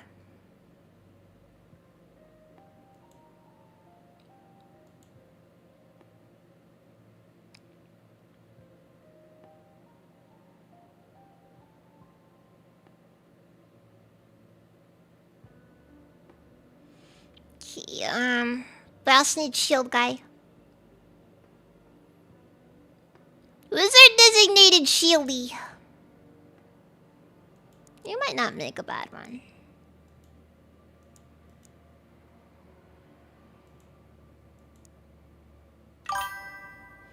Yeah, nah.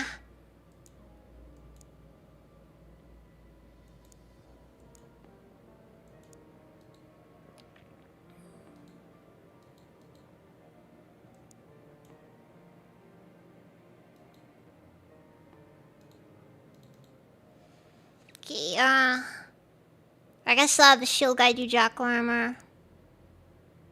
Just not necessarily what I want, but it's whatever. Okay, now let's focus on the assault shield, because, it's gonna be needed.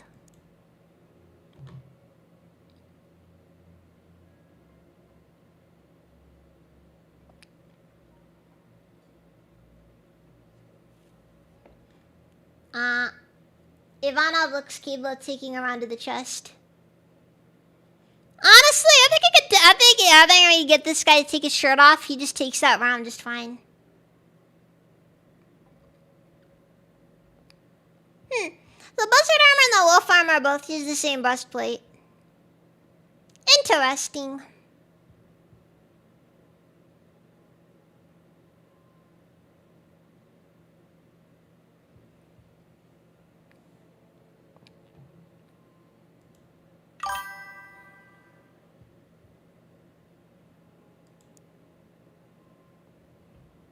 Okay, wait, okay, this guy's got good stats across the board. The only issue he has is accuracy, and his bravery's a little...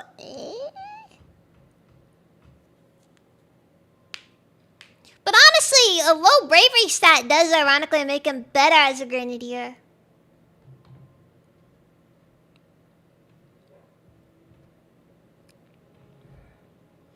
Okay, he's gonna be backline. We'll be fine, we'll be fine. Okay, what else do I need to fill this out with? 2 assault, rifleman, sniper, shield, heavy weapons. I say another rifleman to help round things out a little. Someone who can carry wolf armor without having issues. Like, not this guy.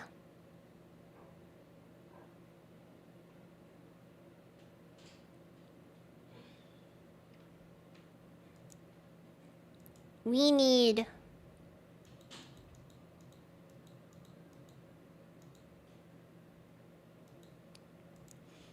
Okay, I guess this guy will have to be the one.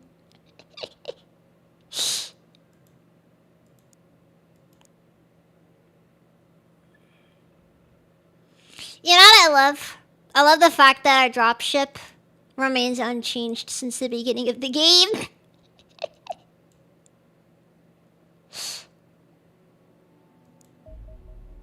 Alright, we're gonna intercept and see what happens.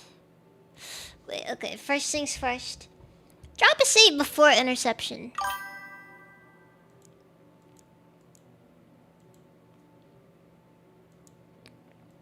Because, look guys, you gotta remember, when I'm streaming, I'm here to have fun, okay?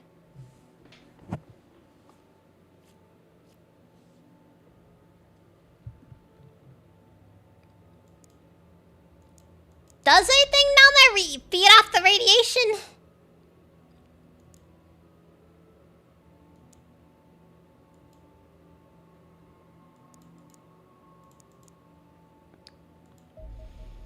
Okay, intercept. Send Charlie 1 with the single Corsair as an escort.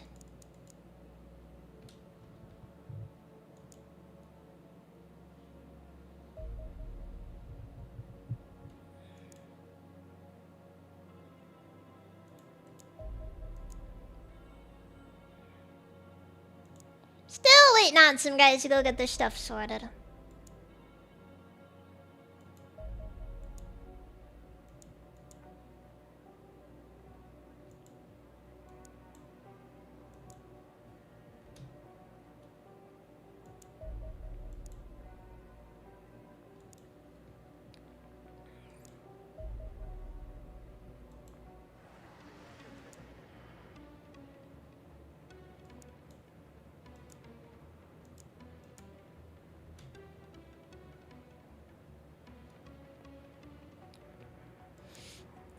no, we're not dealing with this.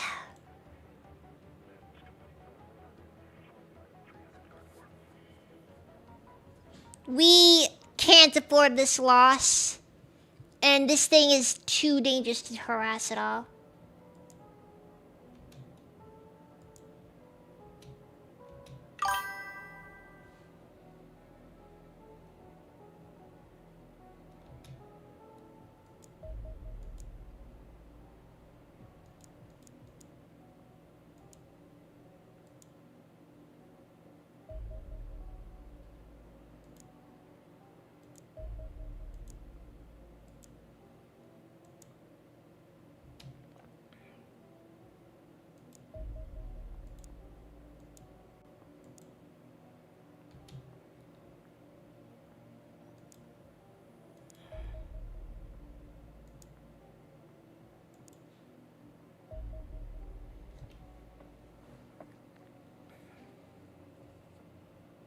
Interesting.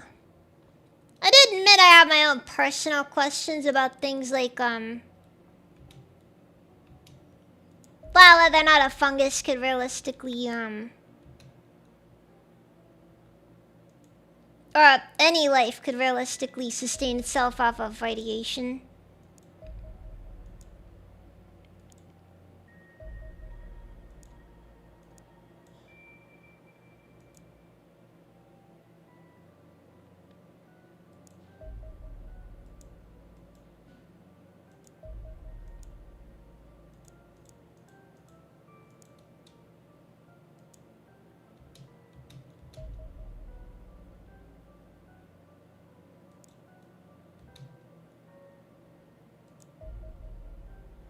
Final airstrike it!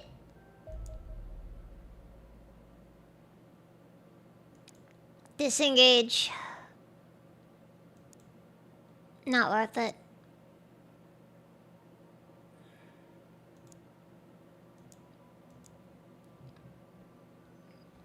We are in desperate need of a marauder.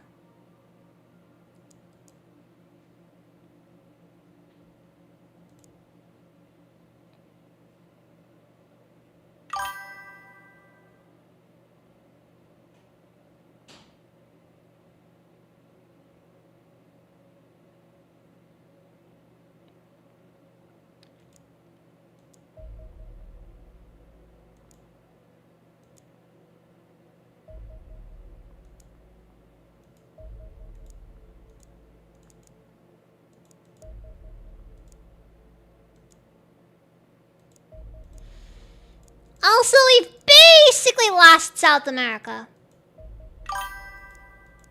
So, the run's dead then.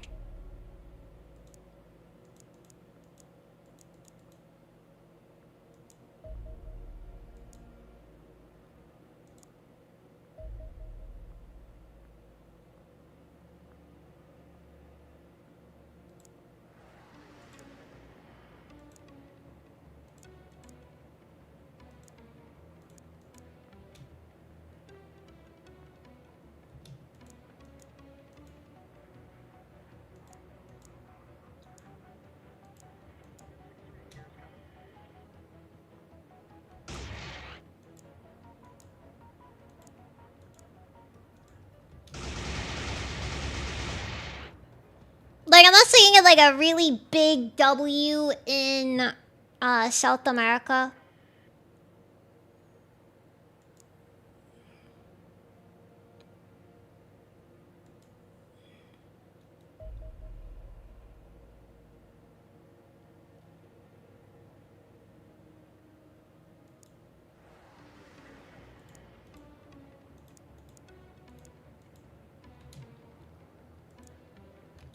I'm about to start the month over, basically. Again.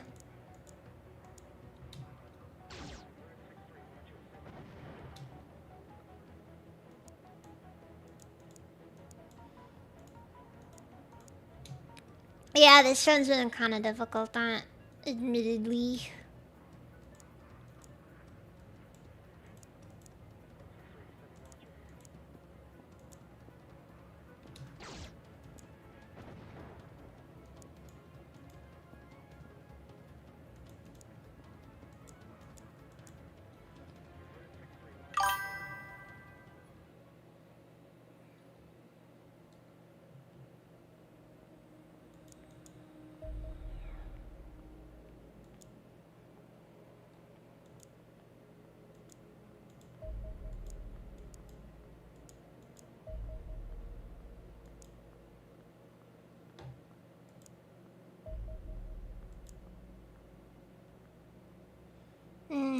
guess my best self can be, let's see here.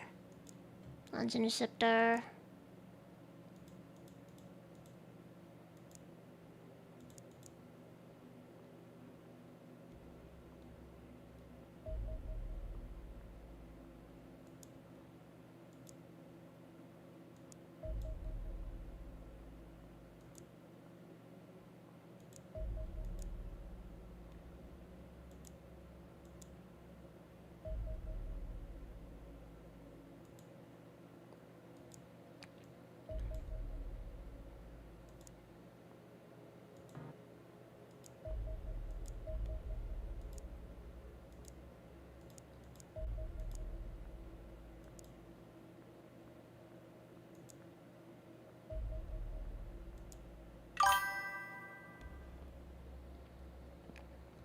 Ah.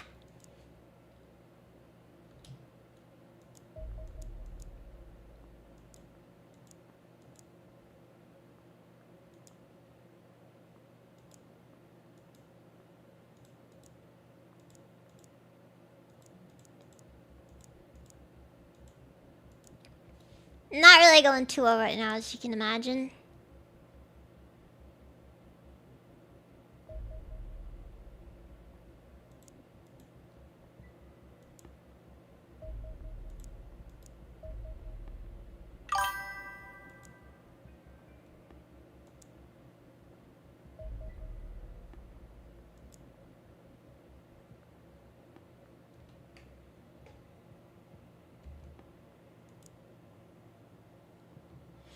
Let's see here. Maybe if I go back to the last save I did.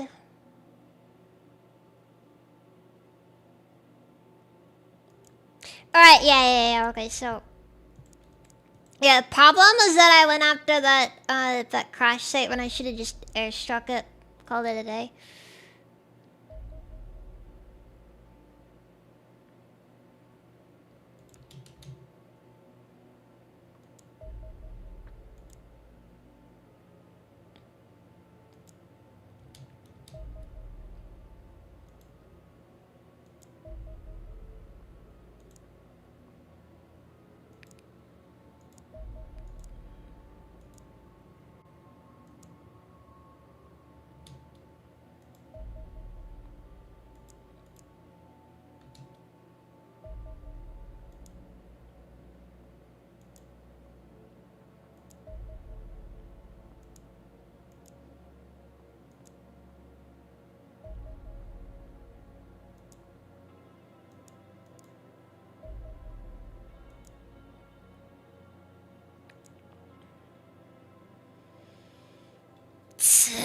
The problem really is the fact that I did a lot of damage to this area earlier. I think I might just have to accept the fact that there's just not much I can do.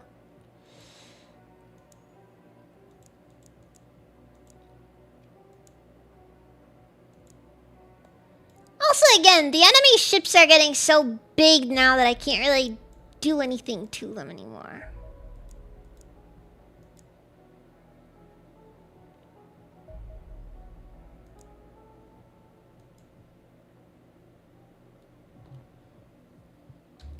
So we're kind of in this weird stage.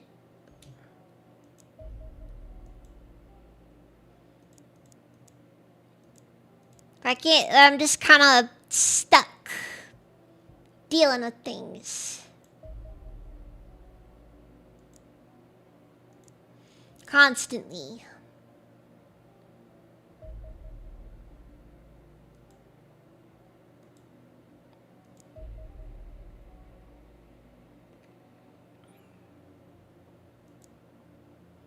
Well, the problem is more of like there's just things I can't deal with.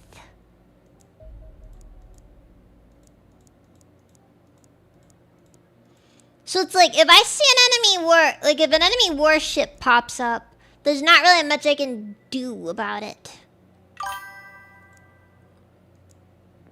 I'm kind of stuck just hoping for the best. And unfortunately, the best just isn't good enough most of the time.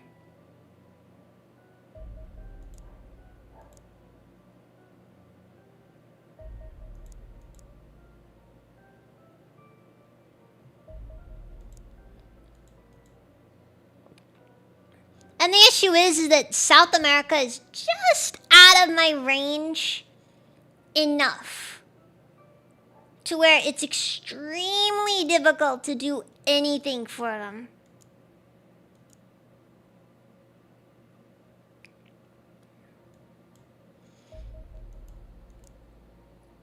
Like, it's just within range that they can generally see stuff, but just out of range that I can't realistically deploy interceptors over there.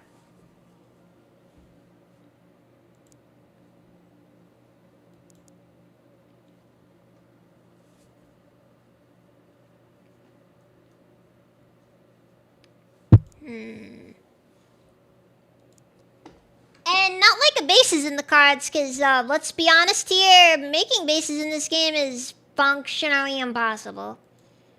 After a certain point in the game, making bases stops being a thing at all.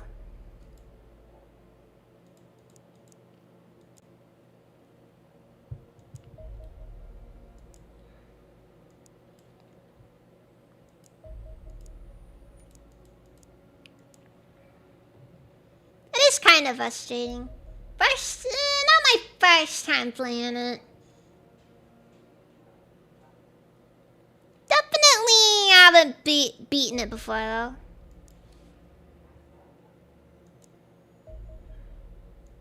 And if you know Xenonauts, it's Xenonauts.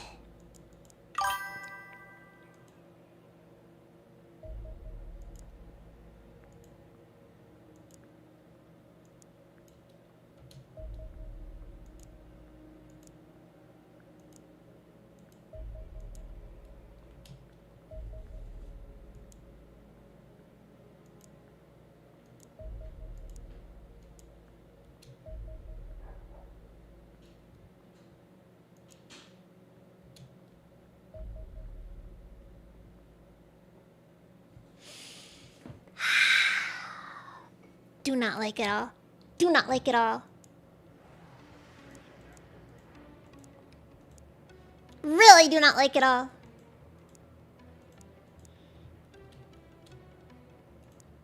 Worst thing is, I don't even think that you really can do any, like, you know, we're trying stuff. It really is just pure, you either destroy it or you lose funding.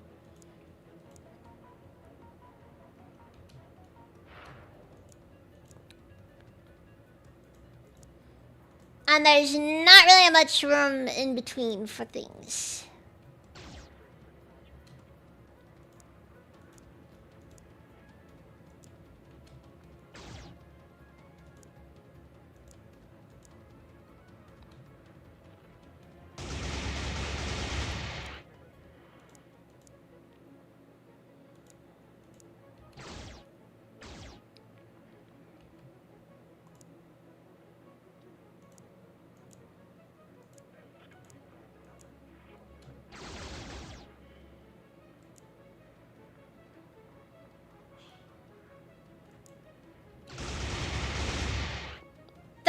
Is the sort of maneuvering that we're looking for here.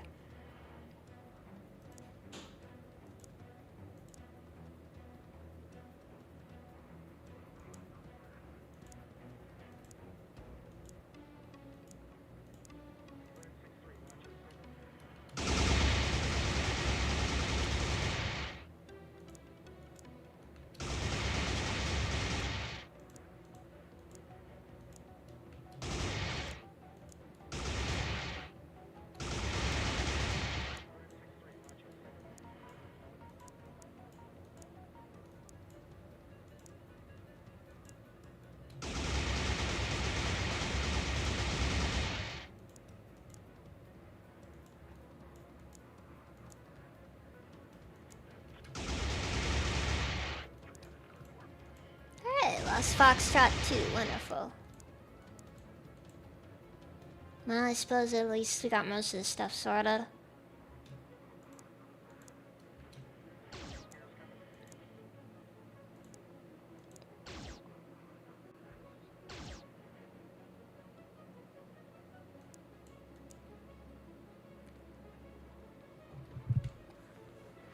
This is slow. It's a bit of a slow burn. I'm kind of wanting to wait until XCOM or Xenonauts 2 is finished. Because the game is far from done yet. They're still working on it.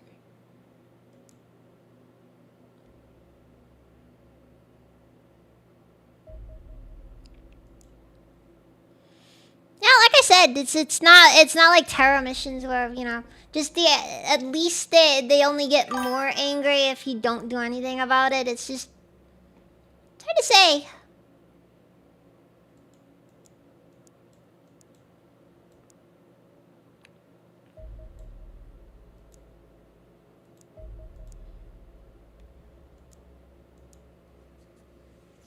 I'm still kind of a little bit torn on my feelings in Xenonauts. Just because it's a little bit of one of those games where just like, eh.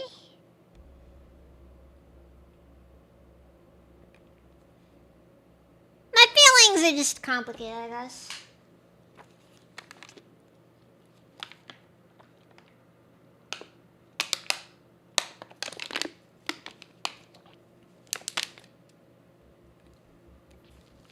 On one hand, I appreciate parts of it. On the other hand, I wish that more, I honestly wish there were more games like the original XCOM.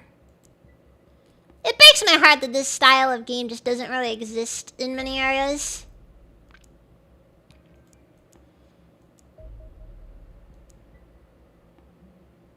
Actually, you know what? It's over anyways. Doesn't matter.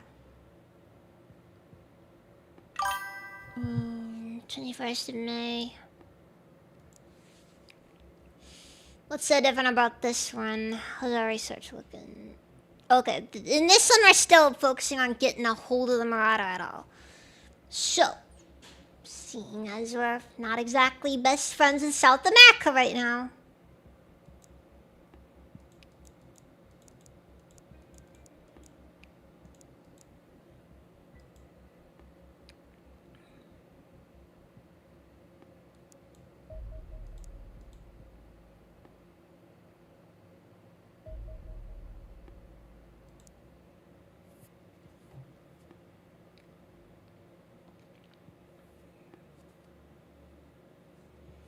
It's not even really a matter of it being balanced. It's just more of like I don't really know if I agree with what the developer's vision for their game is. I appreciate things like the setting and all that, but it's just, I don't know.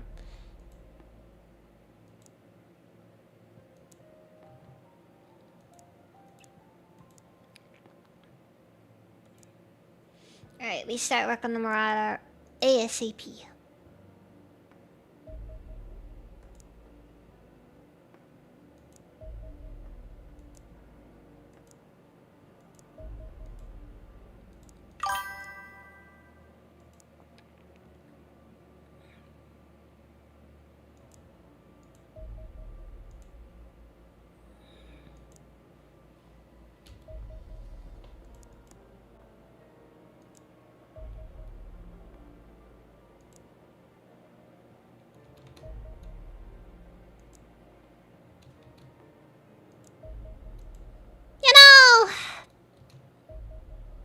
Should have made more of a point to actually consider the direction that the enemy aircraft is going in before I decide to go and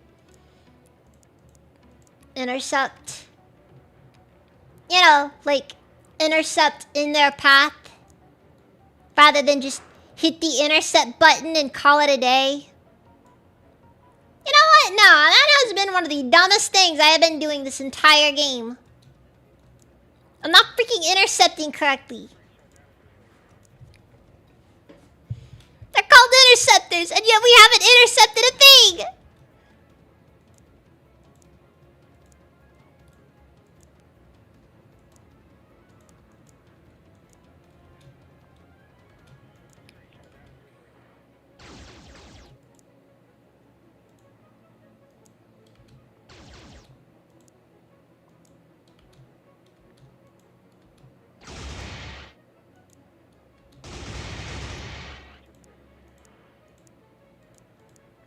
No, fuck.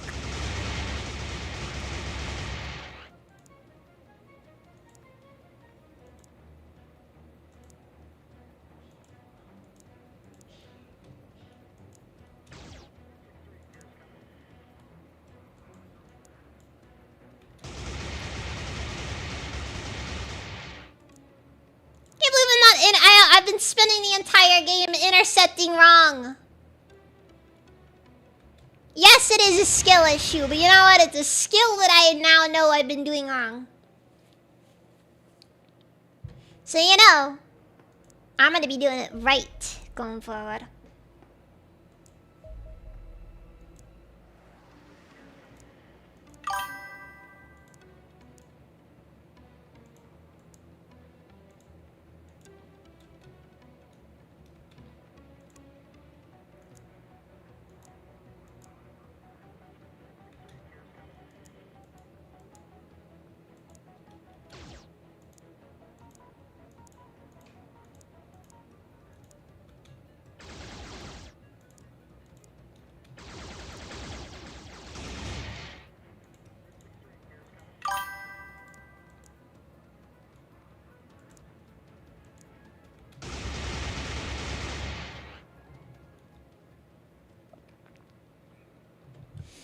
Night, Bagador.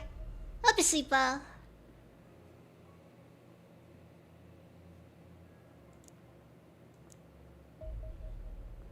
Well, I kind of need all three to engage at the same time because of, it's just more efficient that way. I know, kind of dumb to say, but you gotta remember, when you're outclassed, you're outclassed. Numbers! Thank you for the raid! Welcome, raiders! Welcome! How's the stream?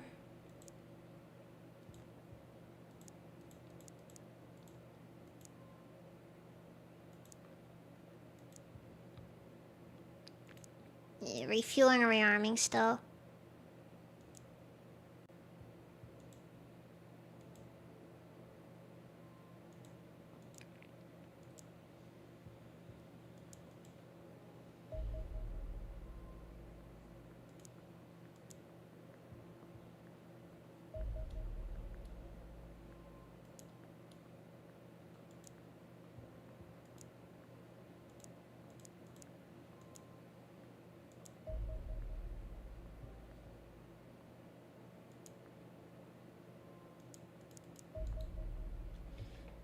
Fuel level 50%. Return to base. There's no point.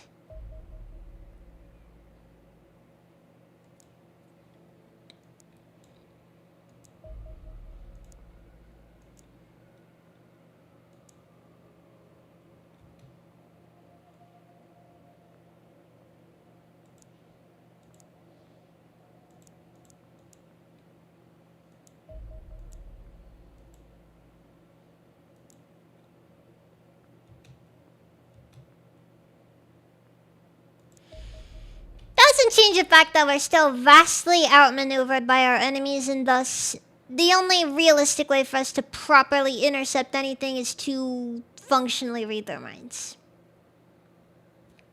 And unfortunately, in this game's universe, humans are fundamentally incapable of achieving psionics.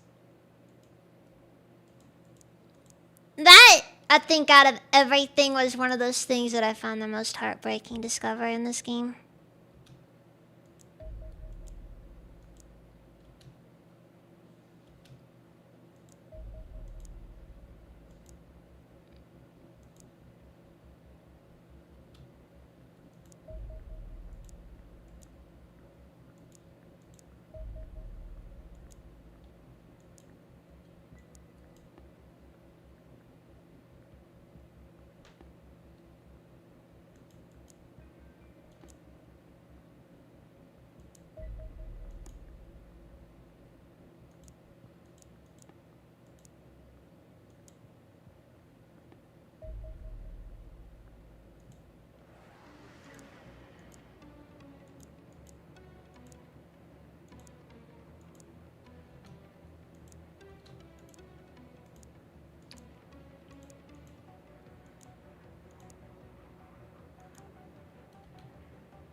So are the aliens just ignoring Antarctica?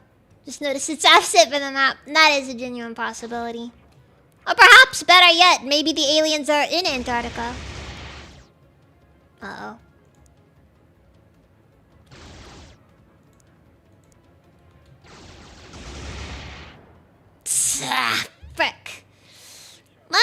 should have a spare. Does, however, mean that some interceptions are going to be a little iffy going forward, but still.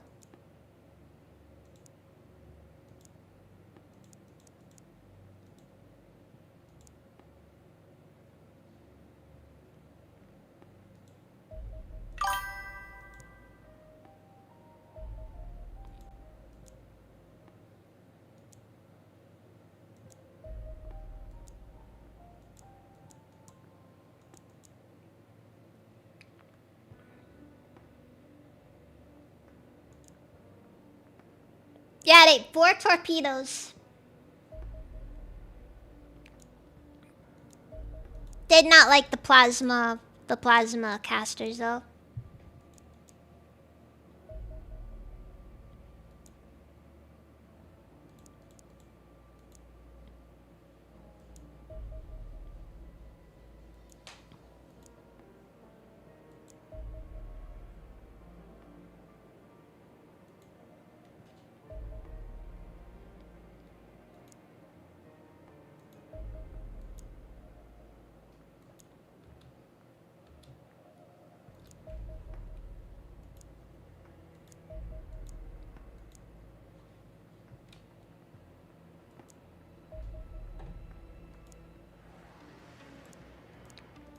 This is our chance, guys. This is our chance.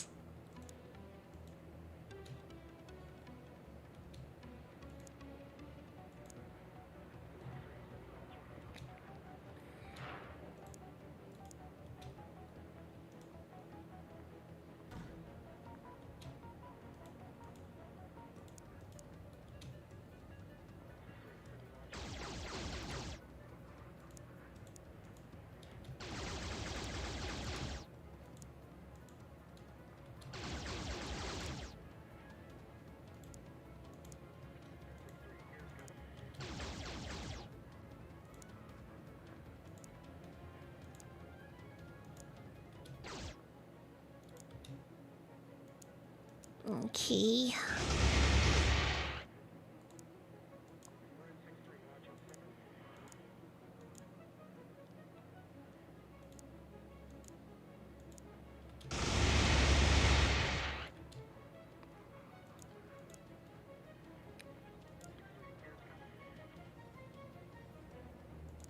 I overdid it a bit there.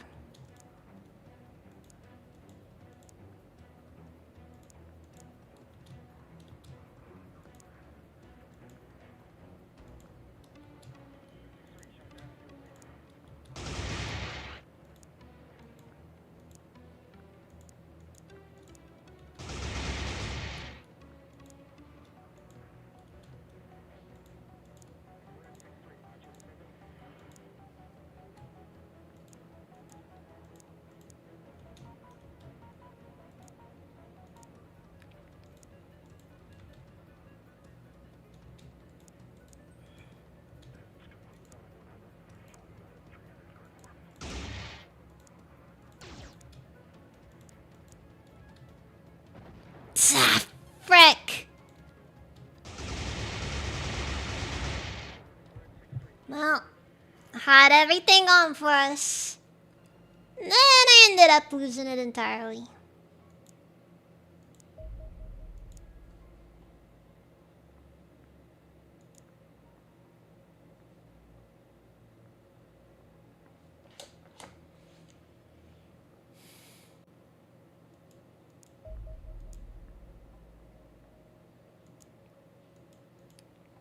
There isn't really much to think I can do now. Oh. Hold on now.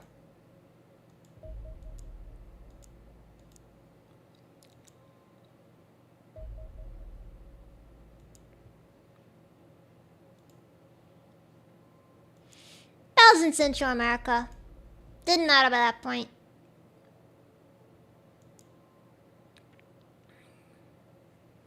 We really are at this point where I just can't really do anything, it feels like. Maybe I really do have to go back to the start of the month. Or at least May 6th. Let's see here. And this is before we even had access to plasma. Fun. We at least had the third courser. I think what I'm gonna do is I'm gonna just try to survive this 1 month challenge. Impossible.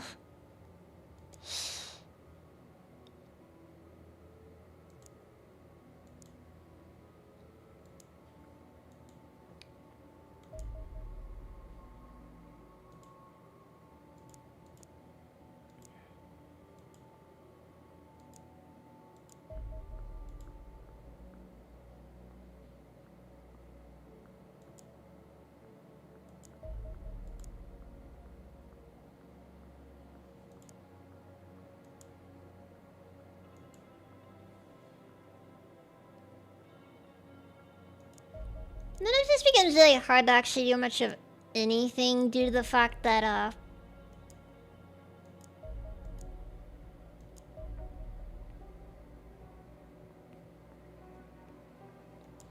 can't really do much with it.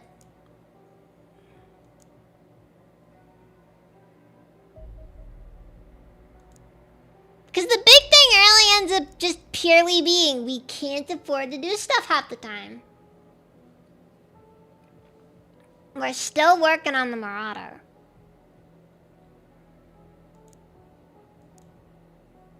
And that's not happening until freaking June.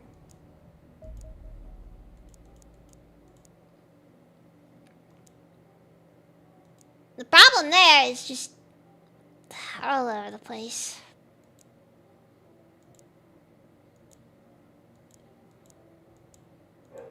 Okay, so I'm gonna skip out on armor for now. We're just gonna go all in on the Marauder. Because, you know what? Yeah, I know. Honestly, we need the Marauder more than we need any battle armor at all. Because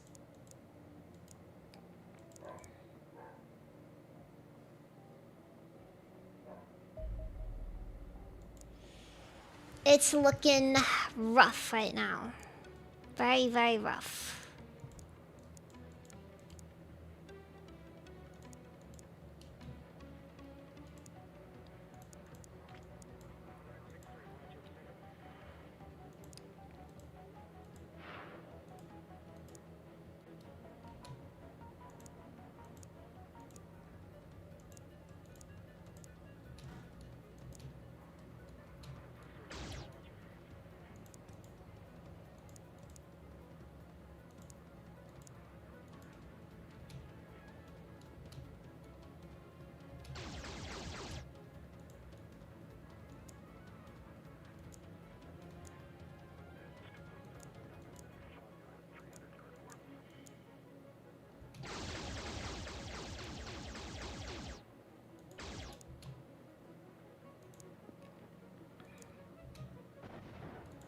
And that's how we reset a month.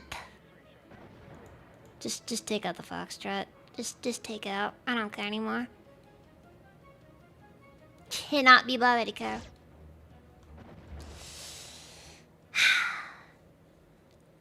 Also, you can't stop during this.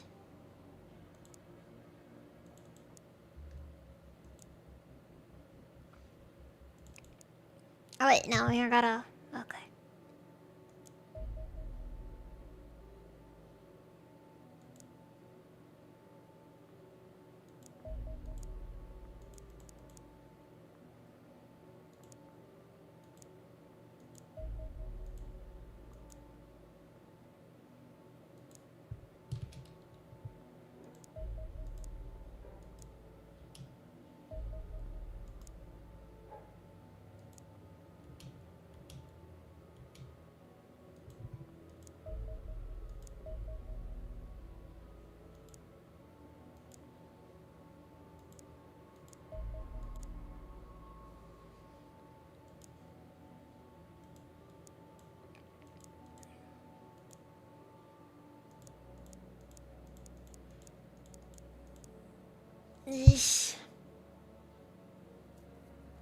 Yeah, it's kind of difficult to deal with some of the stuff here, but whatever.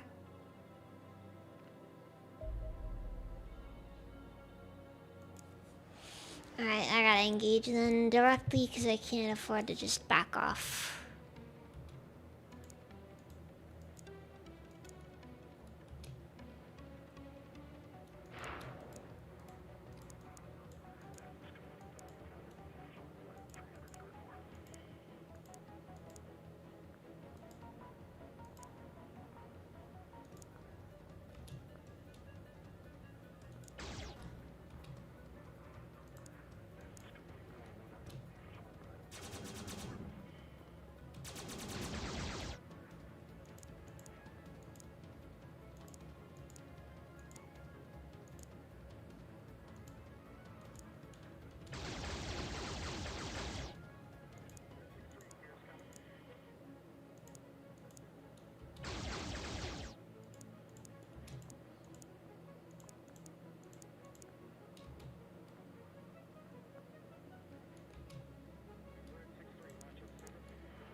Okay. Come on. Just need to line it up a little. Not what I was hoping for.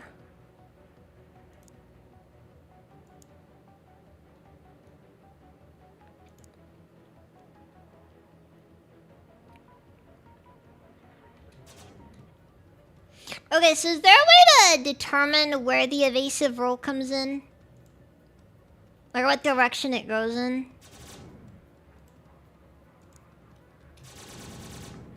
Yeah, I got nothing there.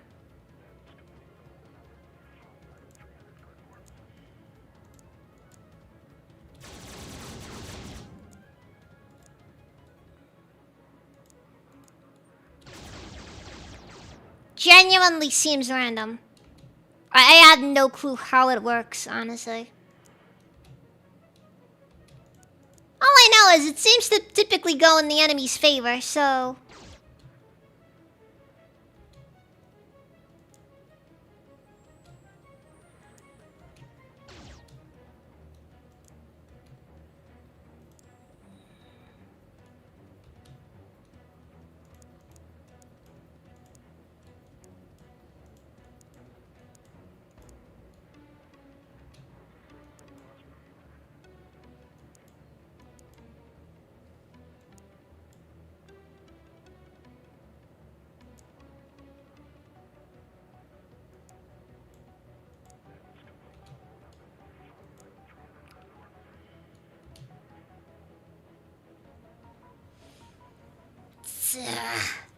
Very annoying. Very, very annoying.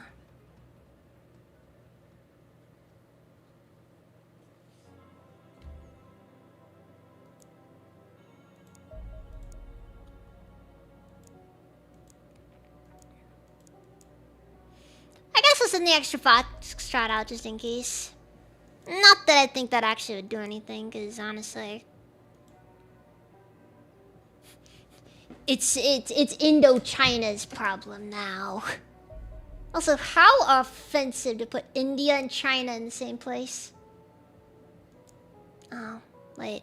Never mind. It's on brand.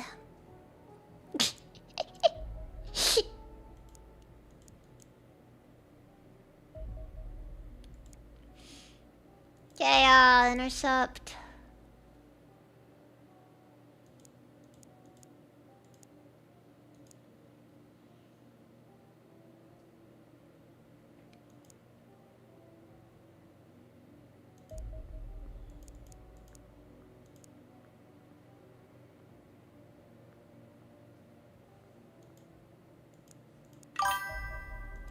Intercept.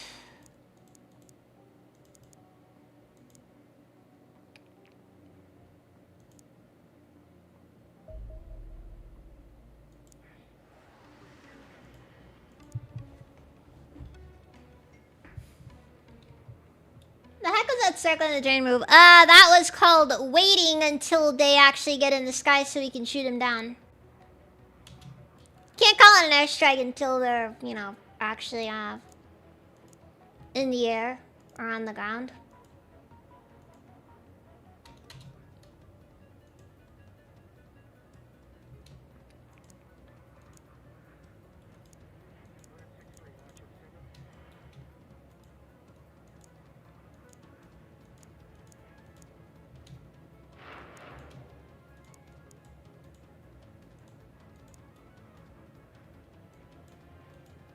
You see, because despite the fact that aliens despise us, they do, however, have representation in many of Earth's governments, and in turn, they are, Oh! 2 foxtrots can kill a carrier.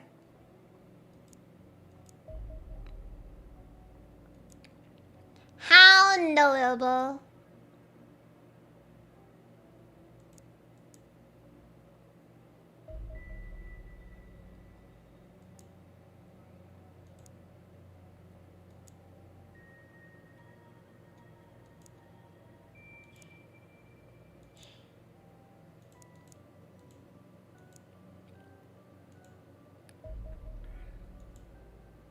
Some say the foxtrot is still useful even to this very day.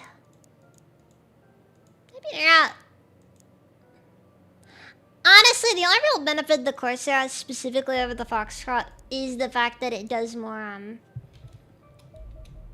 it moves at faster speeds.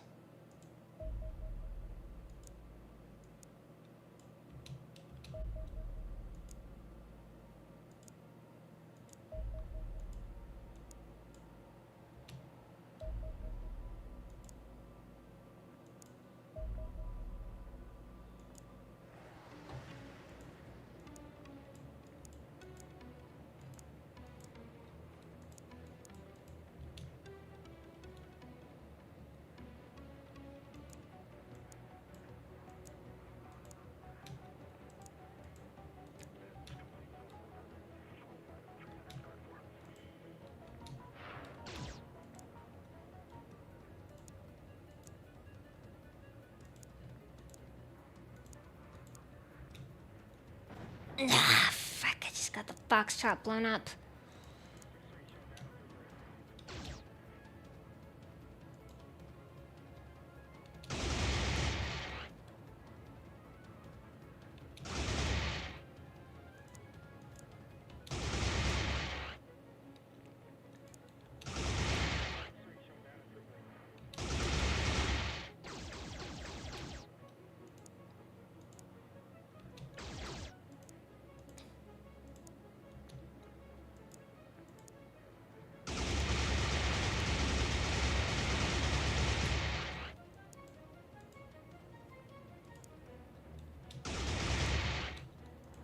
At least the good news is that the foxtrot never really has issues when it comes to the fact that it just unloads everything on the thing. It doesn't really matter.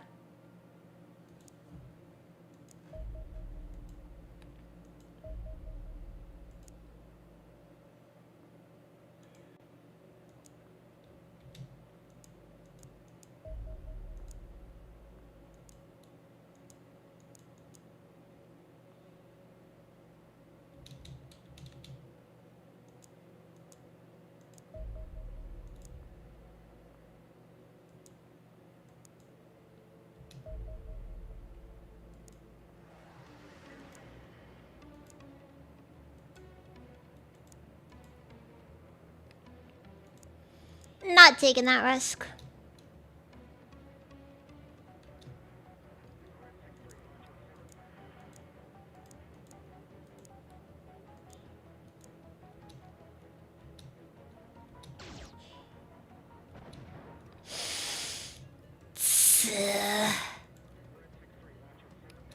Why did I allow that to happen?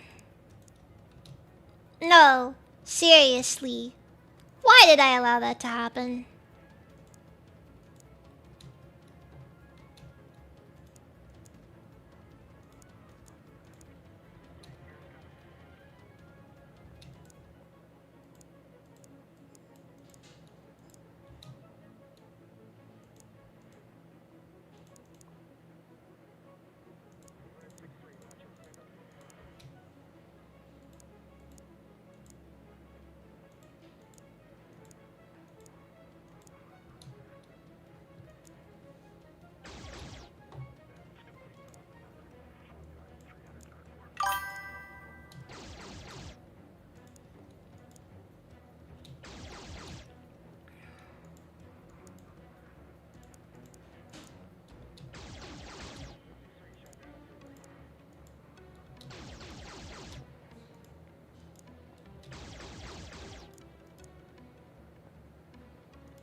It's getting close. Getting very close.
Alright, this taking time.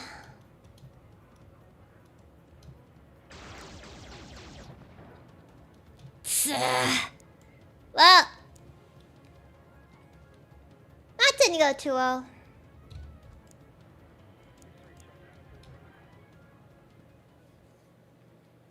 Actually, that was catastrophic.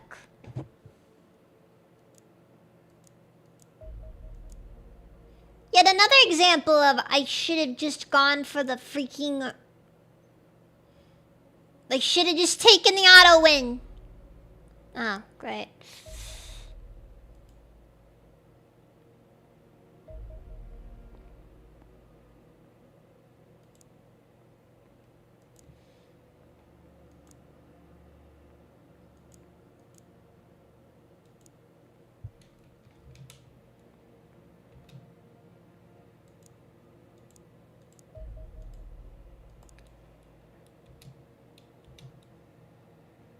I am somewhat losing my focus because I am kind of tired.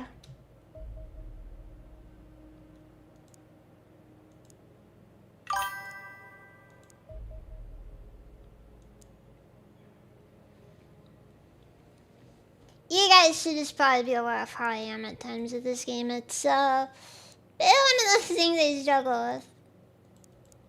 I overextend a bit here and there. And I do admit we are also kind of on the ropes right now, so it is a bit of like a moment.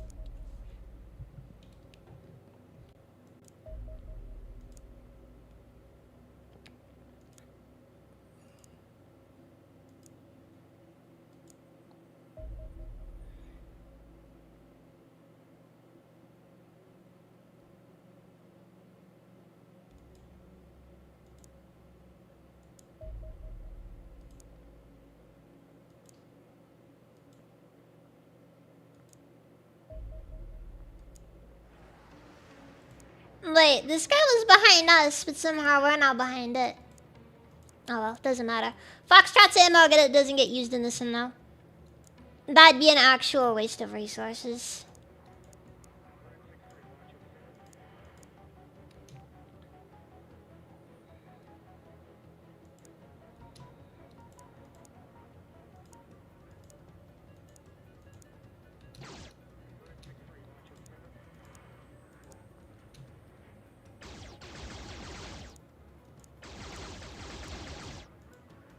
Of course, the enemy is doing the semi-obvious maneuver of...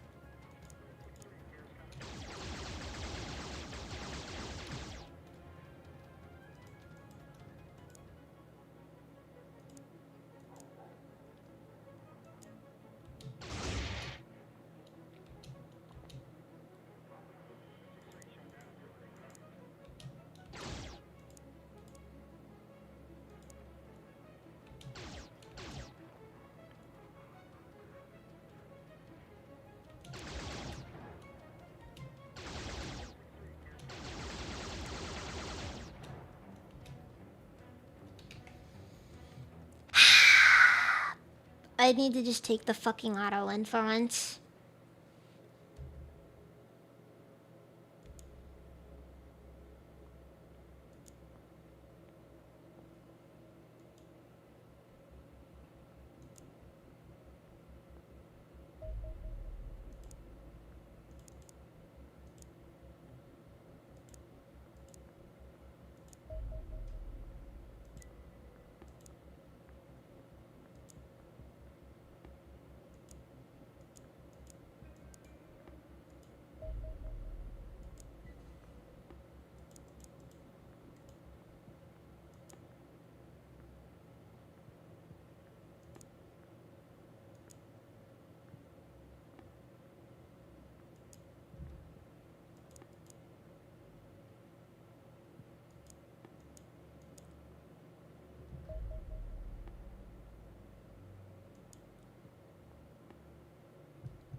Ugh.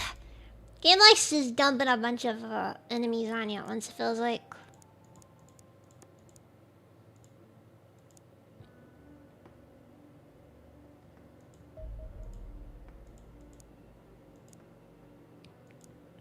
Nothing wrong with sending the Foxtrot on a solo mission.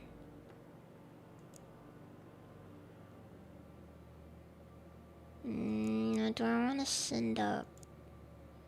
Is it worth sending a squadron over? Because it looks like they're just kind of doing a bit of a flyby thing there. Oh.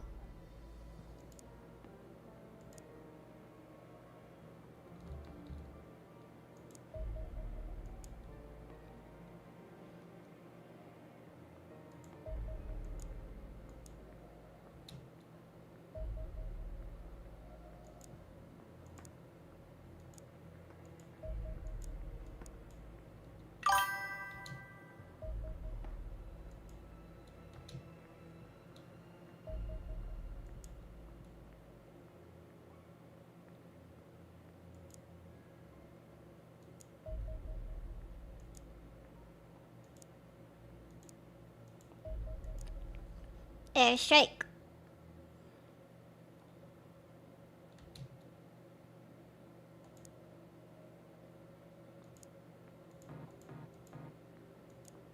Everyone's still rearming.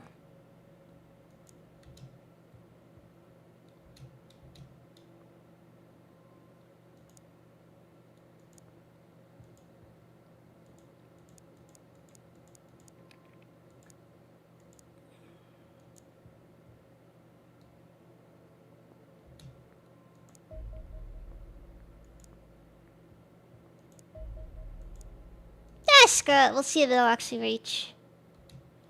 Of course, they land. You know what? This is actually beneficial to us.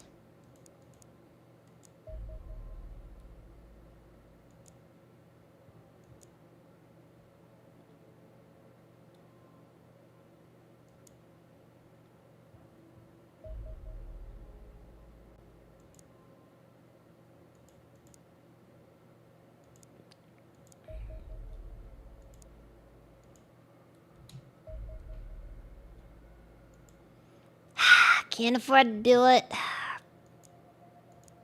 It's always really annoying when like you're gonna like you sit there waiting for the freaking UFO to finally get done with their stupid business or whatever and get in the air.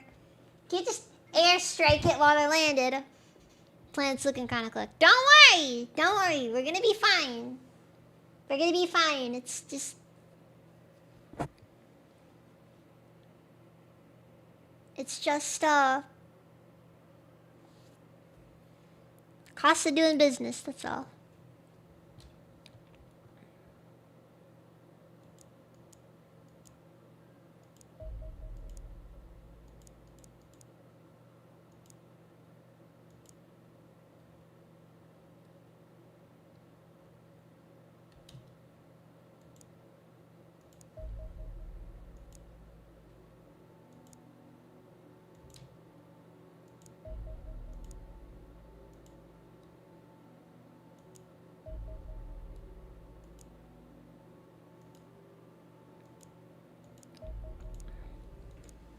Of course, and the issue then turns into a bit of like a...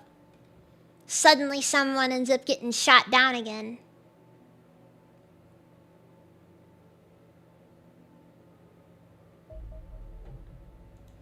Alright, Marauder has been obtained. Now we begin the manufacturing process.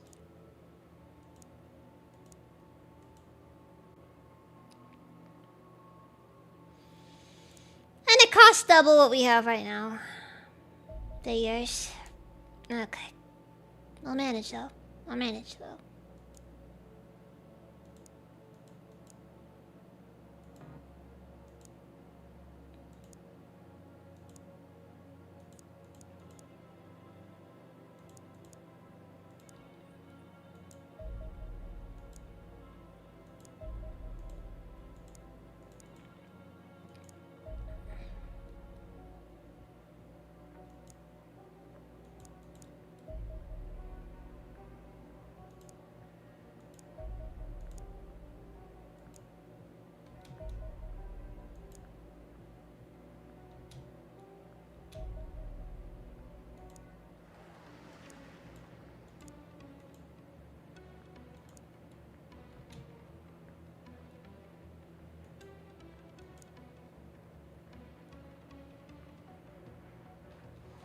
Thankfully, Mr. Interceptor won't be able to catch up on this screen.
Okay, max speed on everyone.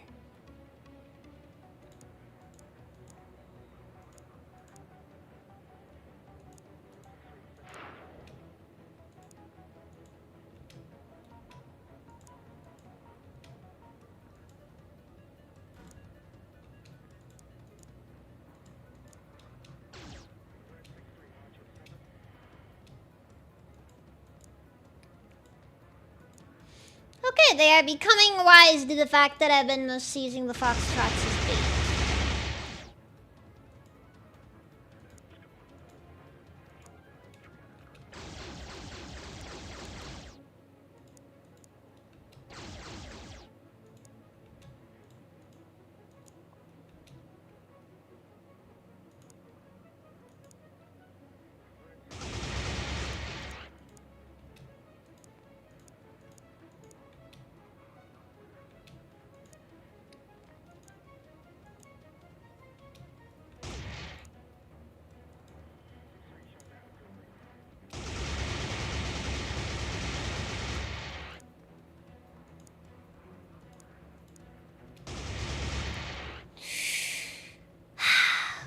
Alright then. Minimal damage, but it's worth it in the end.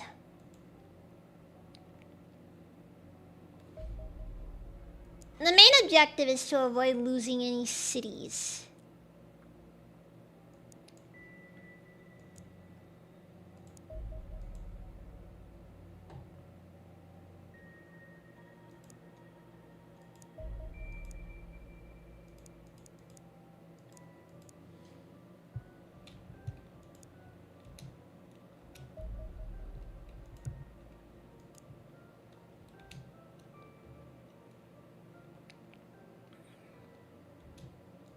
Okay, so intercept.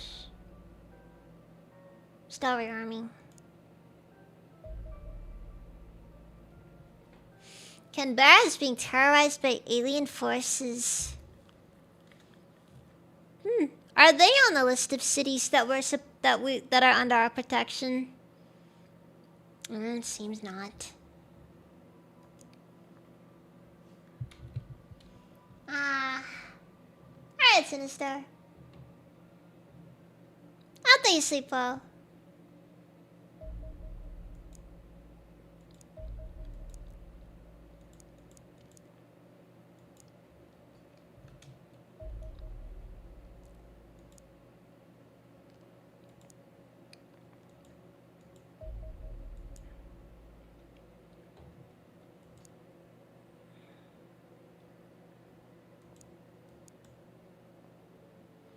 Still got basically forever until, it's stupid.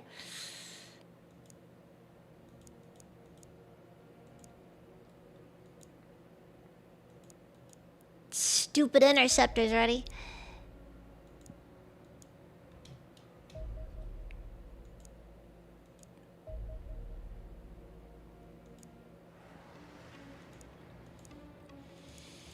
And they are gonna be taking their time, of course. Because they always do.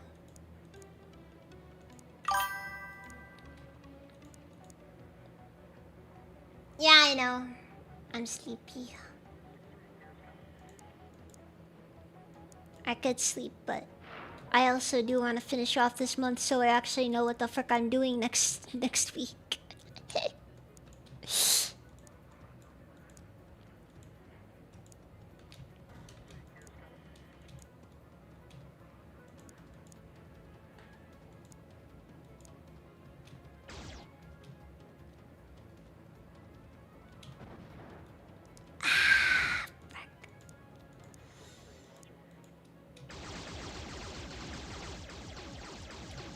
Once again, instead of take the safe option and just auto-resolve at 100%, I instead choose to do the risky option and...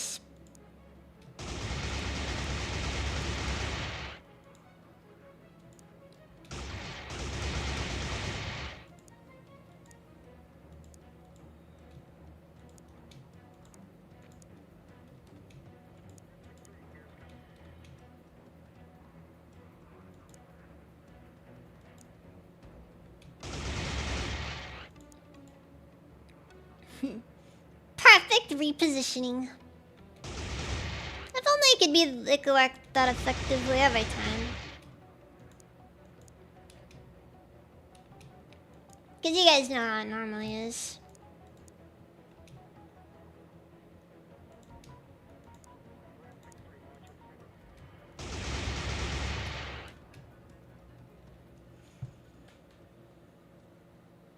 For what it's worth, missiles one-shot all of our vehicles.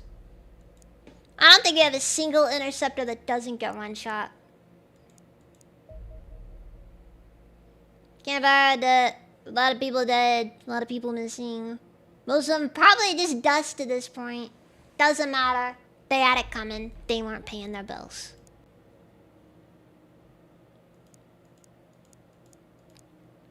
Maybe next time you'll actually pay your bills.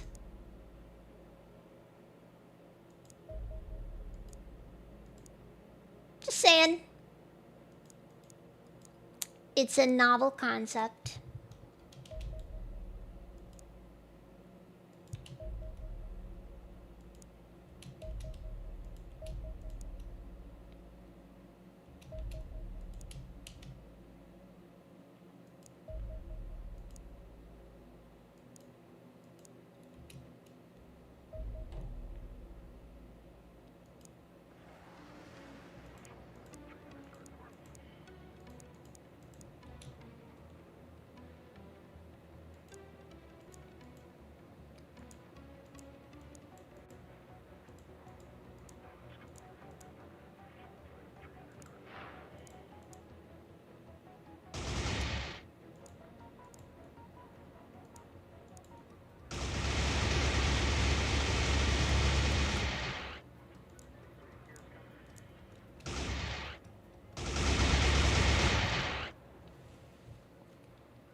Look, if they were just paying their fair share rather than being, rather than being the way they were, we might have actually been able to resolve the problem. But the problem is that we only have so many resources. And they clearly have made their decision on where they believe their resources are most needed.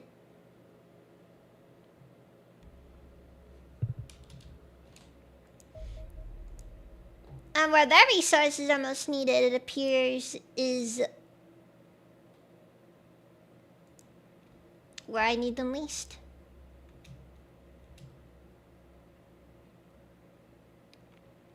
Look, they wanted, they were asked the question.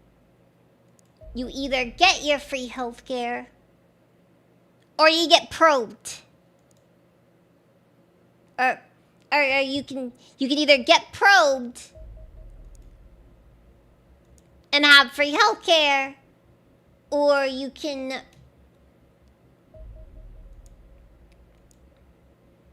not get probed. And maybe you gotta just accept that, little Timmy may not be able to make it this year. Alright, we all gotta make sacrifices. This is called a war.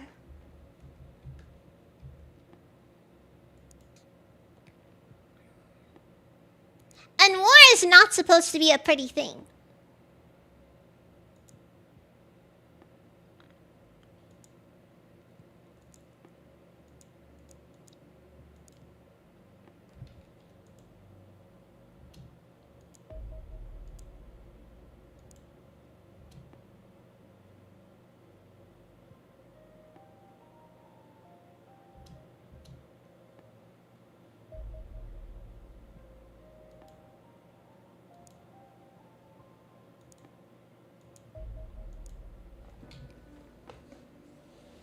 Again, it was their choice at the end of the day.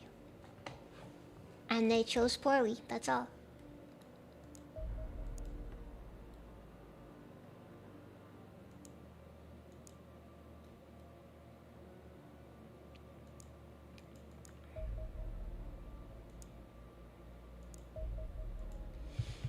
No, and maybe the voters will think about this next year when they're realizing that South America has a weirdly good healthcare to probing ratio. And it doesn't involve them getting probed day in, day out.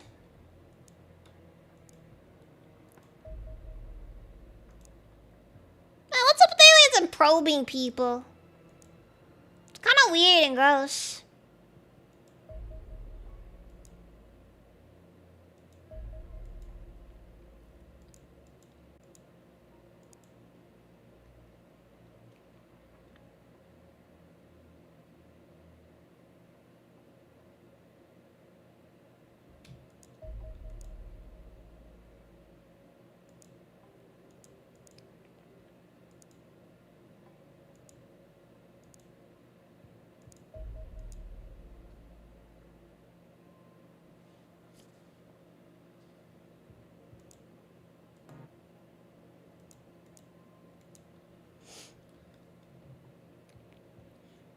Adrenochrome or tax bucks. I don't make the rules.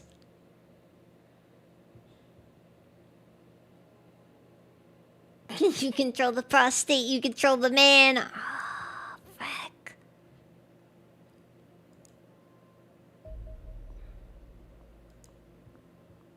Seems even the aliens understand the power of the prostate.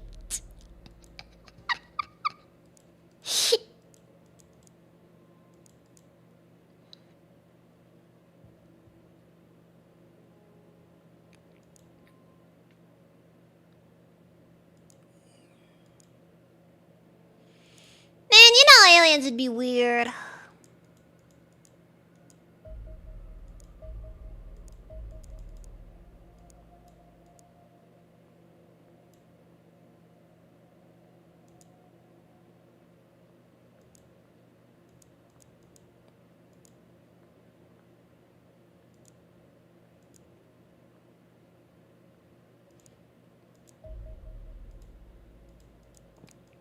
Direct interception just makes so much sense.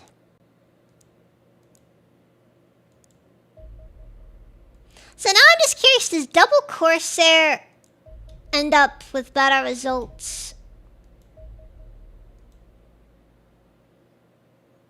compared to double Foxtrot? Foxbot, whatever you want to call it.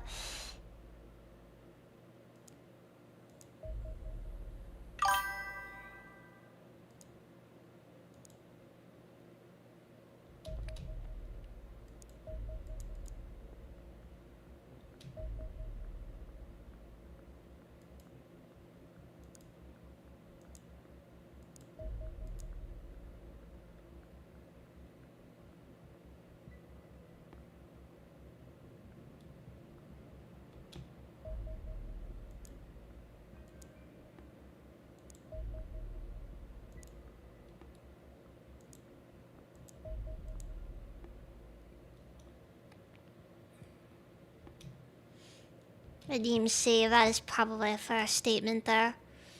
We're definitely in a slightly better spot than we were last time, but I also admit I don't really know for sure how I feel about any of this right now. It doesn't look like we're at risk of losing anyone, though. It does, however, look like we are slowly starting to lose clout. Though the Soviet Union absolutely loves me right now, so...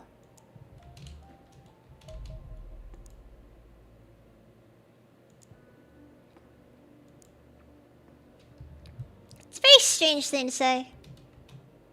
It was really big in the Soviet Union.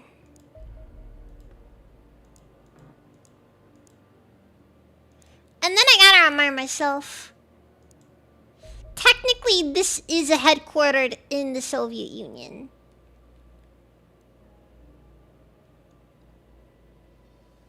This thing is untouchable.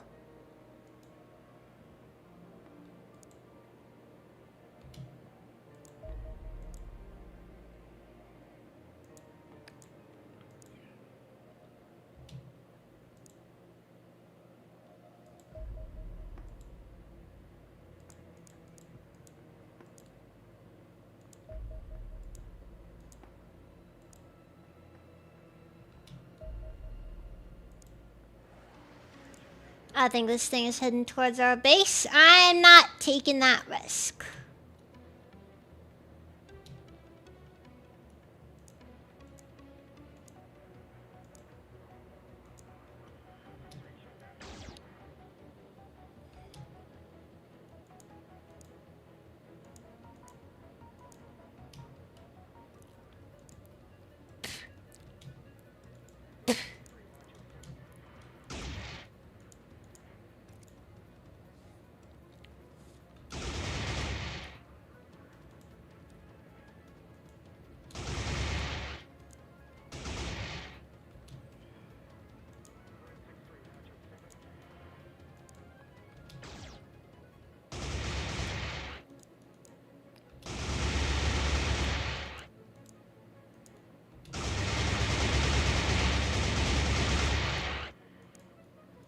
I'm a little bit nervous though.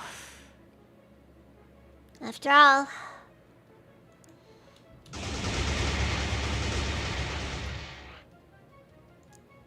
Alright, Corsair 2 is out of ammo. Corsair 3 is getting pretty low as well. Oh, fuck. Wait. Maybe it's the torpedoes or whatever it's using. Nah, never mind.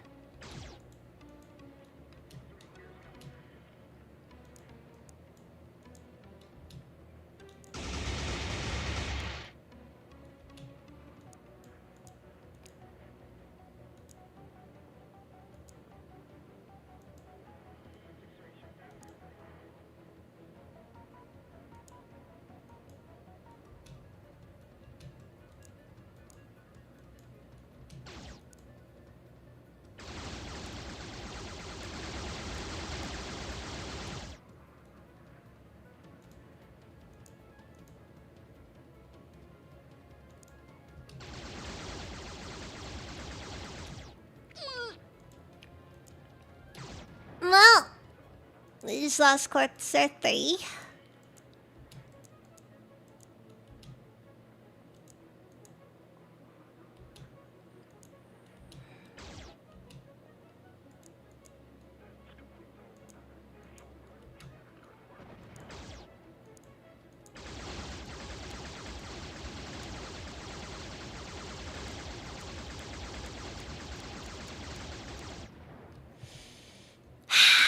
Well, I think I just lost it.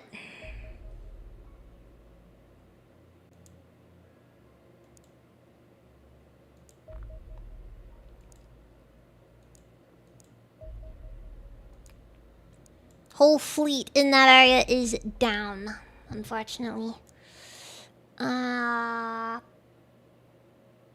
Still not looking too bad right now with everyone in general.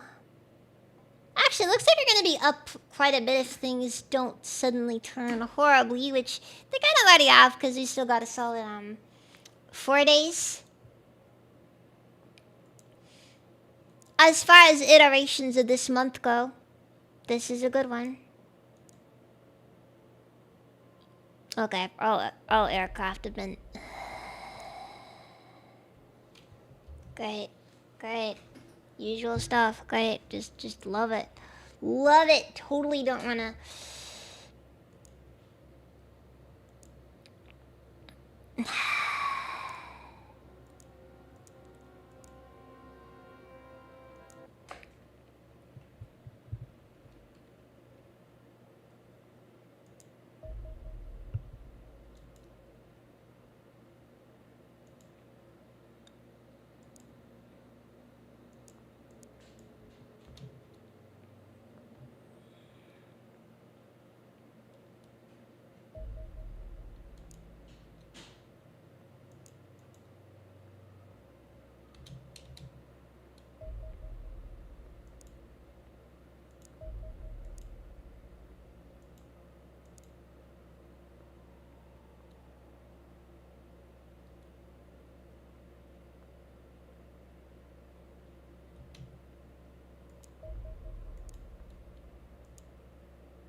I have a feeling this is unavoidable now.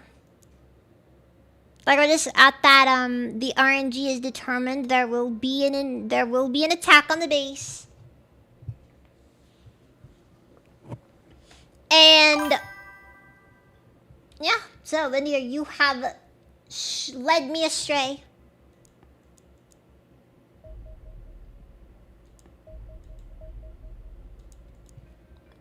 You have led me astray, Lydia.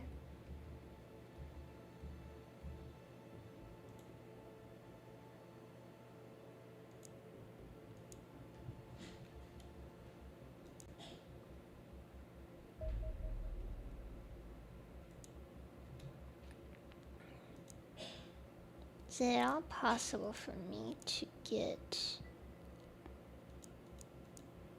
these guys over here?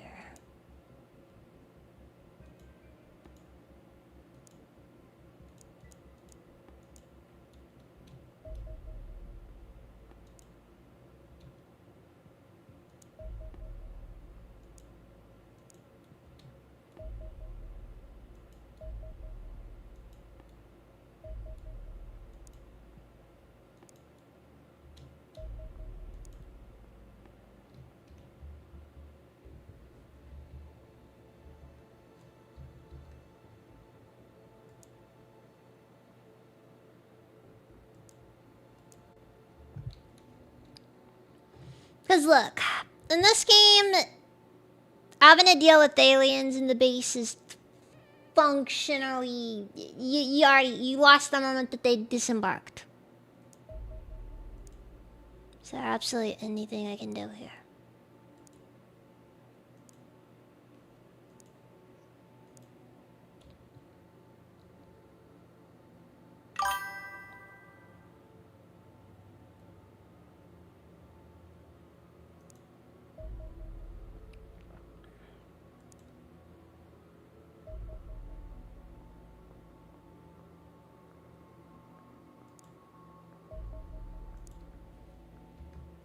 Okay, that didn't work either. Okay, the problem is it doesn't matter if the base is compromised. This is the most important base that we have here. Oh, what the fuck?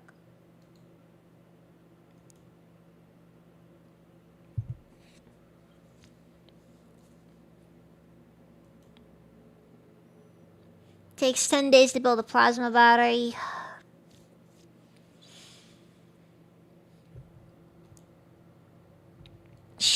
You can blame me for not doing this, and I should when I had the chance. Okay. In the meantime, I guess.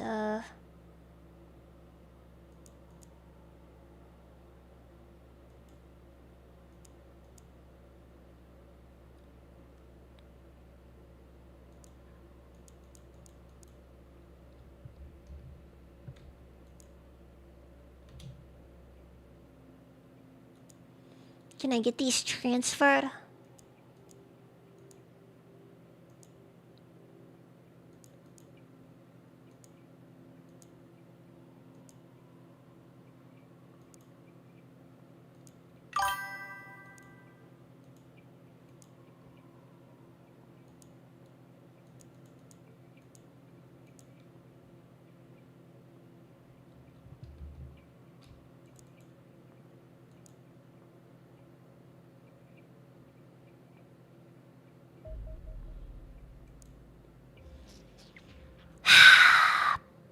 Fine, fine, fine.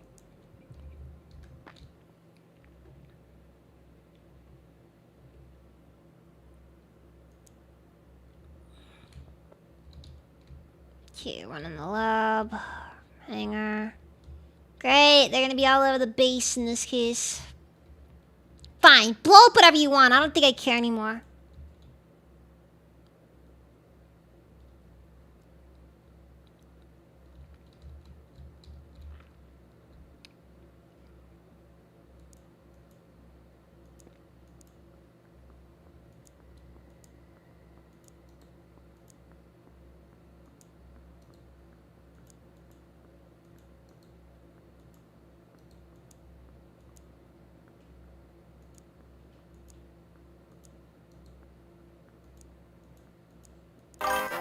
Because you gotta remember, my guys are worth less than nothing half the time. Because they actually cost money. Uttega, thank you for the follow. Average.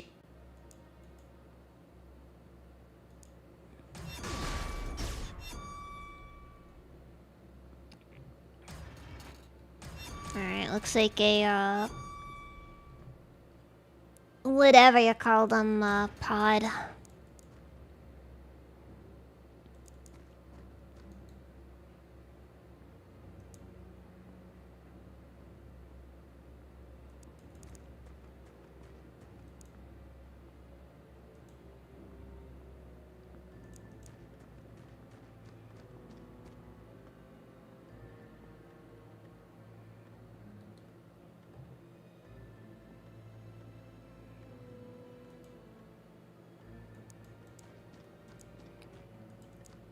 At least they're not, it's definitely not chrysalids, which is good.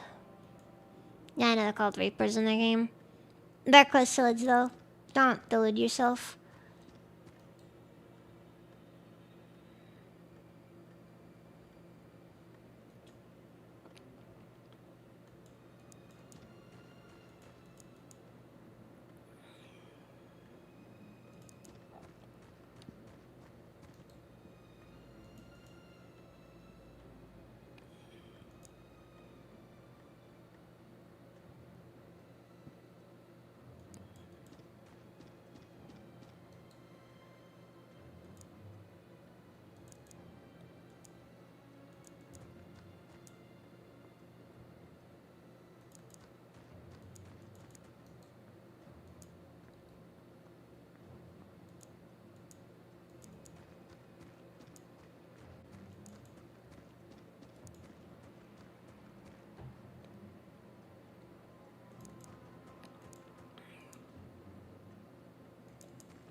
Kinda sucks though, cause like it's like I mentioned earlier.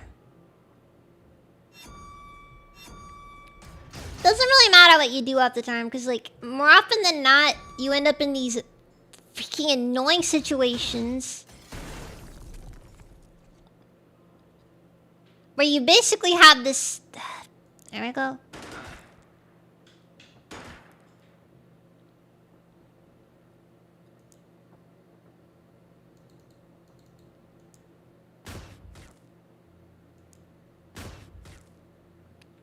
Dude, are you freaking kidding me?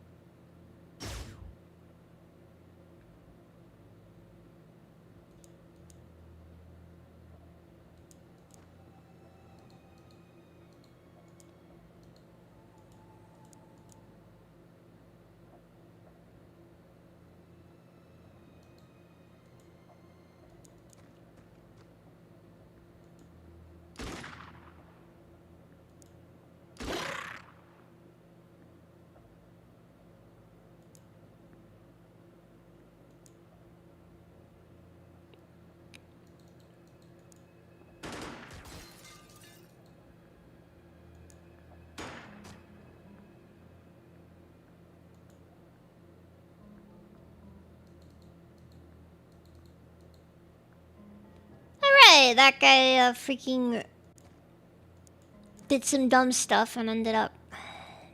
Okay, whatever.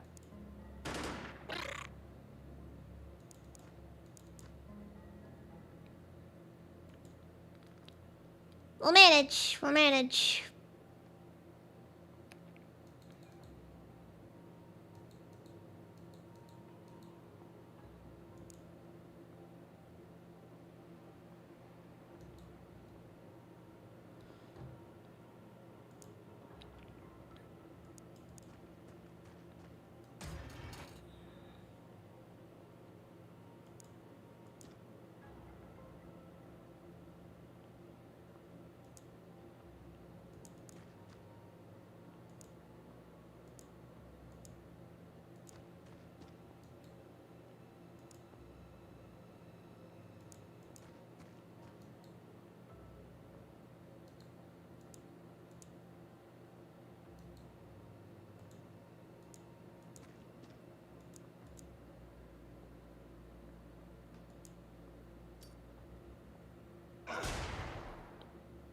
I threw the wrong grenade out by accident.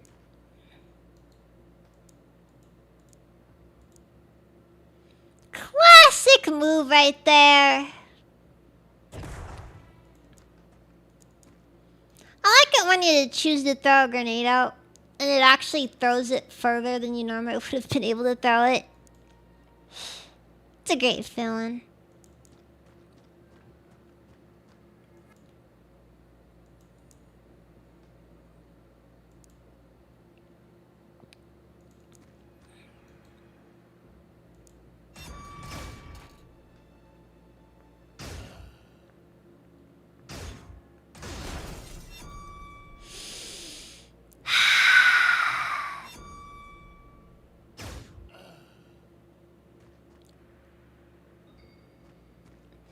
Again, words can't really describe how unbelievably frustrating this always is.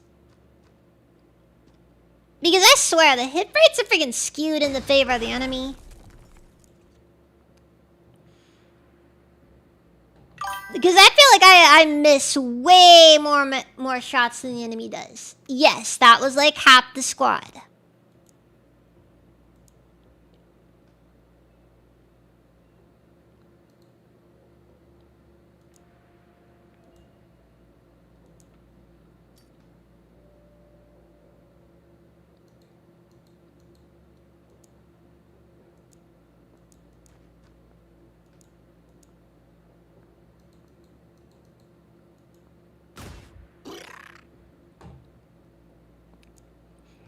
Over here, like, you have a freaking sniper rifle, and the game is just like, you know, you just barely keep missing them. Just barely not hitting.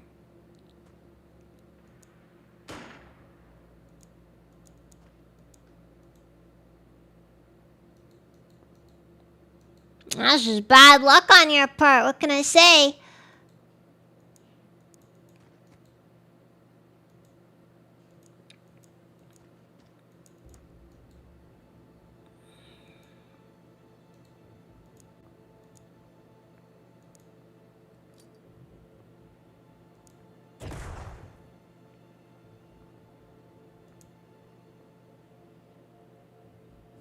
Favorite is just like when the aliens just manage to perfectly, absolutely, flawlessly know your exact position. And not only do they know your position, they perfectly, without fail, manage to flank you, to use it against you. It's incredible. And it feels like they're cheating.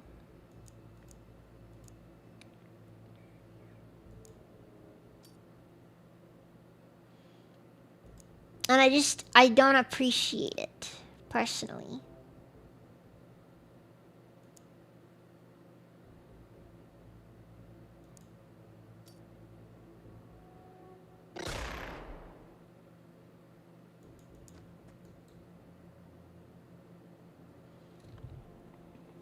Like, I know it's gonna happen next turn.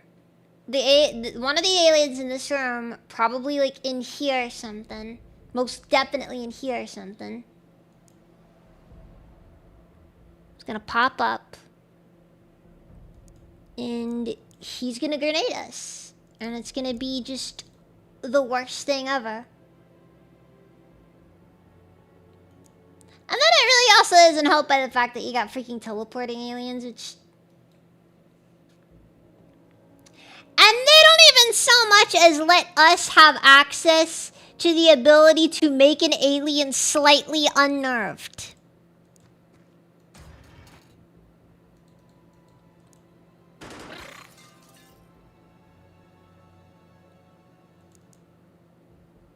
I'm just saying. I'm just saying.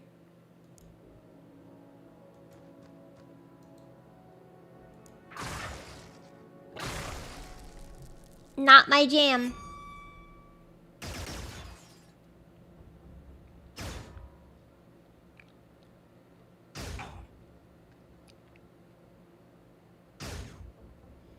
Oh my god, are we about to get lucky? I mean, that's kind of the thing. It's just like, you get freaking stuff like that where it's just like, they don't even like let you have access to anything like that. One thing I did really appreciate about the original XCOM is that I don't think there was anything the aliens could do that you couldn't at some point do yourself. And I think that's what I really appreciated about it, because it never felt truly asymmetric.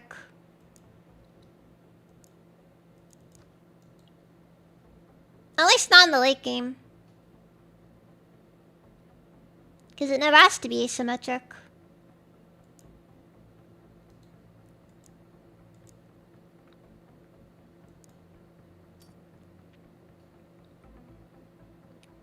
I stand by my position. I don't think XCOM fans make the best XCOM games.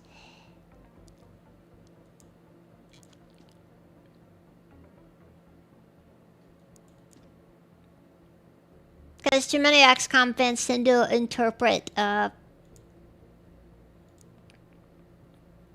freaking being mutilated as a as good game design.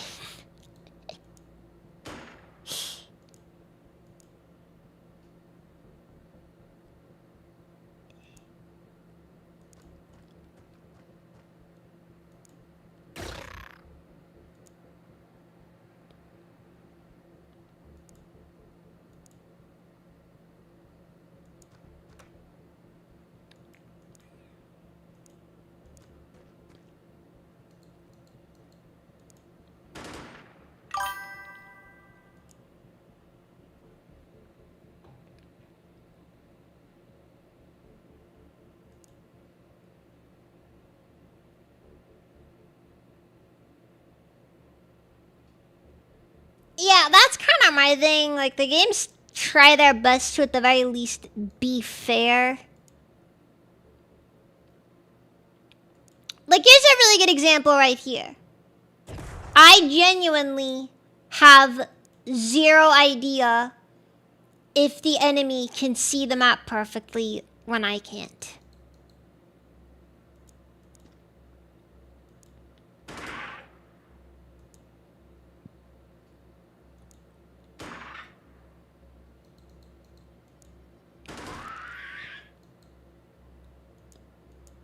Like, at that point, it's not even really about asymmetric warfare or anything like that. It's just... Or it's just the aliens are cheating, and I can't really do anything about it.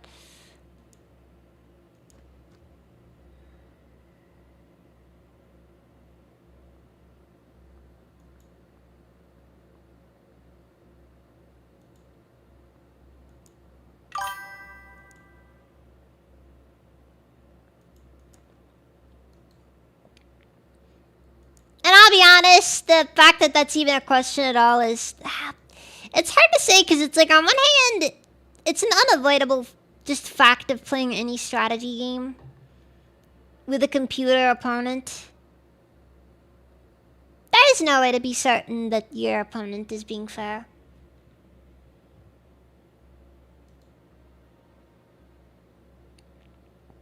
very well not be playing fair.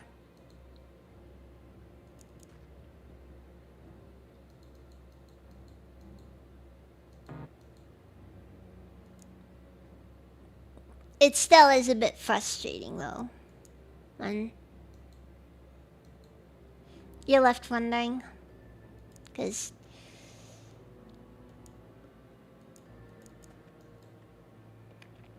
God, I'm left wondering often.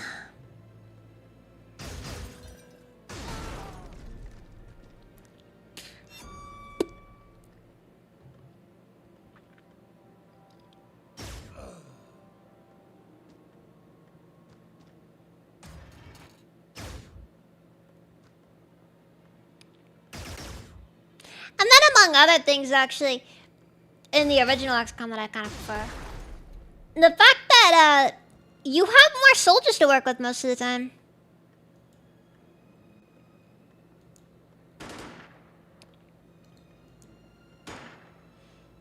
Like, the player unit to alien unit ratio is not crazy unfair in the original XCOM.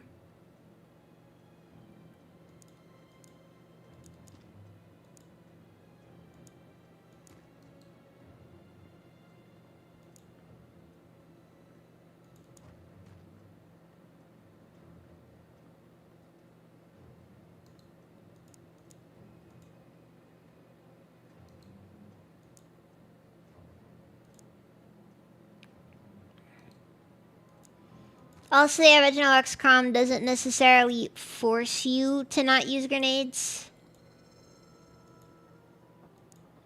Which is always a nice touch. Because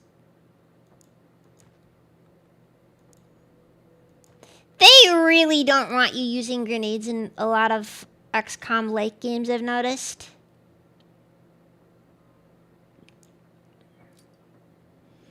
It's like, they think of the suicide bomber tactics that become kind of common in the mid to late game.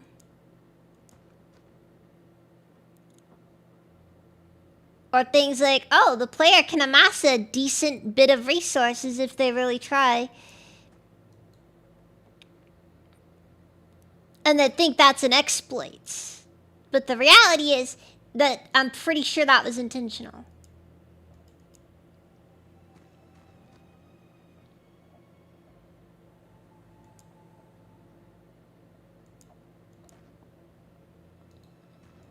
Because I think they actually did want the player to be able to actually experience these aspects of the game.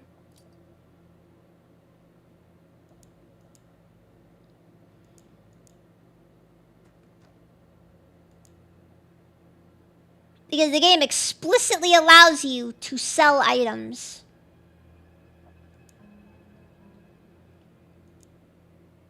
Which isn't really a thing in a lot of XCOM-like games, if you notice.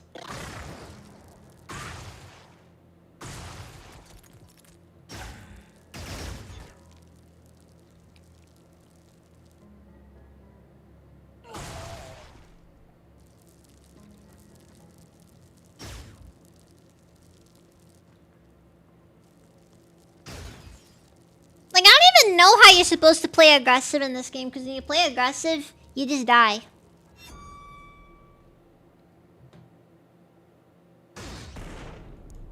Long-range attacks are too unreliable. And close-range attacks are downright suicidal.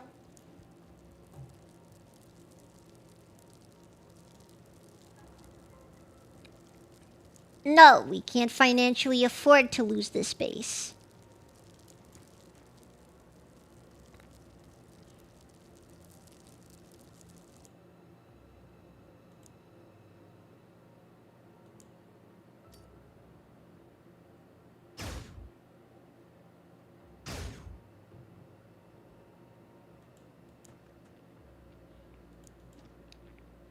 Anyways, he's used up all his grenades, so he's good. His purpose has been fulfilled.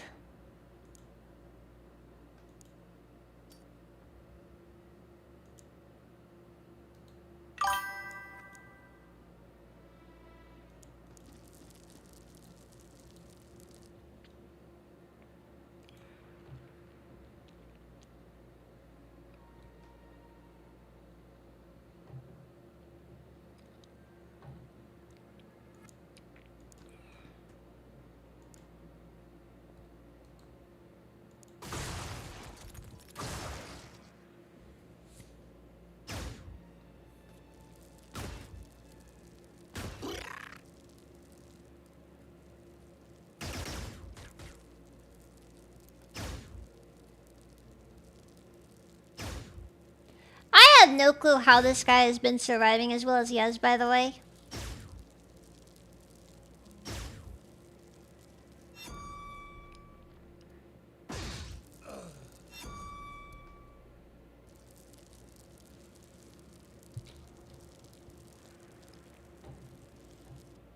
All I know is... maybe I really should have just given everybody a brick of C4 just in case.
Two days from retirement? Nah. You're 2 days from seeing God. Like, I genuinely do think that the classic XCOM method of, what's it called? Well, you take a rookie, give him some explosives, then we see where we go from there.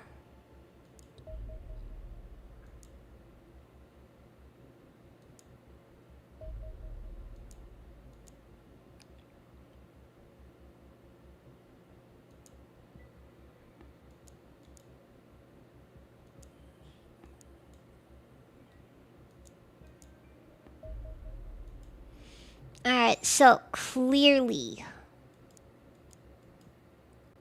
the answer then is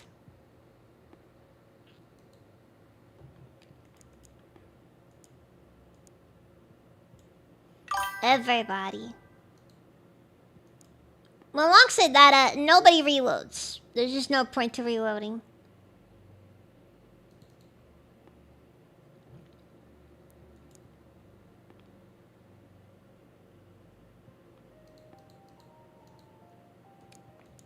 No reloading, no healing. Nobody is worth anything at this point.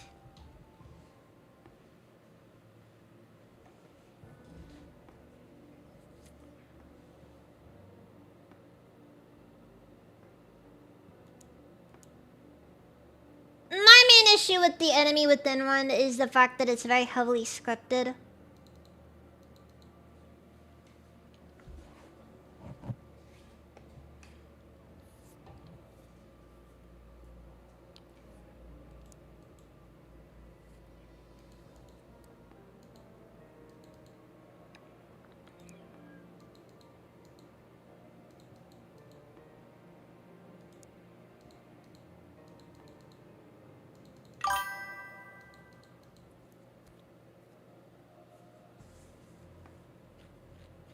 Yeah, it's just like, I'm not really the one in XCOM 2 is kind of weird.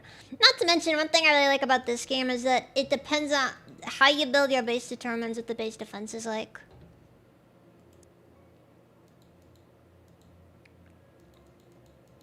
So you genuinely do kind of have to build your base for base defense.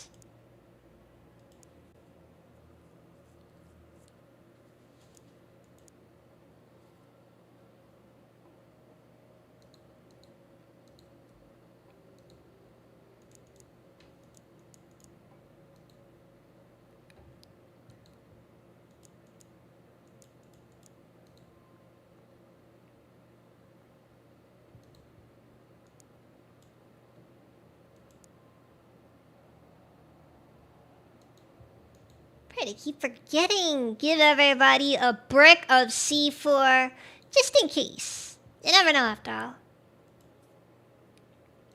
Life is full of mysteries. One of which is, what do we do with those pesky, those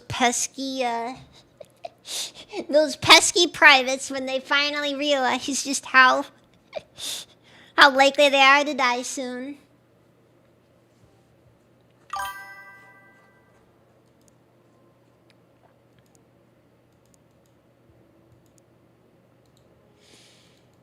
Yeah, we're doing things a little different this run.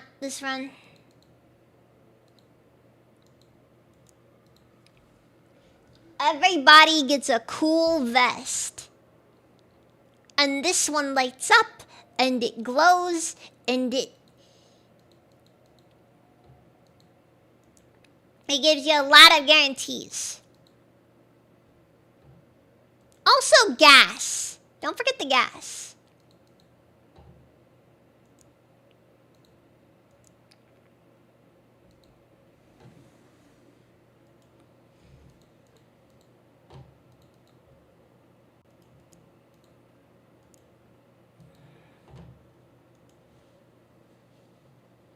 Going for 7 hours? I guess I am going for 7 hours. I just want to survive this month. And then, when the month is over, I'll call it a night. For the time being, I must figure out how to do this base defense without losing anything valuable. I.e., valuable equipment, valuable people. Actually, speaking of valuable equipment, maybe I should leave most of the laser weapons outside of the base. No. Actually, you know what? I'm gonna make, I'll make Petrova and Adams stay in the, I'll even keep, you know, I'll even let Campo have his, I'll even let Campo be able to do some stuff.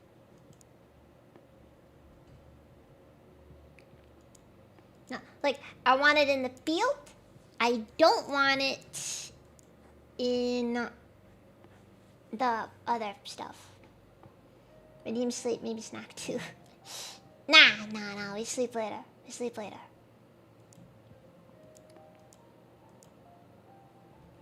but one thing that's actually a lot cooler about this game versus the ones in XCOM 1 and 2.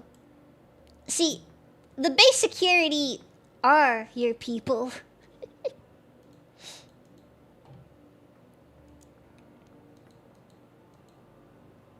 So basically, you actually have to build up your teams specifically for base security. At your bases, at least.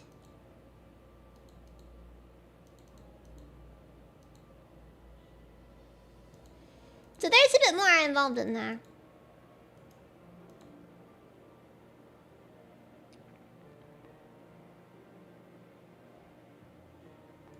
Now, some might say that's bothersome. And perhaps it is just a little.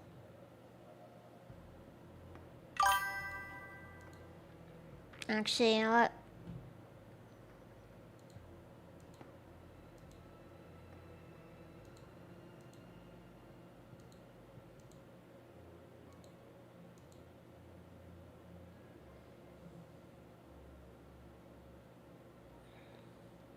Okay, let me think here. Nah.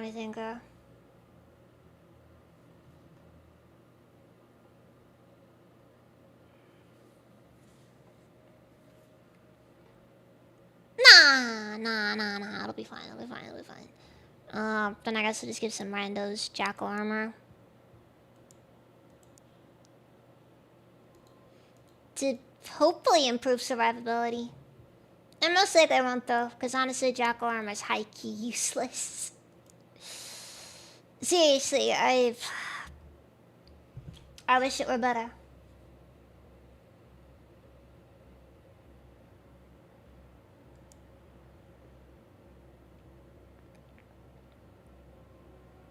Hanging on that one person is like, do we get Hazard Pit? Then you immediately get slapped for such a dumb question. Okay, this actually is not a worse seed. In theory. In practice? Well, that'll remain to be seen.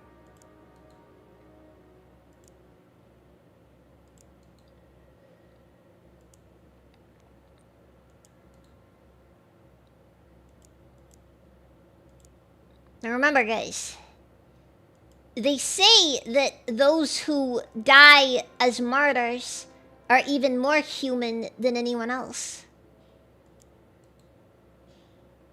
So I guess what I'm saying is,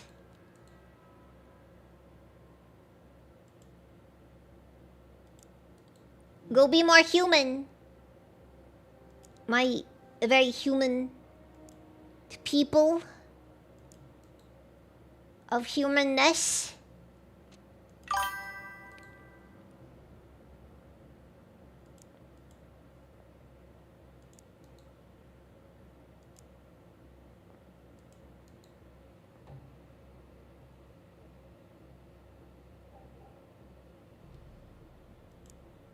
No, but thank you for volunteering to go first, Jenkins.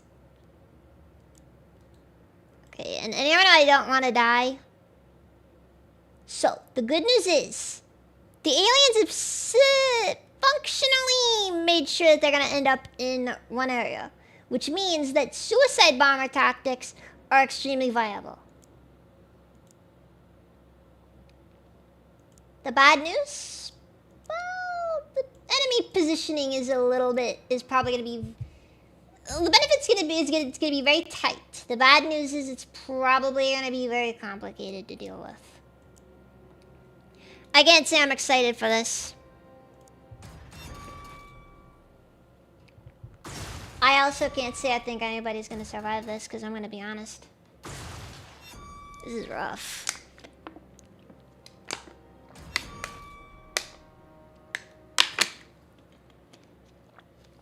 Is that how you get your 72 lilies in heaven?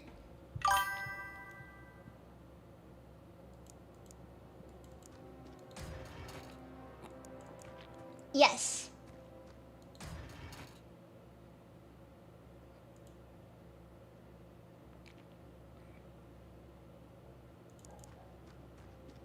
Alright, team.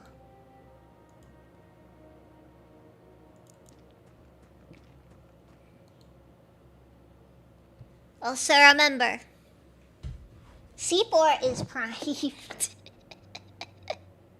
They really should have given you the option to set the C4 for a 0 timer. I think it would have made sense though.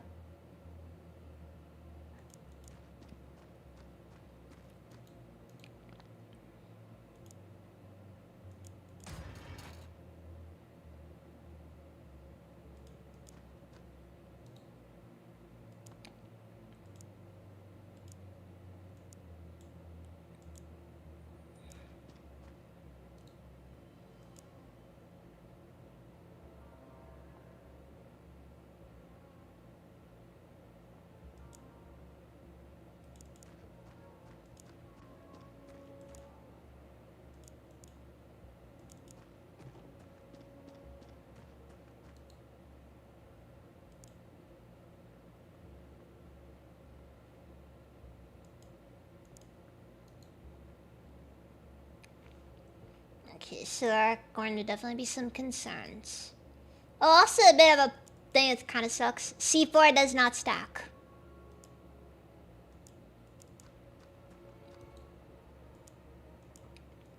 So if anybody ever had that idea, yes, it's lamer than you would have hoped for. I agree, personally.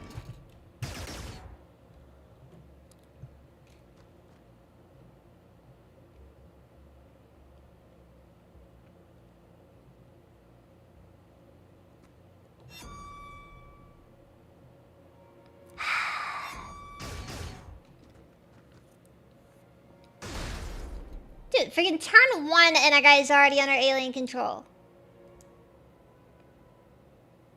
Okay, whatever. Alright, team, first things first. God gave us grenades.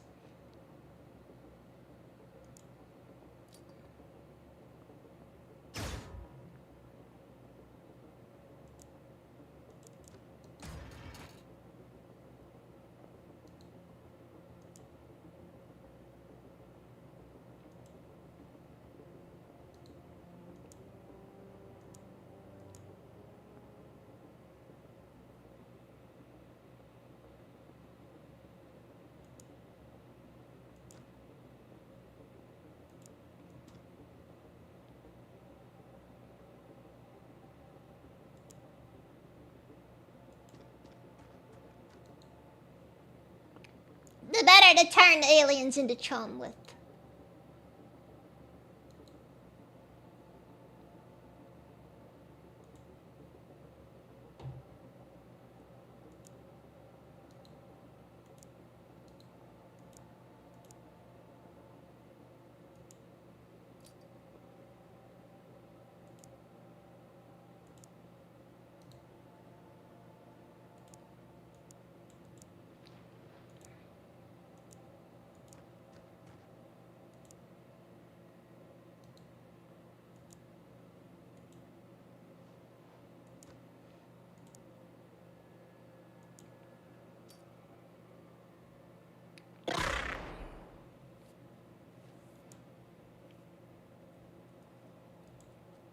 By the way, I really think that, like, suppressed is one of those things that should just be automatically inflicted the moment that you activate a freaking flashbang near an alien.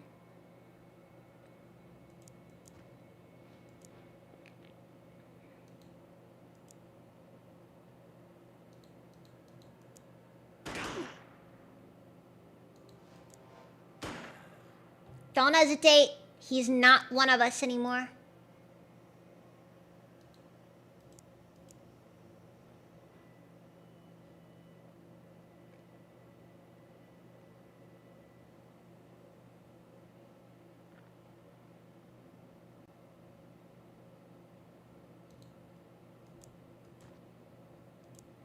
Okay.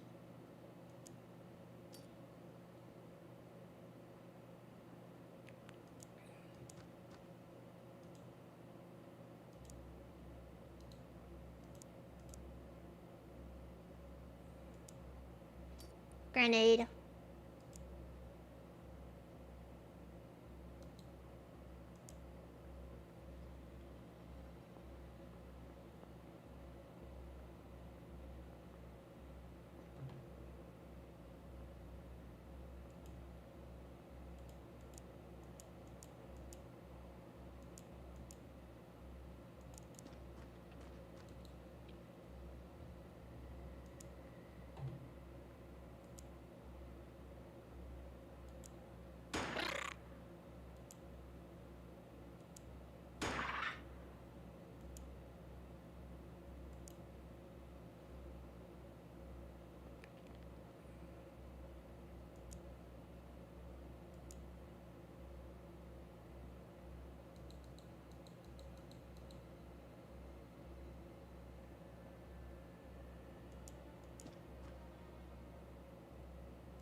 Okay, throw a grenade. Perfect.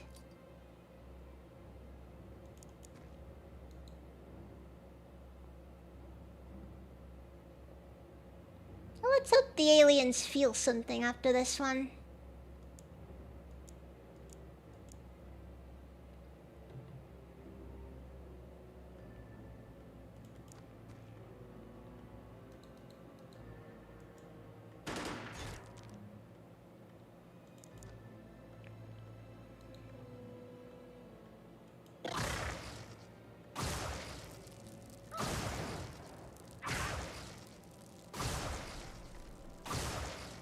Alright.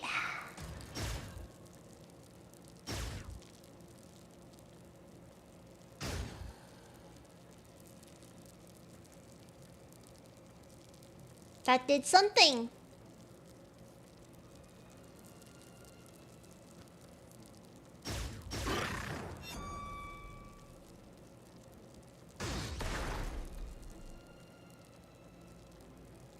Dang it. Last person I need to start panicking.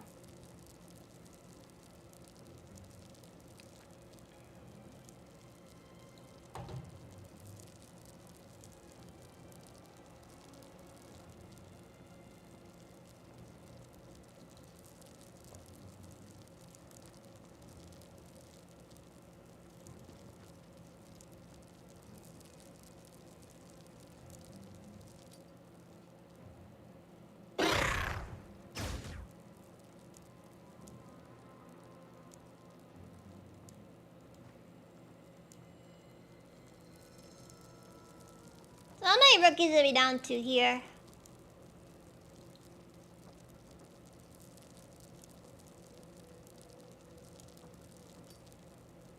Seems the number is not insubstantial yet. Which is good. Which is good. That means that we might be doing something here.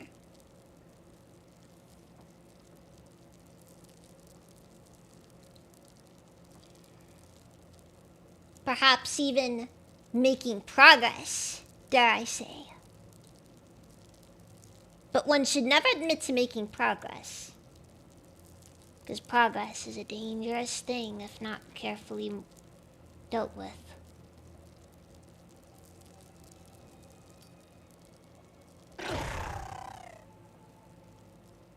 Wonderful.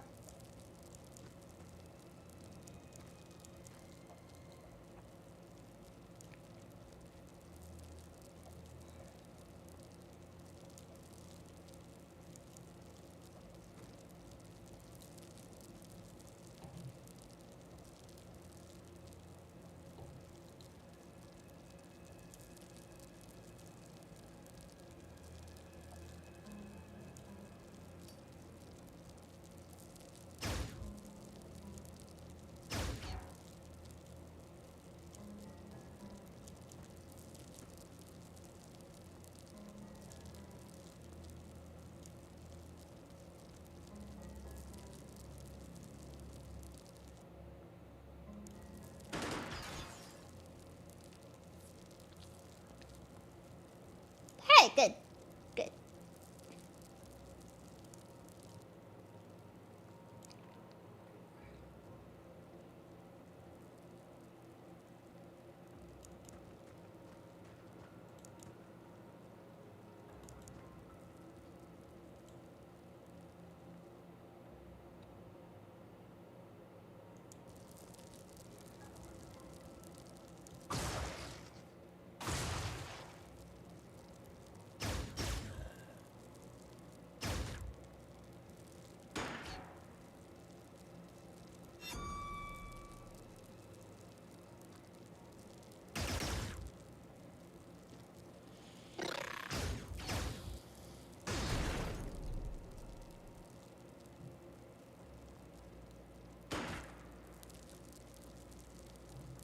That was in berserking?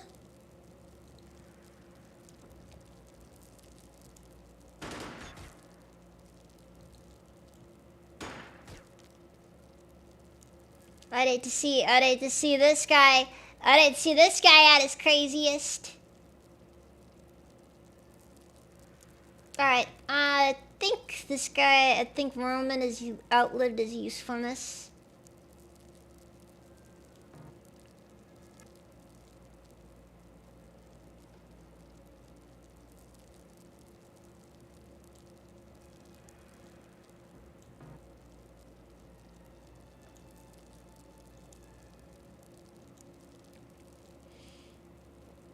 Yeah, there's no way he's getting that over there.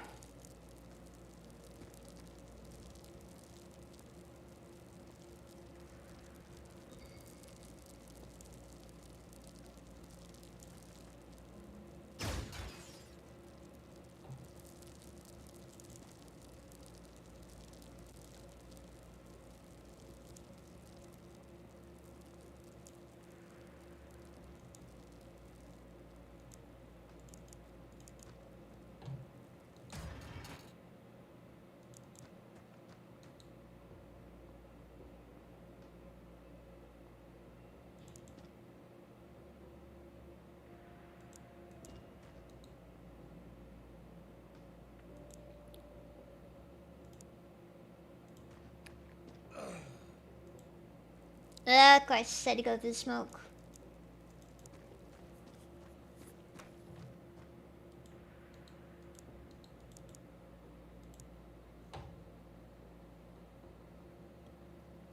I think we're slowly beginning to reach the end of this.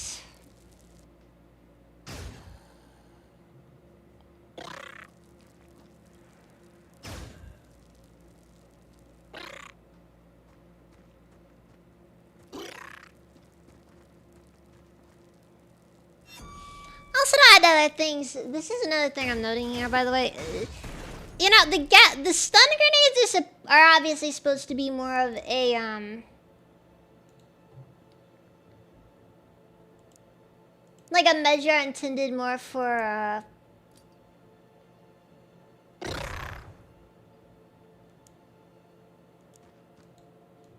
like area denial. Yet the irony is they're kind of useless the vast majority of the time.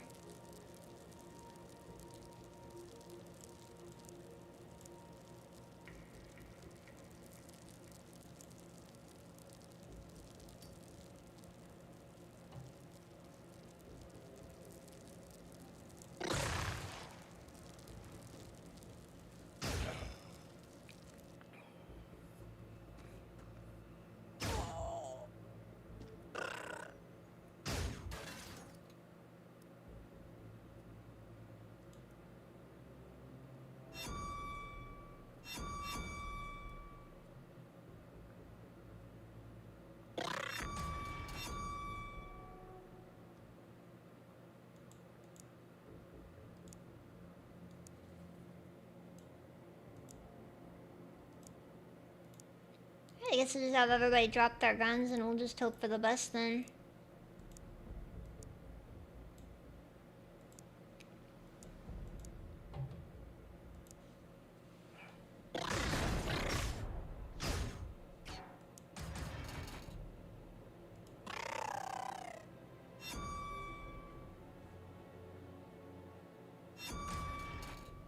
And now, we wait.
I guess it's a good thing that we took him down.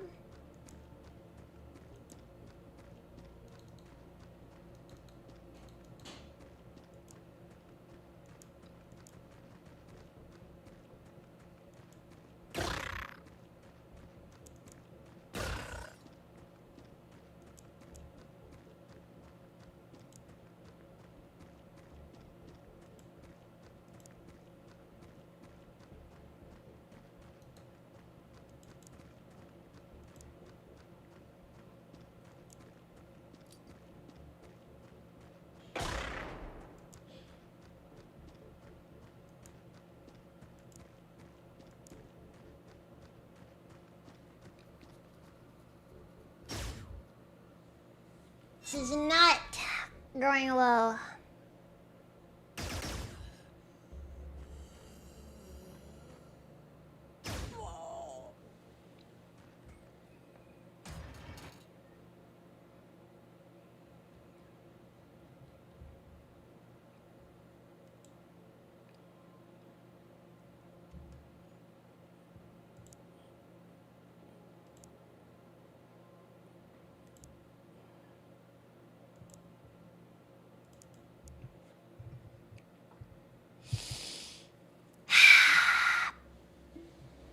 I have a very strong feeling this is actually probably impossible.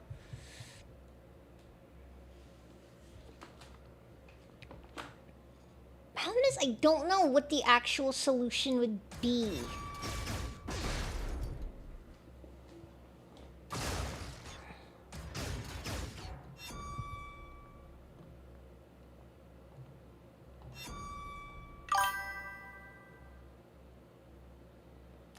$20 to pull it off. Maybe.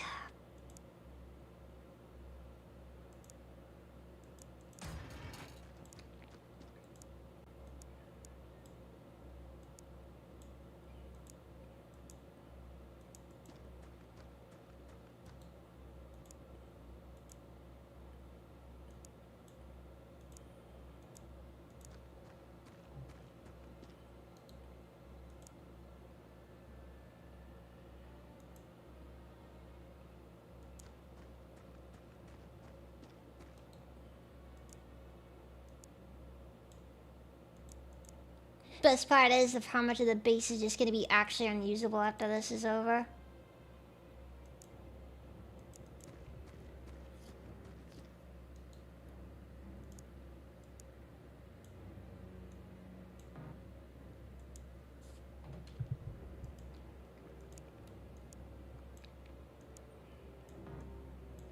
You know, I really should just make a specific base defense loadout.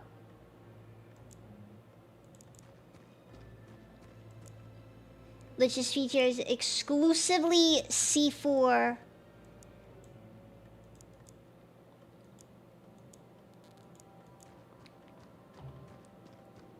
in everyone's like right hand or something.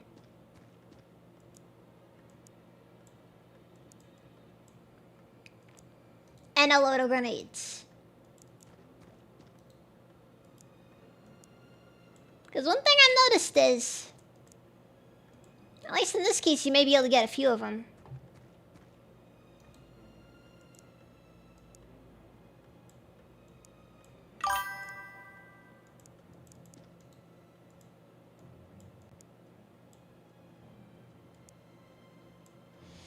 Oh wait, no, this guy has a standard loadout? Okay, whatever. Whatever. Standard loadout for a standard guy.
Oh, got another rifleman.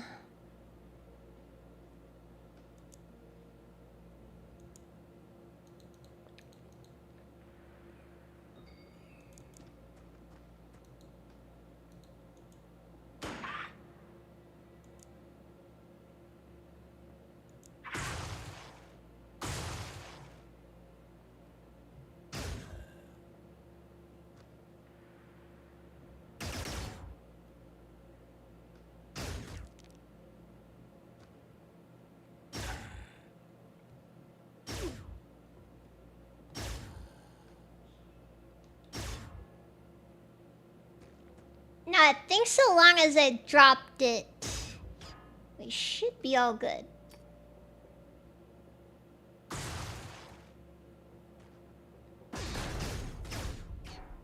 Dude, there's so many of them.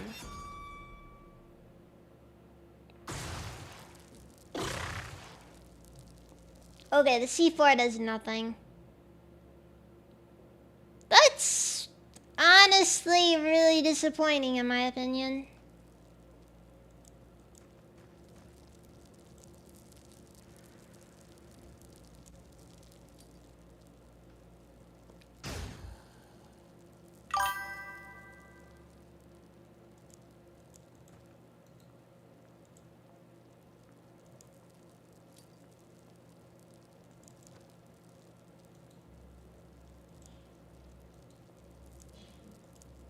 Yeah, but like for real though, the C4 genuinely does seem to do absolutely nothing.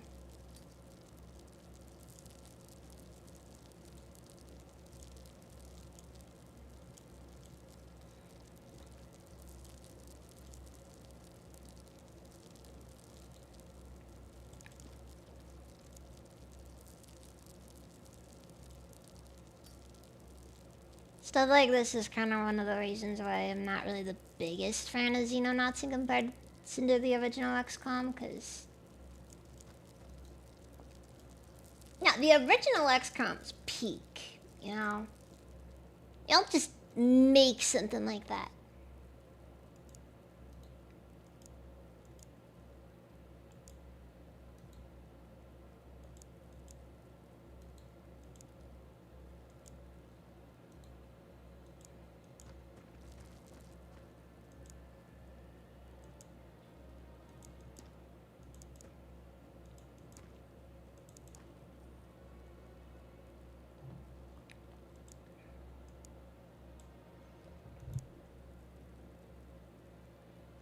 Yeah, that's kind of my thing. It's just like, dude, this freaking C4. Also, among other things that I find frustrating. One, why are there no cameras in the base? Look, you can have whatever opinion you want here. But it is an honest opinion to state that us not having cameras in the base is an actual liability.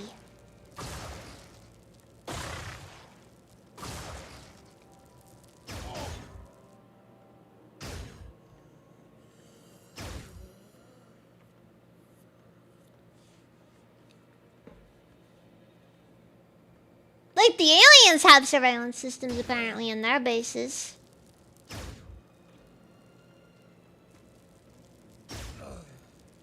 To the point where it's an actual mechanic in alien base assaults where you basically have to take the aliens, you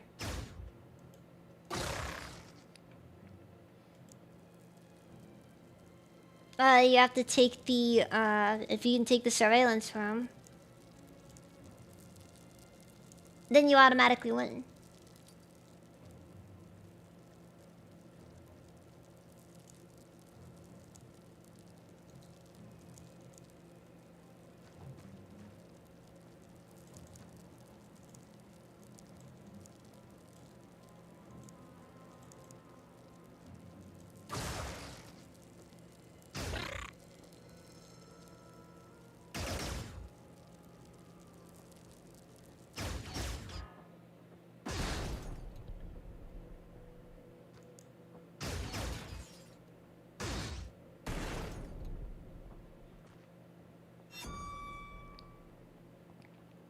There should be nothing in the space though that I don't fully understand though.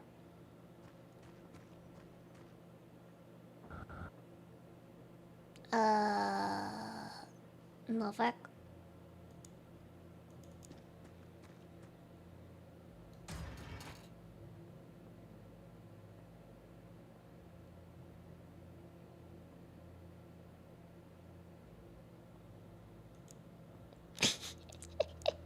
Gotta go to the CIA liaison, Bob. Let him know.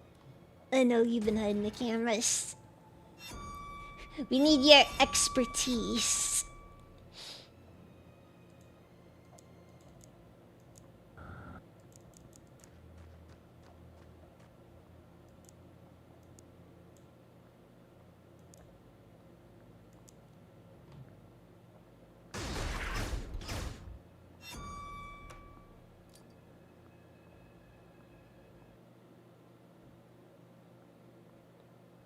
Oh, it crashed again. I've noticed, like, is there like a memory leak or something with the game? That's gotta be one of the problems. Cause like, graphics don't display properly and... Happens if you've been playing for a bit. Okay. I guess I gotta start the month over then.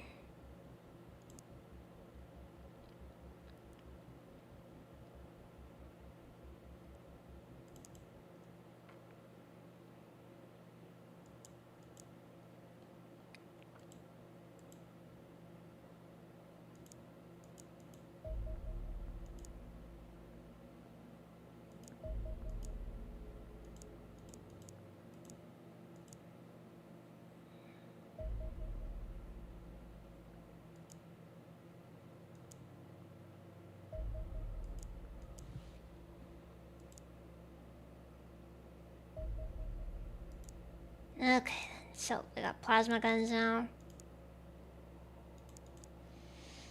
Now we start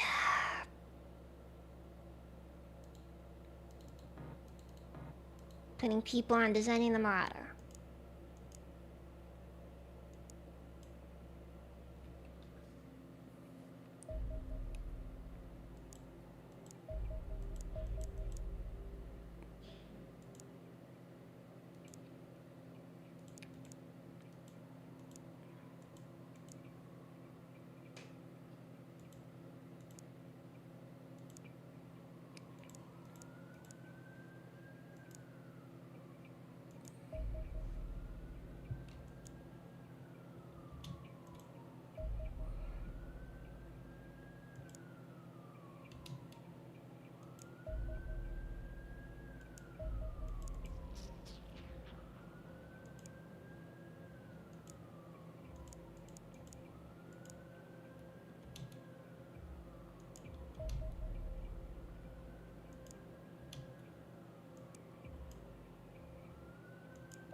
Yeah, no, God. Kind of at that stage of the night where I do just kind of want to go to bed, but I also know. I also know that if I do,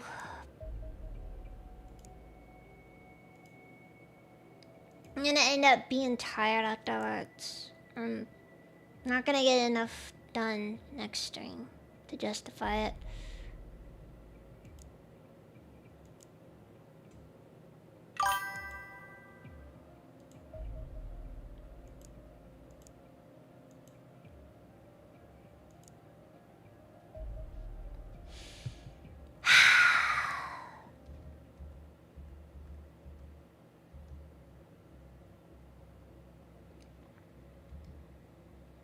You know, I'm not past my bedtime. I don't get too much about a little law breaking.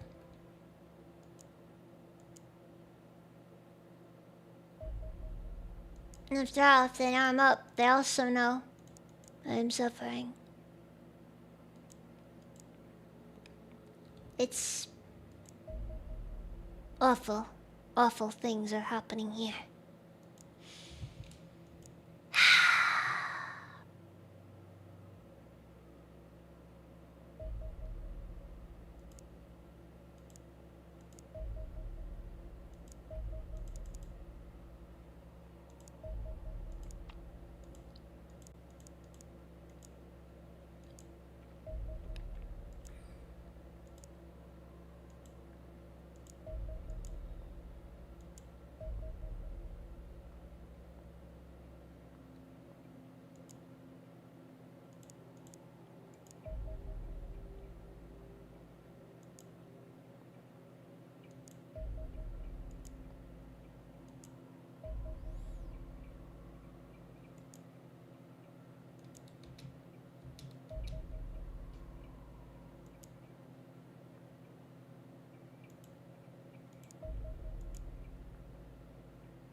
Kind of a bit of a problem, though. Night ain't feeling hostile. I'll probably be up all night at this rate. Just trying to make sure this month goes perfectly so I don't end up having to start over my entire run. It's a very difficult thing to have to deal with.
Everyone's out of range. Cool.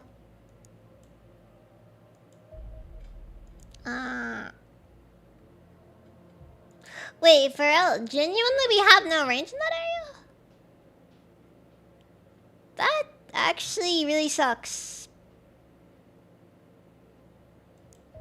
That's a sign I'm gonna have to restart then.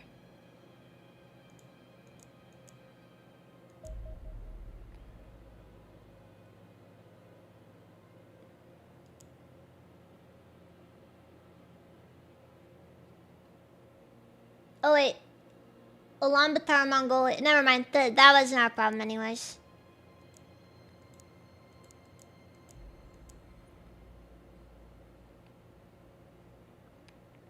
Some problems best left where they are. Specifically when they're outside of my area of operations. Alright then. Get the smarter working.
alright, not looking too terrible right now. Not looking great either, but could be worse. Could be worse.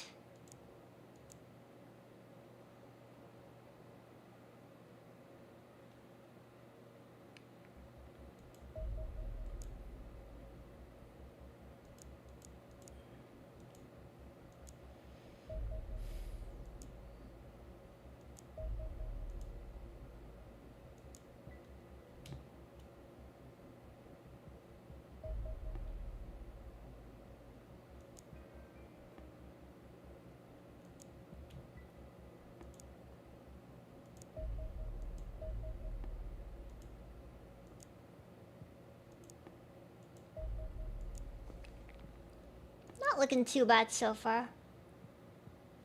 Just gotta keep focusing on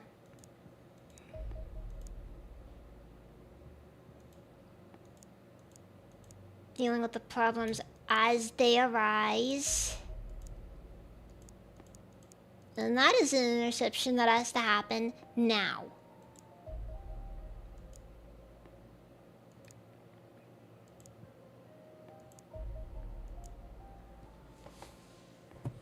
Jeez, that was almost a bit nerve-wracking.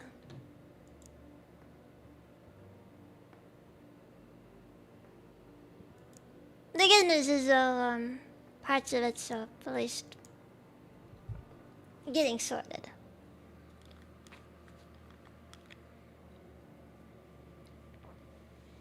I'm just hoping for the best, so. Okay, launch an interceptor.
Okay, now that's working out.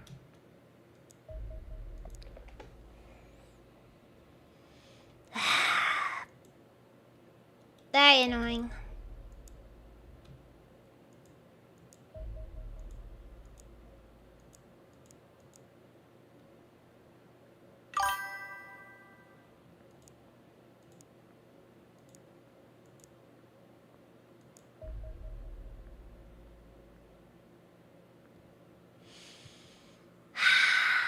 Terror attack and Warsaw. Fuck. That's a restart.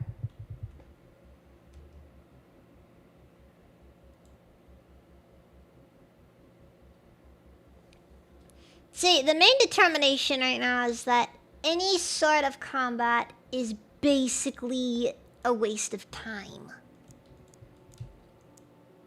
Because I lose every combat encounter I attempt. Like, if I have ground forces, that's kind of just it. We don't even bother with ground forces anymore. We're too far behind in pretty much everything. And it's just not worth the effort it takes to get to there.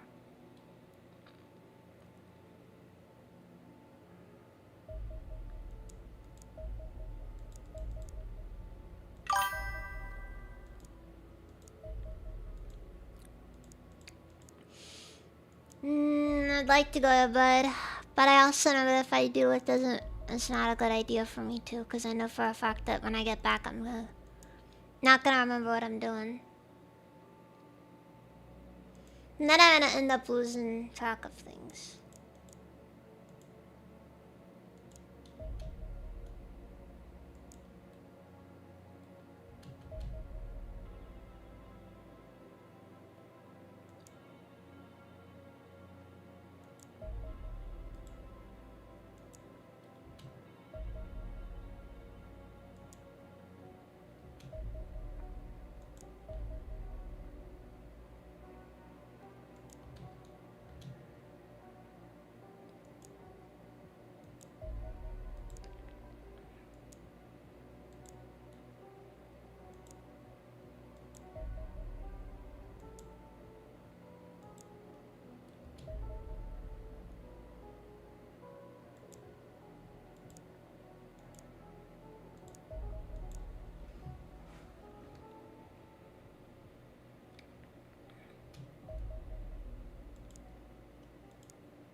And then I gotta blow all these up. Okay.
No real benefits taking that guy down now.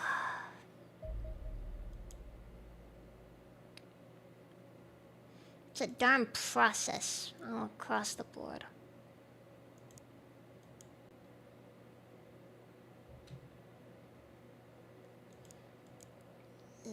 Still working on the refueling side of things.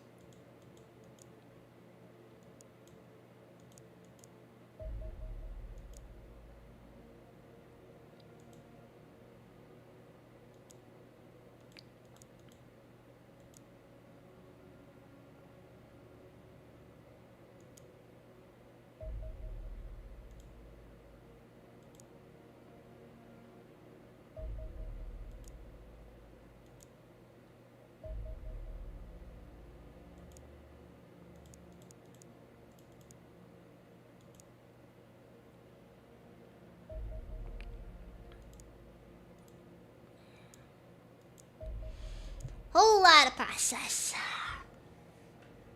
Yeah, but there's a lot of stuff there. Anyways, I'm sorry that I've been a little bit behind as of late. Oh hey, look, we're actually we're actually positive in South America. That is good. That is good.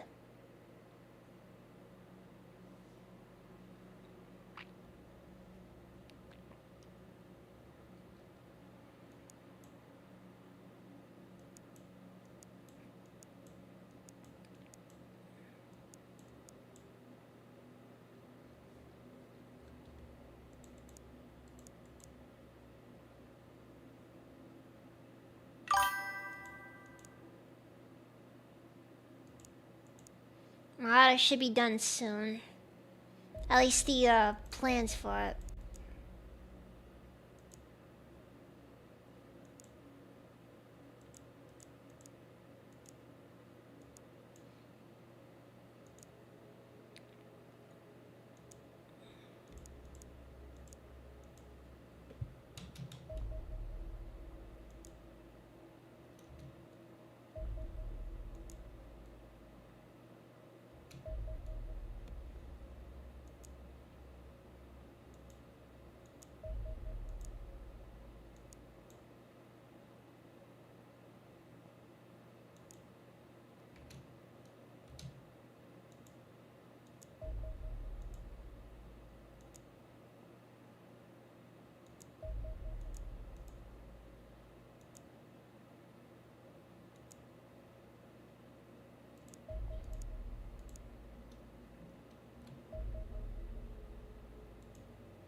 It's a process.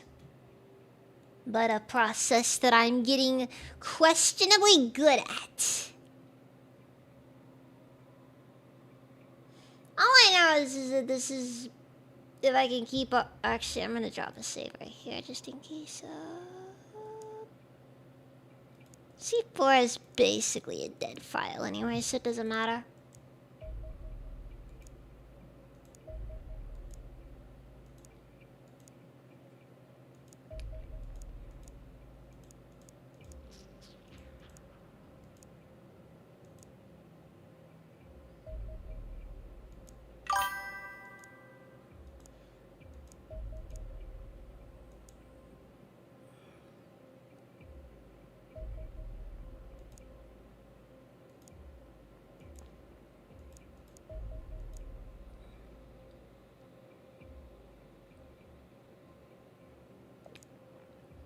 Upgrade a good chunk of my stuff, yes. We finally have plasma casters for all of our ships, so it doesn't... So we at least are able to do a lot of damage. Problem is, our main issue right now is I'm working on getting a better plane.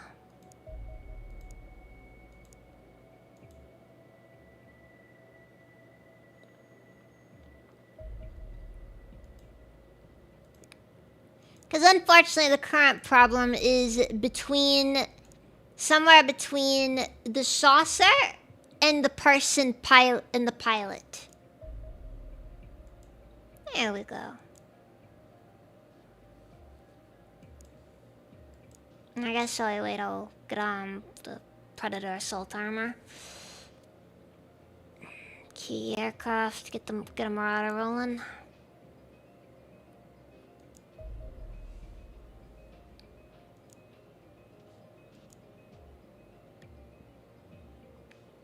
I hate how long it's taken to make these, but I also know it's one of those things I just have to wait on.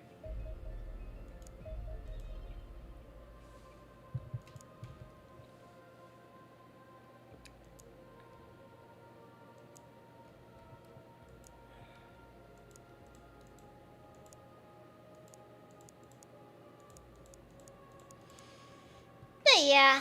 I mostly have at least managed to get the resolves to the point where I don't even know what I'd be doing if I didn't freaking start on half the research I already was on.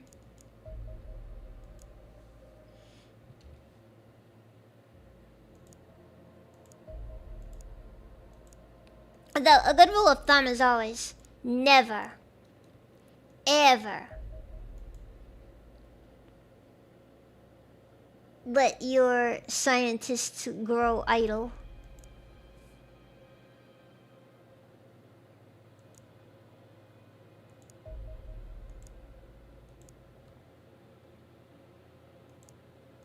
Because they will waste so many resources if you just leave them in the lab all day.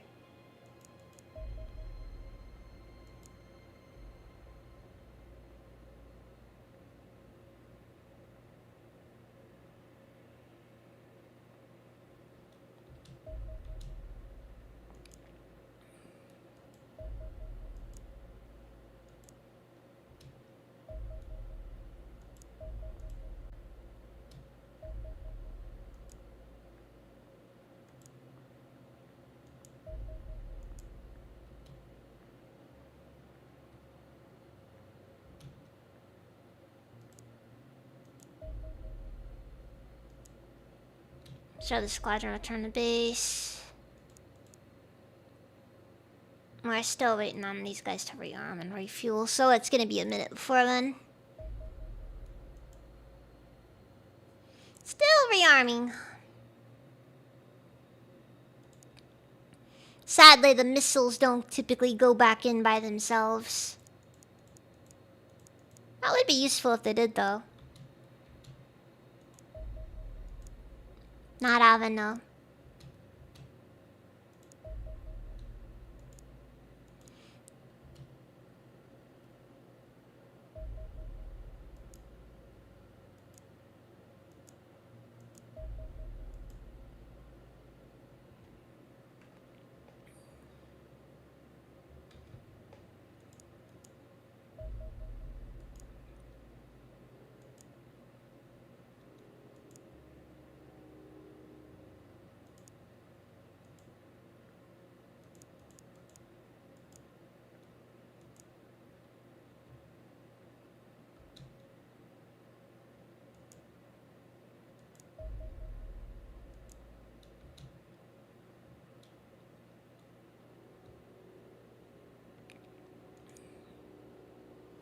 Alright, so it's 8 days before the Marauder is completed.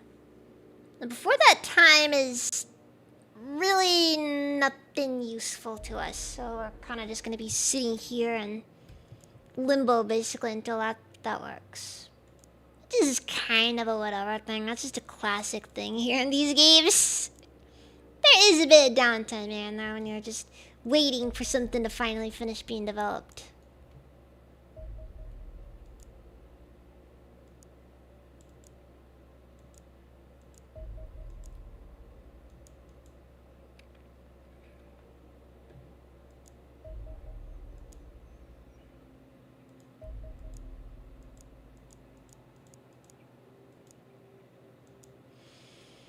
But seeing as I can just airstrike a UFO site. Ah, good. The interceptors are already there.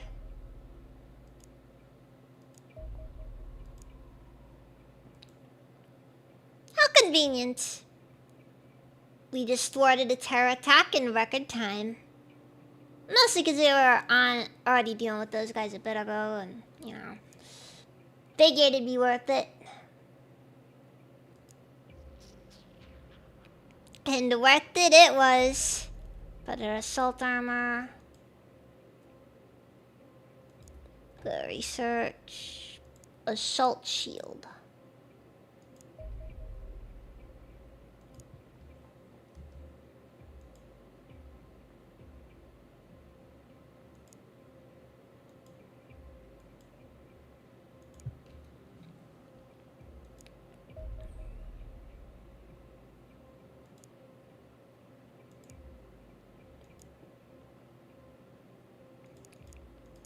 This really is just me optimizing, like crazy on this specific month on this month alone.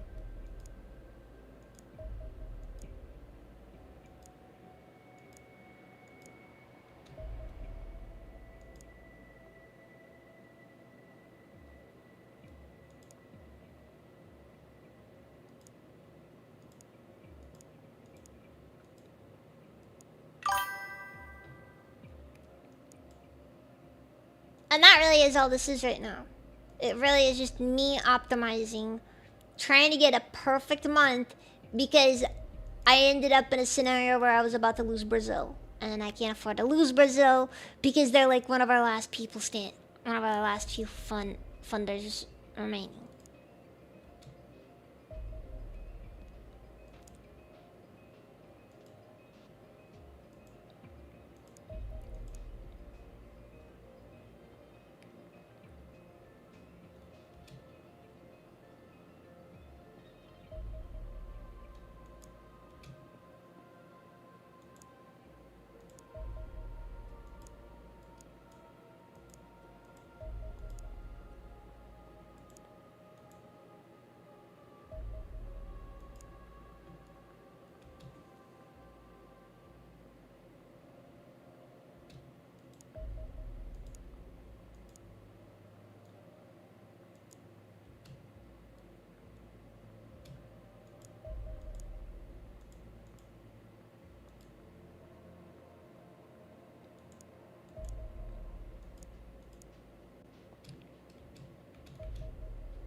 It's already on course for the space. I may as well send some interceptors to go take a look and see what they can do about it.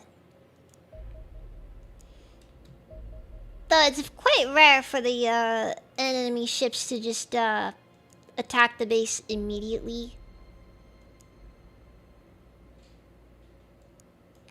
It's very rare for that sort of occurrence to happen.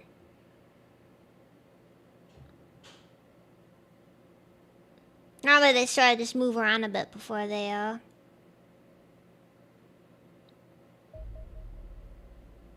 Los Angeles is being terrorized by alien forces. Oh, maybe they'll make it look better. Ever think of that as a possibility?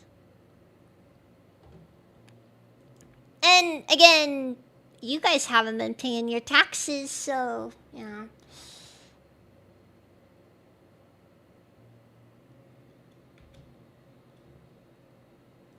Let's see here. 4 days left. Ugh.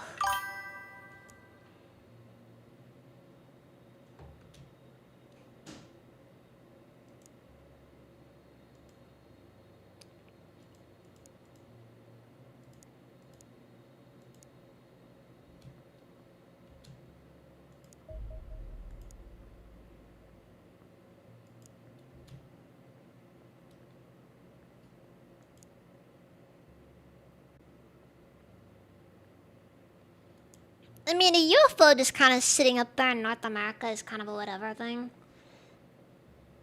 I'll catch you later, Farmer Jack. Don't worry, I'll rest. I'll rest. When the month is over, and I get my raise, and it'll be a big raise.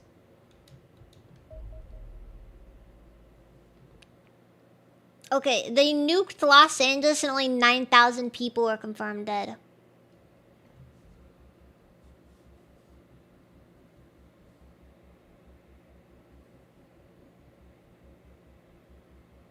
That is an insane number right there.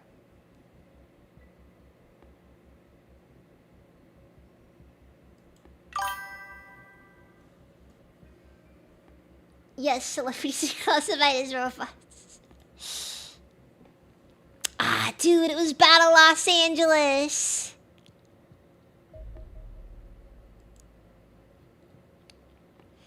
We could have done Battle Los Angeles.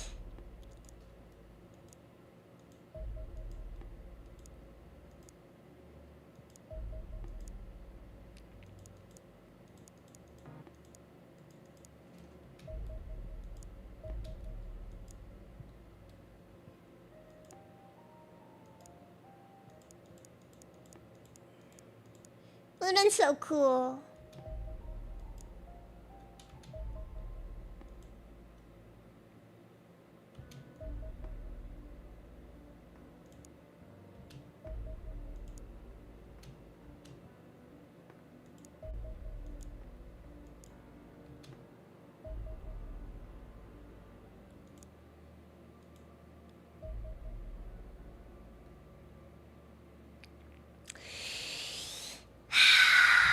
Enemy battleship.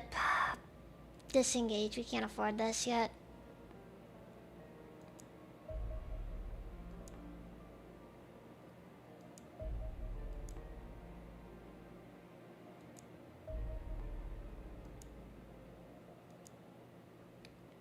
We're still one marauder short of this. Unfortunately, there's not much you can do about it either.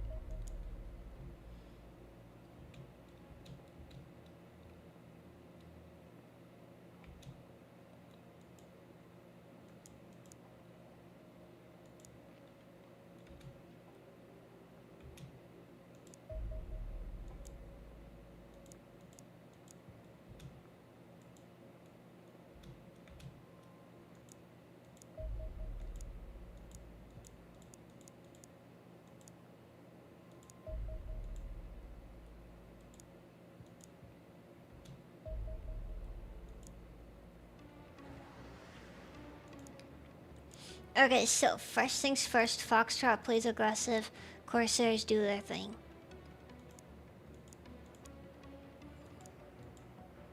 We need to ensure that the Foxtrot gets its payload off.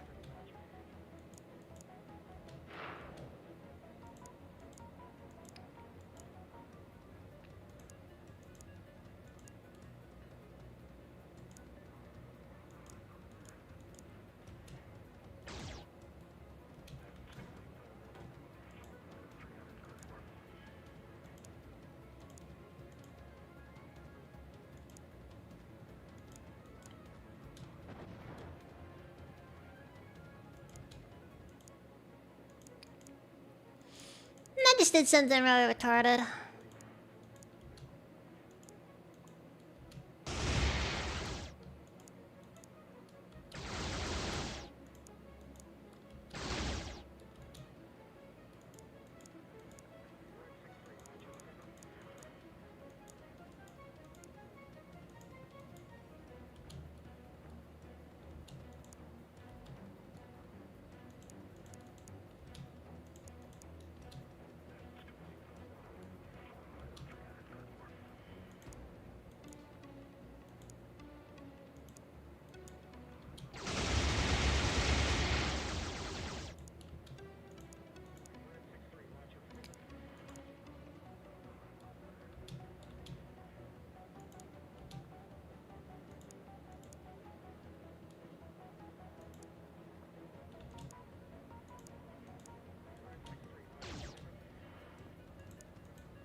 That was a waste of effort.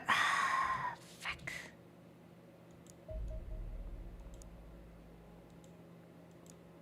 Yeah, these things can't take on battleships. They're just... They're too nimble. It's funny, honestly.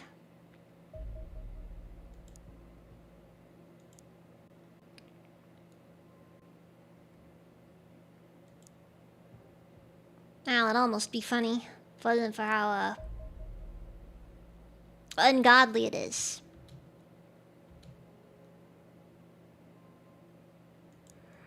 How close are we? 9 hours.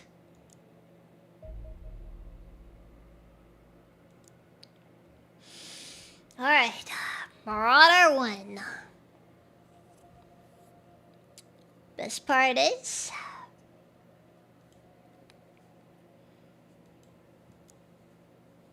this isn't even close to as much as we're gonna need.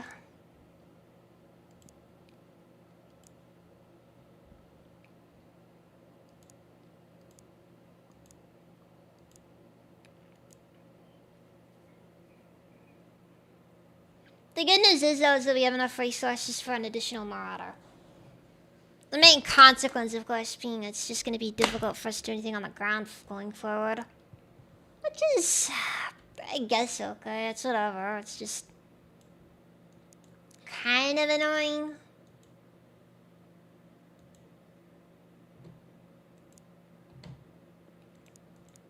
Okay, so somebody's getting... well, I guess if we're gonna decommission anything... hold on. So, a presence of a Marauder... well, that just added an additional 100,000 to our bill every month. Yeah, no, something's getting...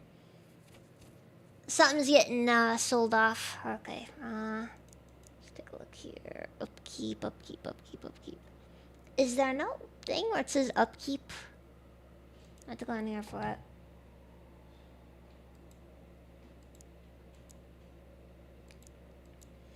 Oh wait, all interceptors have the same upkeep. Okay. Okay. So there's really no consequence. Kind of feel bad getting out of the Foxtrot, but eh.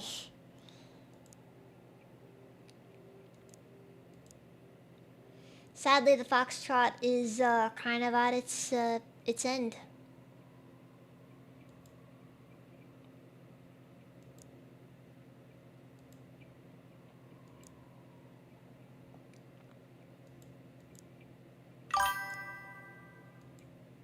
The Marauder is basically just Foxtrot, but better. It's a tragedy, but still.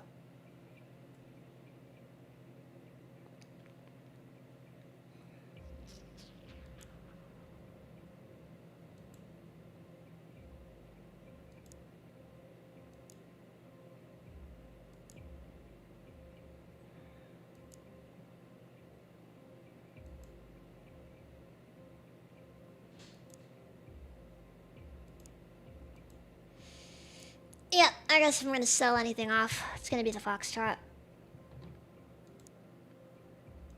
Decommissioned Foxtrot 2. It served us well.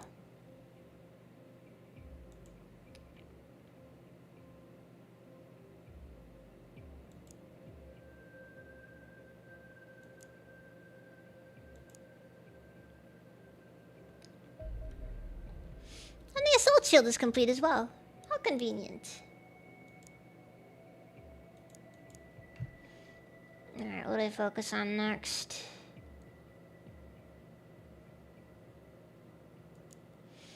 Man.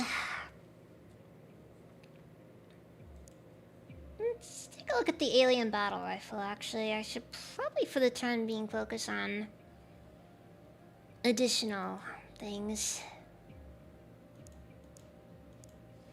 I at least want a Marauder on both bases. Alright then. Green across the board, safe for Northern Africa, but anyway, total funding plus 200 something or other. We made money this month. It is a good time to be in the Xenonauts.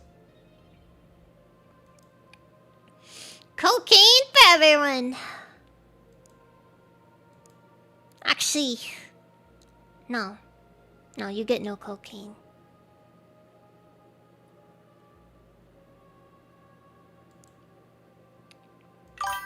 Why would I ever do that?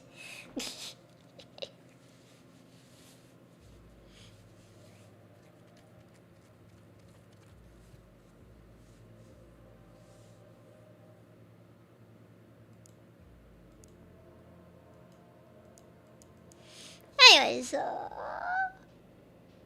want to... Yeah, no, it's gonna be a while.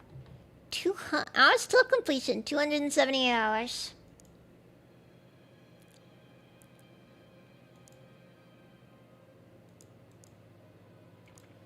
And I really want to make a Predator assault armor, but I also know it's gonna be kind of expensive.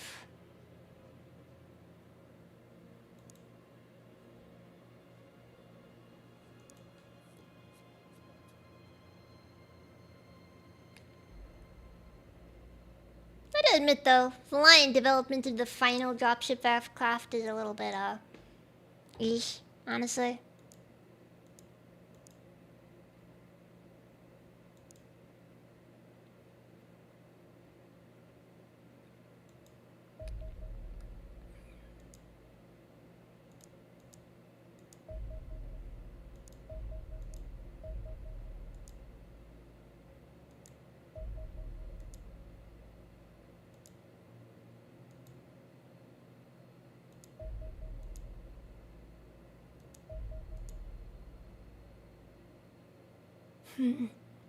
Marauder would.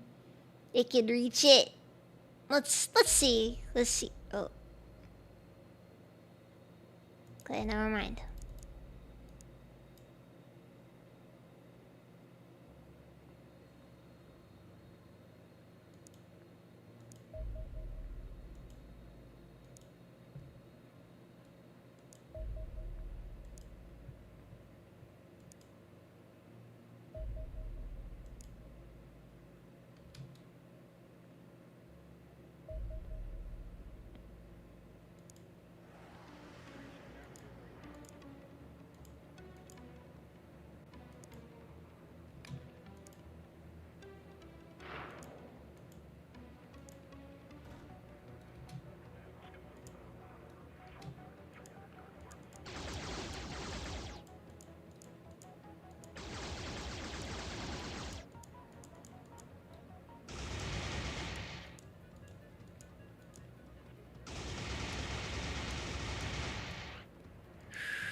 God.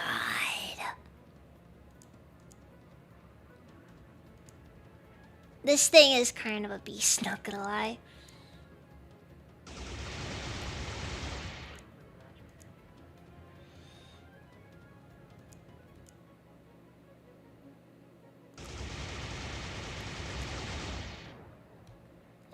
And they got it knocked out of the sky already.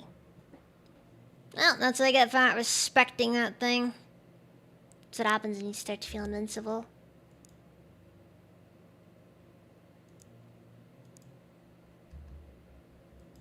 We'll drop a save game here. This is our first start. June 1st, 1980.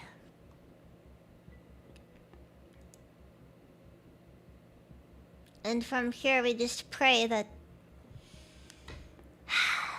everything goes okay.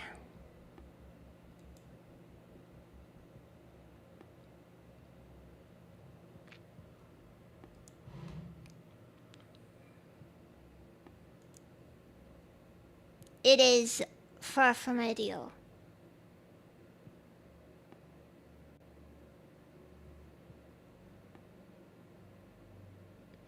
At any rate, let's take a look at our rate options. I said I'd call it at the end of the month. The month is over. Let's take a look at what we can read.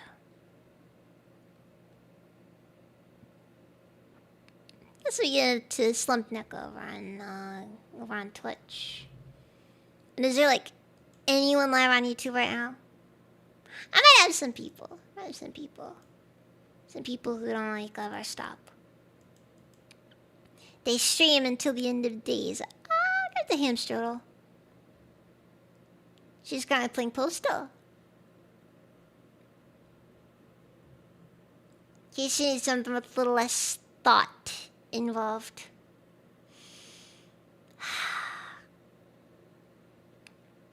Am I streaming tomorrow? I really don't know, honestly.